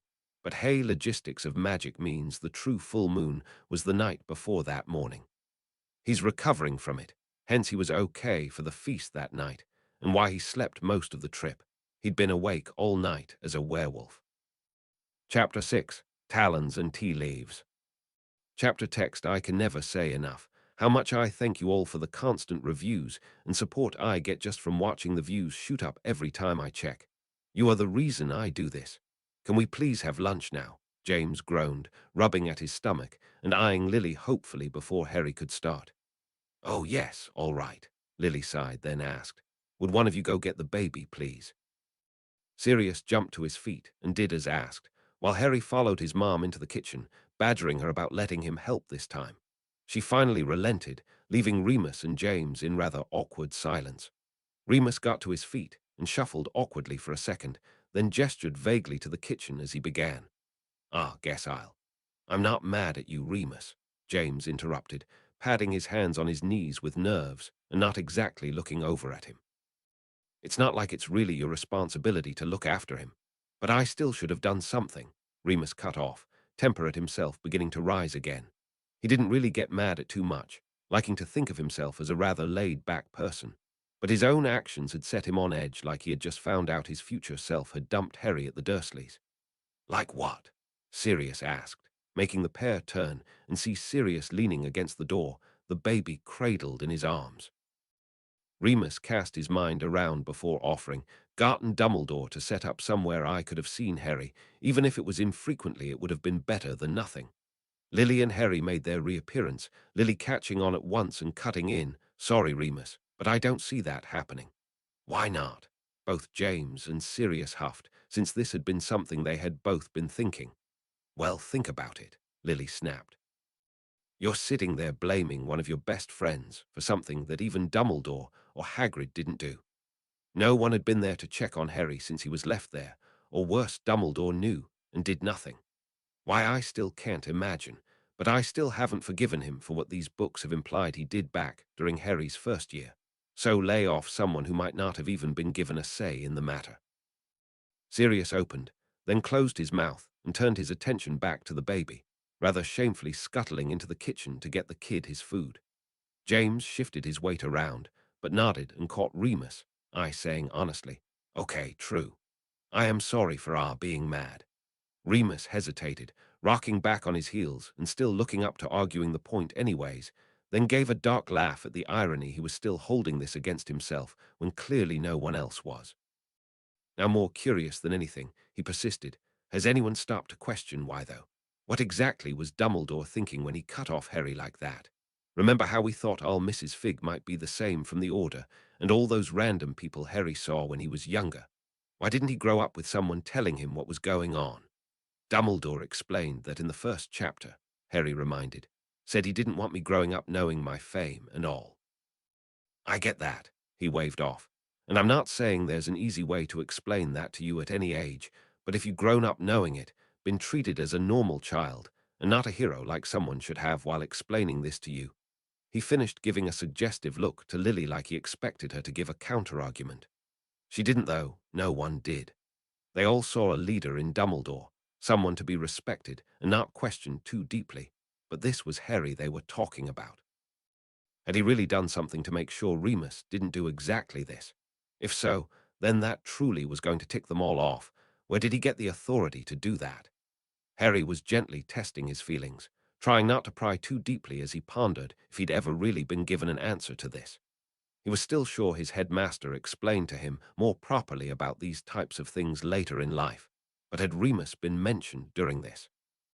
He didn't think so, and now almost hoped he had asked at some point. With nothing else to say on the matter, they ate lunch in relative comfort, and after they were done, Sirius insisted He wanted to keep the baby around again. They were all confident nothing too bad should happen to Harry this year, so no one protested as Sirius began one of the toddler's favorite games and started releasing colorful puffs of smoke from his wand while he used his chubby fists to clutch at them, random peals of laughter erupting all around. Harry took one more moment to capture this, looking around at his family and determined to keep this very image in his mind for the rest of his life before starting his chapter. "Highly doubt it was actually that funny," Sirius said in a goofy voice since he was still mostly entertaining the kid. "Wow, Sirius was right." Remus rolled his eyes. "First time for everything," James grinned. "Easier said than done," Harry grumbled. Harry ground his teeth together in annoyance for a moment, but then Sirius gave a snarky laugh and demanded, "Was she actually trying to scare you? Because that was pathetic." "Probably caught sight of his own reflection," James grumbled. "My sentiments exactly," Remus smirked. "Now there's something I would have liked to see," Sirius grinned, still not completely over his disgust at the beasts, but pretty sure he'd tolerate them just to watch that. James grimaced and nodded in disgust, having personally never been there himself, but knowing someone else who had that came back in the same way. Sirius refused to let his mood drop back down at this nasty little reminder, continuing his own personal game with the baby, which made the others realize all the more why he had insisted on wanting him down here. "How could I forget?" James smiled, distracted at once from keeping an eye on Sirius to make sure he really was okay. "I want that chapter," Sirius said at once. "I haven't got any of them." "Well, you can have it," Remus said in disgust, "'cause I'm rather sick of them at this point." "Cheer up, Mooney," James said with a shrug. "Yeah, those past ones were awful, but there's no way anything like that can happen again this year. I'm sure Harry will finally have a good game." He finished with more hope than he should have, rather annoyed that his son couldn't seem to go 1 year without something bad happening. "There's a pick-me-up," Lily smiled indulgently, still personally feeling she'd rather pull Harry from the team altogether. But it was clear he enjoyed the game as much as any of these boys. She didn't have quite as much faith as them that everything was going to be peachy this year, but she hoped as well. Harry was blinking in puzzled shock and confusion, and then looked around to see the others were as well. What on earth could Ron have said that felt so significant to him? "Can she really have just doubled up her schedule like that?" Lily asked with interest. "I don't see how," Remus shrugged. "Like Ron said, there really isn't enough time in the day for all of that." "Then what's she playing at?" Sirius demanded. They all shrugged at a complete loss, and Harry continued eagerly hoping for a better answer. "Well, that explained nothing," James grumped. "That's impossible though, right?" Harry asked, ruffling up his brows with confusion and annoyance that he really thought he should know the answer to that.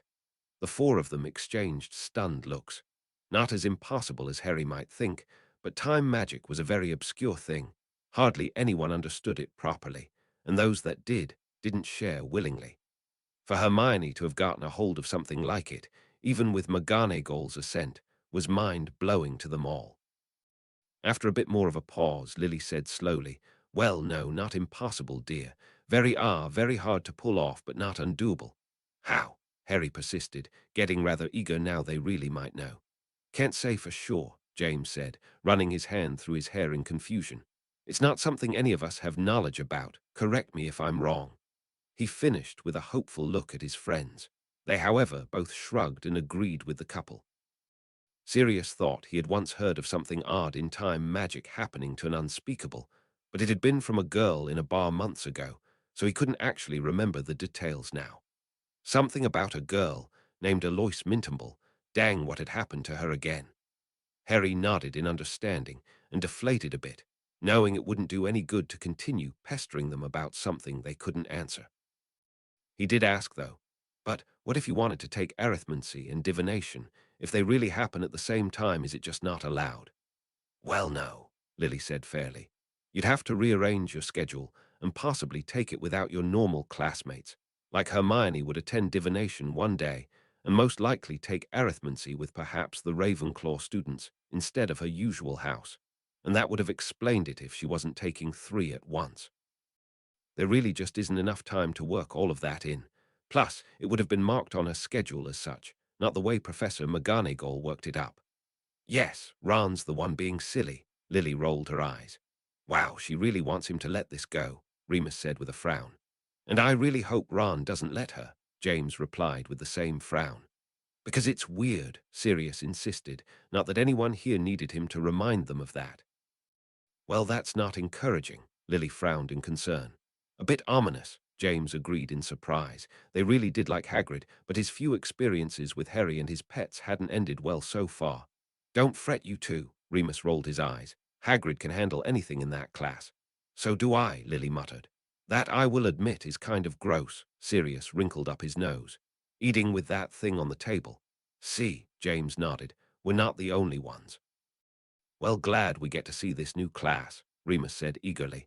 He didn't think much of the future seeing magic, but he wasn't exactly against it either. Sorry it had to be so far away, though, Sirius grimaced in disgust. That's not even funny, James snapped. If he's going to mock you, at least come up with something better than a 3-year-old's act. James, Lily said severely, wondering if he'd just realized he'd said picking on their son was okay. What? He snapped right back. You can't stop children from picking on each other, Lily. The world doesn't work like that. The two sat there for a few moments giving each other moody looks, so Harry just decided to read on and hope to ignore this. Glad to see the whole house has the same sense of humor, Sirius said in disgust. Has to make Malfoy feel better about himself somehow. 7 won't either, Remus grinned, finally finding a lighter topic to discuss. In fact, I'm pretty sure there's no one who actually knows every secret about this school. We did, back when it wasn't being used, James nodded. Peter found the entrance to it, and we kind of used it as a secret meeting place sometimes, privately keeping out where else they tended to spend their free time. Harry did know about the Shrieking Shack, but not how to get there. Wonder what they did to it now it's a classroom, Sirius said eagerly. There are a few, Remus nodded, but either way it is a long walk. Oh, I remember this nutter, Sirius smirked, now watching Harry eagerly to see how he reacted. Remus leaned in and whispered in Sirius' ear, if only they had some sort of map to help. Sirius nodded eagerly, but Harry didn't notice the exchange. Credit to him for noticing that, Lily said in approval. Agreed, James nodded. I always find something interesting to talk to them about. The way he said it made it quite clear these talks weren't always wholesome, but Harry was laughing lightly, so Lily didn't see the point in demanding details. Bet his attitude hasn't improved any, Remus rolled his eyes. I'd be more worried if it did, Sirius shrugged. He is a painting, their behavior shouldn't change too much. By then, the 3 boys were laughing in both remembrance at their own interactions with Cadogan and Harry's astonished look at the little painting. Only Lily didn't really know how to feel just now, not used to this rather exuberant nature from a painting. You are so sweet, Lily smiled at her son, which only increased the boy's laughter all the more at Harry's concern for a painting. That'll get his attention, Remus nodded approvingly. James opened his mouth to say something, but then quickly closed it again. He didn't seem to find mocking death that funny anymore. Bet he wouldn't have minded staying in that painting a bit longer, Remus whispered, making Sirius release a surprised snort of laughter, making the baby in his lap giggle anew. He's certainly handy to have around, Lily said in some unease, still finding him rather odd. Plenty entertaining too, James smirked. You'd be surprised how often someone mental can come in handy, Sirius grinned. She seems to enjoy a show, Lily said in amusement. At least it sounds comfortable, Sirius grinned. Much better than those stools in the other classrooms. I would have fallen asleep in there for sure, Remus rolled his eyes. You're actually starting to make me sleepy just thinking about it, Sirius nodded in agreement. Lily rolled her eyes indulgently. She'd clearly pegged this woman right about putting on a show. Explains why we didn't even know who she was before now, James nodded. Think she really does have an inner eye? Sirius asked with amusement. She clearly thinks she does, Remus pointed out, causing all of them to laugh again. Harry and Lily couldn't help but notice how giggly the lot of them were being, and wondered if this was how they normally made up a fight, making a lot of idiotic jokes at each other. Now that was just a bit pompous, Lily scoffed. All teachers think their branch is the hardest, James agreed. Sounds like a loaded class if you ask me. Sirius raised his brow in surprise. If the teacher's already saying she can't teach you much. I can see where that would bother her, Lily nodded. Are those actual fields of magic? James asked between loud bursts of laughter. Because I think Sirius is most proficient in the smells. Remus muttered something under his breath that caused all three of them to continue laughing like idiots. Harry waited indulgently until they had subsided before continuing. Now they were frowning, not finding that remotely funny. Why on earth would this woman say something like that to a child? What does Ron do to her? Sirius chuckled. Might not be Ron, Remus reminded. One of the Weasley twins might pull something on her later. Lily made a little noise in disbelief. Well, she's just going to be buckets of fun, huh? Sirius snickered. Harry puzzled why he felt like Trelawney was right, but shrugged and kept going. Can't blame her at this point, James nodded, still smirking. She probably thought she'd get the next death omen. That poor girl, Lily frowned. Why would she say something like that? Like you said, Remus shrugged. I think she's enjoying scaring them. When that Friday comes and goes and nothing happens, I'm sure these kids will realize they're being played.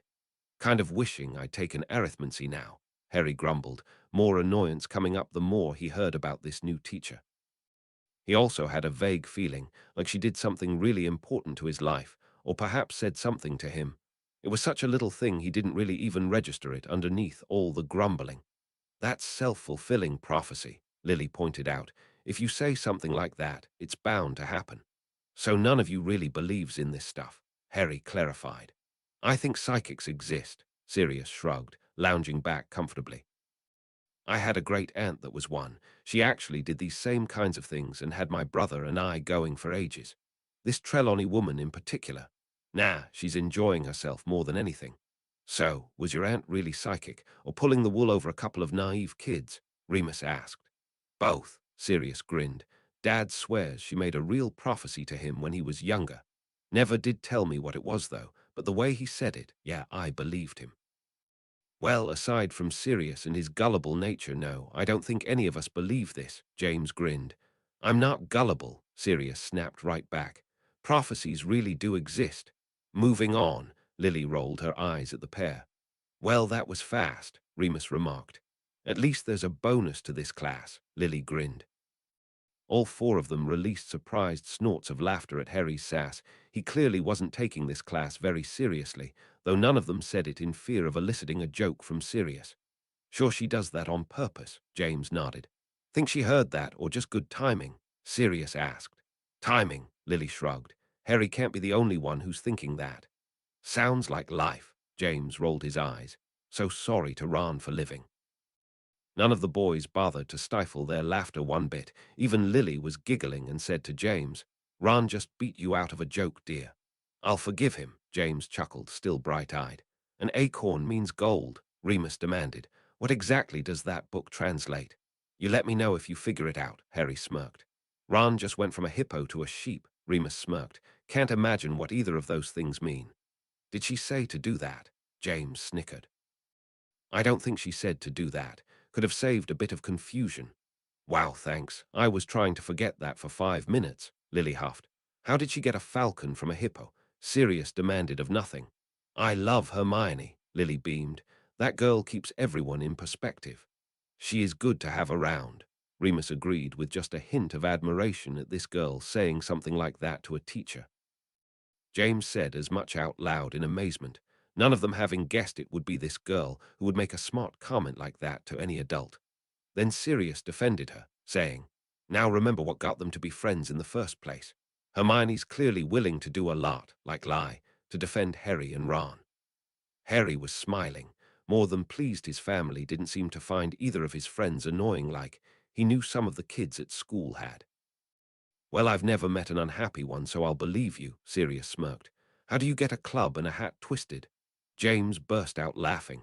Well, she's certainly got their attention, Lily said, raising a brow in surprise. Guess she didn't see that coming, Remus smirked. She's really hamming this up, isn't she? Sirius noted. Harry rolled his eyes and said, as if the whole class wouldn't ask after that little scene. He remembered the sinking feeling of attention as all of the students got up to go around them. Sirius lost it. Still holding the baby to him, he continued laughing and blinking tears out of his eyes as he realized just how accurate that sentence was. James and Remus weren't much better. A giant, black, Scottish deerhound is going to be tailing you for the rest of your life now, Lily nodded in approval. Well, she's got that one right. I told you, James said between gasping breaths. We should have called him Grim. And I told you, Remus rebutted, massaging his ribs and trying very hard not to continue laughing as he said, we should have called him Cloud. It's got a better theme.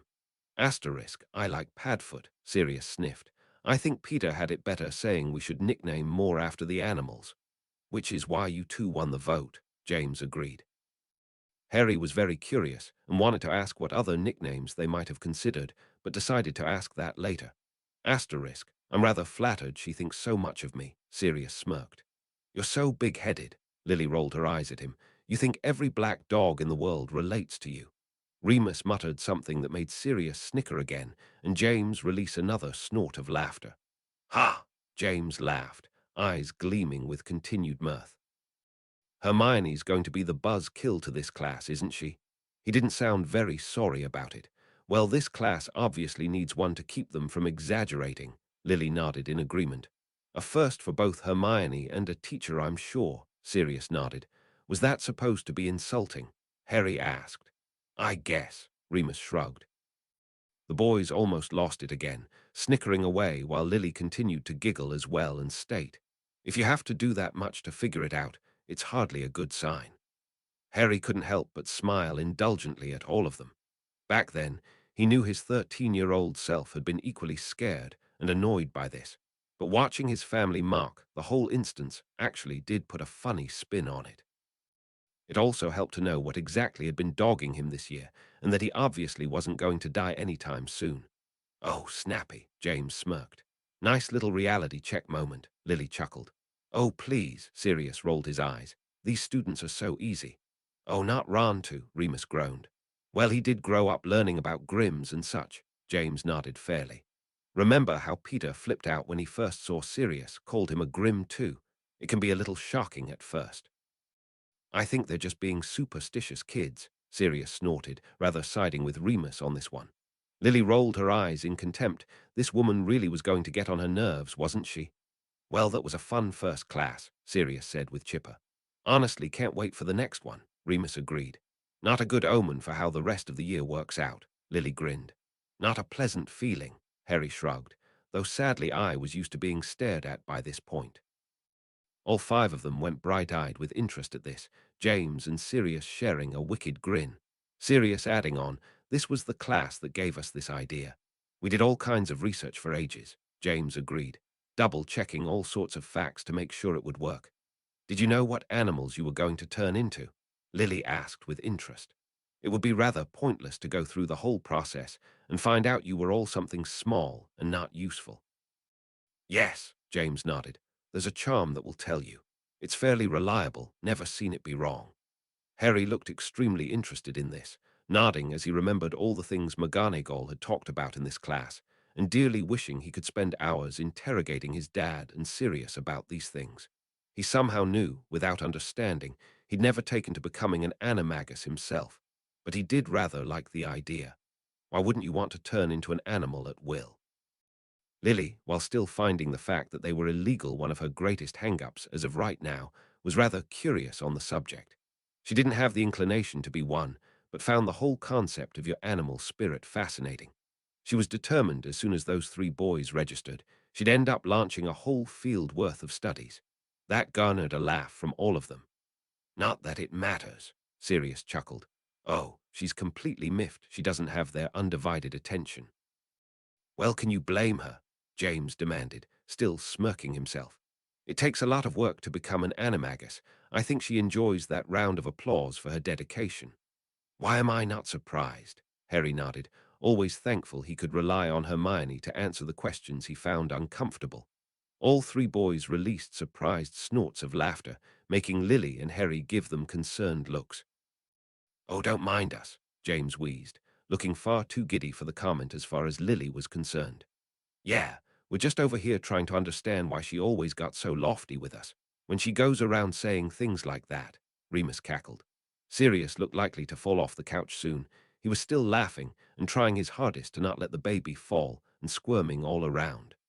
James finally took over the situation by taking his son back, forcing Sirius to come back down to earth. There was a brief squabble where James won and was still cuddling his son as Harry continued. Well, she's just a right ray of sunshine, Lily laughed, unable to keep that sarcastic tone out of her voice. She's really going out of her way to make sure this class knows how she feels, Remus grinned. Best teacher ever. Sirius grinned like a maniac. Love her confidence in you, James agreed fervently. Remus and Lily just laughed lightly, and Harry couldn't help but agree with all of them. You were actually scared of this, Lily demanded, some of her humor gone and annoyance rekindling at that teacher. A bit, yeah, Harry admitted with a shrug, but I guess it was just the environment and stuff. You guys convinced me already it's ridiculous. Glad for that, Sirius nodded with content. Lily snorted and shook her head, but didn't bother to repeat herself. Wow, this is really bothering him, Remus noted in surprise. Like I said, James offered with a small frown, Ron might just be the superstitious type. Once he realizes it doesn't really affect anything, he'll get over it. Not the best thing to tell him right then, Sirius said lightly. They all nodded. That had been about what they were expecting. Now that I'll disagree with, Remus smirked. Ouch, Lily winced in sympathy. Okay, I know why Ron's so spooked about this now.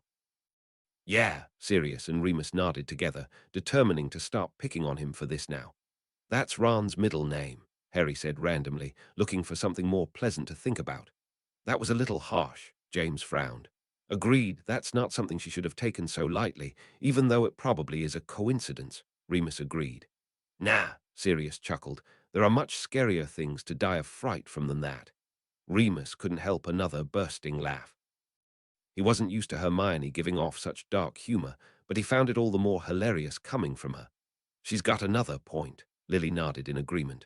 Ron and Hermione are taking this to an extreme, Sirius noted. It's a petty argument. Why are they treating it like this? They treat everything like this, Harry noted in a long-suffering voice. Wow, James said, raising a brow in surprise. And you put up with this all the time? Yep, Harry nodded, popping the P for emphasis. He was far too used to this to really care, though. Temper, temper, Remus muttered, noting she did seem to have one before as well when it came to this type of thing. Harry blinked, both shocked and puzzled, then glanced up and around to see the rest of them were as well. What did she mean? Lily asked anyways, not really expecting an answer from all the blank faces. She hasn't been to that class yet. She's been with you all day. True to her guess, no one answered. They were all rather stuck, and found it rather frustrating they couldn't figure something out about a third year. Bright as Hermione was, how on earth could she be doing something like this, and none of them understood how. Glad Ron's just as confused, Remus muttered. Harry pushed eagerly past his confusion about Hermione, wanting very much to remember Hagrid's first class. A first, I'm sure, Lily said with just a hint of sarcasm. Oh, come on, James groaned in disgust. They already have to deal with those jerks in potions. Probably the dumbest conversation ever, Sirius grumbled.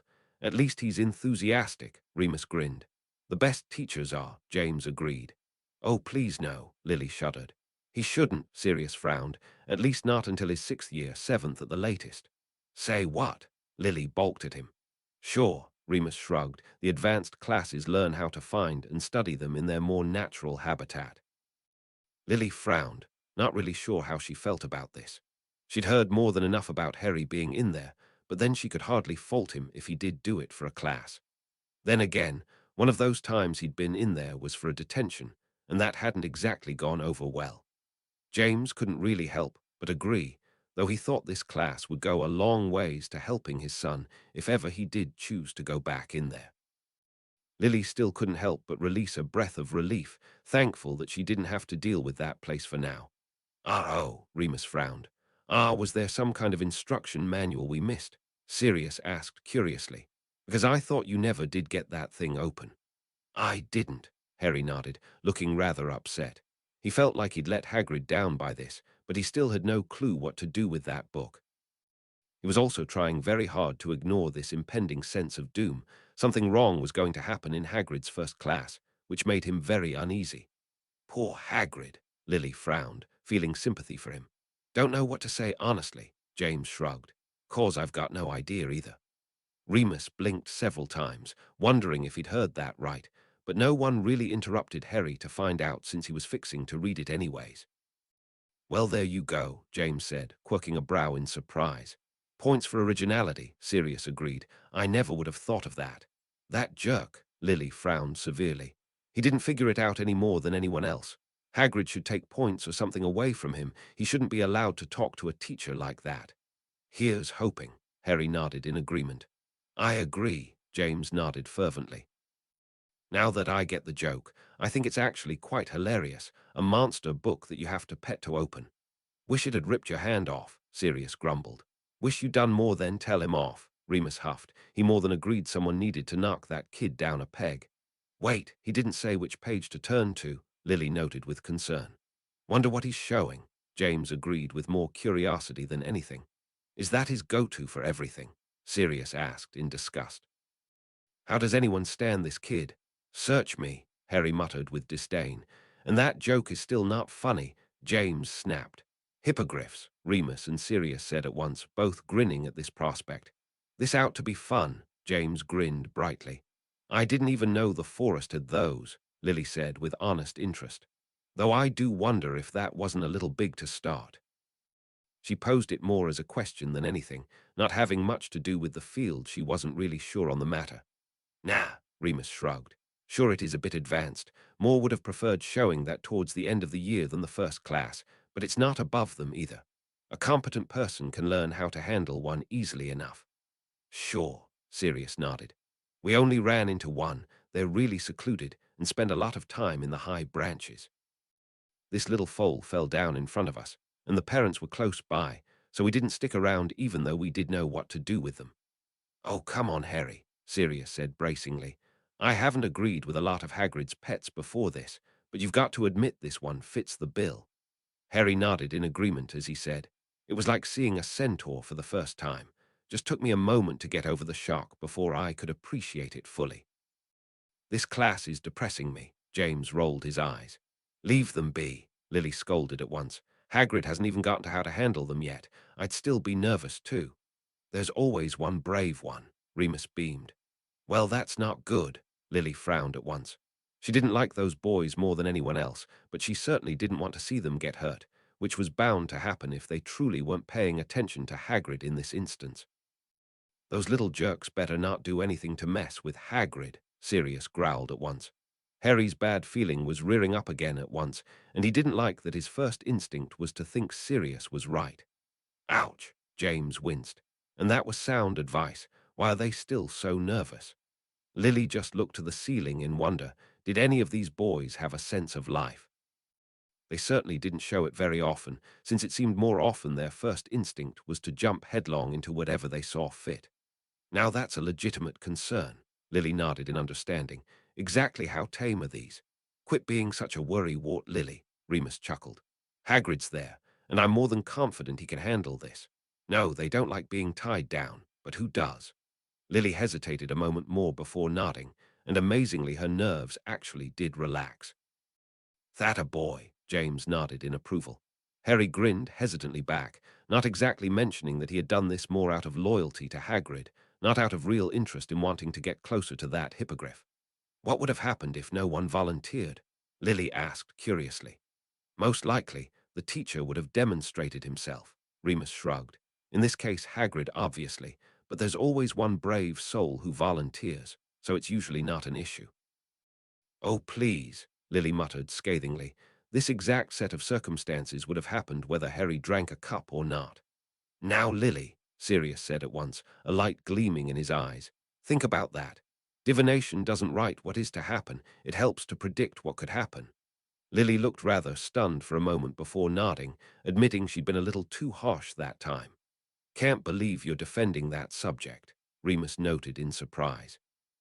Sirius chuckled and admitted, well, I still think that teacher was rubbish, but I'm hardly going to pass up an instance to correct Lily. She scowled over at him without any real heat, causing Harry to chuckle lightly before reading. Which means you're going to want to start blinking at once, James noted with amusement. Glad you're smart enough to listen to him, Remus nodded in approval. Wonder why, Sirius asked curiously. Probably because Harry was still too close. The hippogriff might still have felt threatened, Remus speculated, though not for sure since he wasn't there. There was also the fact that these were still animals, and it was impossible to truly ever predict what they would do, feel, or think. You're not exactly getting into this, James noted lightly. Harry just shrugged. He wasn't taking that back. The area where the beak merges into their face is a particularly scratchy spot to them, Remus nodded, so I'm sure he did if you were patting in the right spot. Did they really want that thing to attack you? Lily asked in disgust. After what he said about Hermione last year, I'm not putting anything past him, James hissed. Ride him, they repeated in shock. Now that is a bit advanced, Remus noted. Definitely should have been a bit later in education when he's had more confidence and time with the beast. Guess Hagrid really wants to show off, James shrugged, unable to hold back a hint of jealousy. This was something he'd never got to do before. It won't be, Sirius agreed, but a fun experience is all the same. He also sounded just a tad envious. He would love to try something like this. It took a lot for Lily not to snap at them. They were being idiots again, but she also consoled herself that she might be just a bit jumpy and overreactive of late, so held it back she did. He didn't even give you a saddle, Remus noted in amusement, nor did he mention where you are supposed to hold on. Didn't exactly give him anything to steer either, James remarked. So I'm hoping this one doesn't get any ideas. Sounds like a ton of fun, Sirius said eagerly.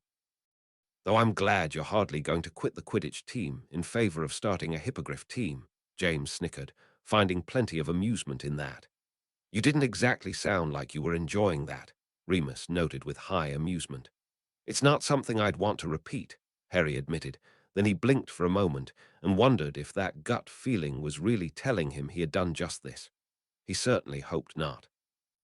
Lily couldn't help but grin, more than happy to admit she was just as happy to hear Harry was both safe on the ground and didn't have a sudden urge to go back up there again. Typical, James grumbled. They think it's plenty fun now. He did have problems with his broom, Sirius remembered. He's probably just as nervous now, which I'm sure that hippogriff noticed. Buckbeak just lost some points with me, Remus muttered to Sirius, who nodded in agreement. He what? Sirius choked out. That idiot, Remus frowned, leaning forward in concern. While he hardly liked Malfoy, that kind of insult could get him killed. Oh, James muttered, bouncing around in agitation now, causing the baby in his lap to giggle, thinking this was a new game. This sadly didn't actually release any tension in the room this time. They had been begging for someone to hit Malfoy for ages now, but not like this. What if this kid really did die? They would all feel 10 kinds of awful for ever having mocked him. He was still a child after all. A bad one, but still, even Malfoy didn't deserve that. Harry was reading in honest panic now, very much not appreciating that he had been right in this instance. They were all still frowning in deep concern. At least that wasn't in the chest like they had feared, but there were some very important things in the arm that Malfoy could still die from if this got too serious. None of them could think of a thing to say, so the quiet remained while Harry read. About what? Lily arched a brow in disdain. How was that Hagrid's fault? Malfoy was the one who didn't listen. In fact, I'd laugh if someone decided to give him a detention on top of this. James managed a half-amused laugh at this, noting lovingly he had been thinking along those same lines.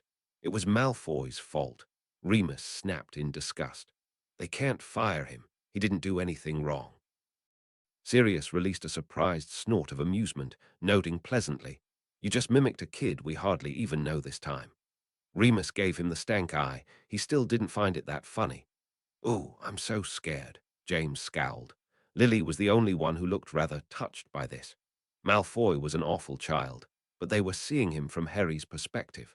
If Malfoy had actually managed to get a girlfriend, maybe he really wasn't as bad as he pretended. He declined mentioning this, knowing quite well the boys wouldn't find that interesting. Very true, Remus nodded in agreement, and he did get there fast enough. There really shouldn't be a problem. Even he couldn't deny that there were still hints of nerves in his voice even as he said that. The best medics in the world couldn't fix everything. Agreed, Lily sighed, more than disgruntled at the boy's actions.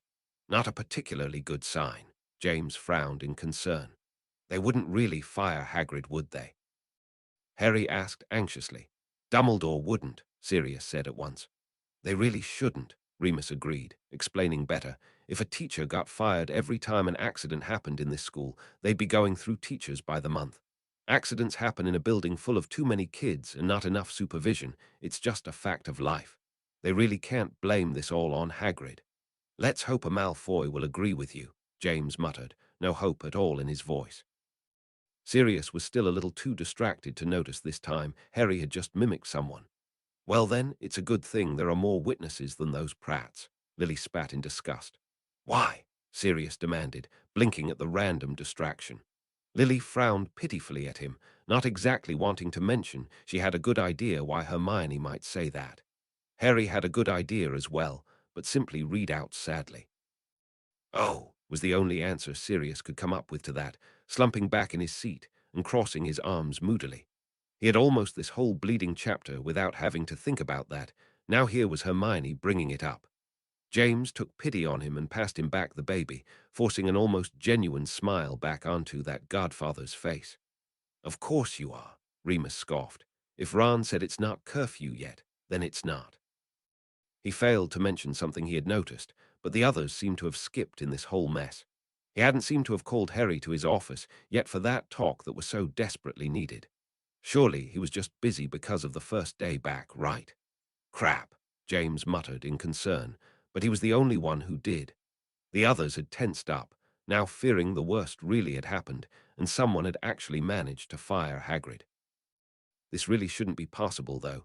Only Dumbledore actually had the power to fire his staff, and no force on earth should have convinced him to do this. Lily opened her mouth in outrage, fully prepared to give a verbal beating to the poor schmuck who had done this to Hagrid, but Harry had been reading ahead a bit desperately, and read loudly before she could get started. Oh, thank Merlin, Sirius said in relief. It doesn't matter what Malfoy says, James said hotly. Dumbledore won't fire Hagrid. I'll bet my wand on that, especially because it wasn't his bloody fault. Sirius released a half-hearted smirk, but he was honestly too curious to hear the answer to reply this time. Liar, Remus spat at once in disgust, this finally distracting him from his own thoughts. If Madame Pomfrey fixed him, then she bleeding fixed him. That brat's lucky he didn't lose his whole arm. I'll be surprised if he even has a scratch left. I'm glad you believe me, Harry, Remus noted in amusement. Harry gave him a grin while Lily groaned and said, Oh, not you too. Please don't encourage that. It's annoying enough when Sirius does it. Before any of them could comment further, Harry decided to keep reading loudly to avoid a useless dispute.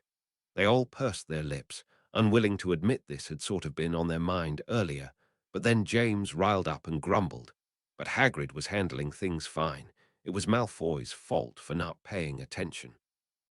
Since they all agreed with him anyways, and couldn't think of anything else to add to that, Harry kept going still rather subdued. James poked Sirius before he could mention it this time. Sirius stopped his glaring at his best mate to smile warmly at Harry, knowing without a doubt any of them would have done the same thing in a heartbeat. Remus chuckled and began in a conversational tone, Well, if you do go up to the hospital to get checked out, make sure to point out to Madame Pomfrey that she needs to discharge Malfoy on the grounds he's an idiot. Duly noted, Harry nodded. And I agree, Lily smiled lightly. Well, that'll clear you up quick, James chuckled. Wow, James blinked in surprise. Overreaction much?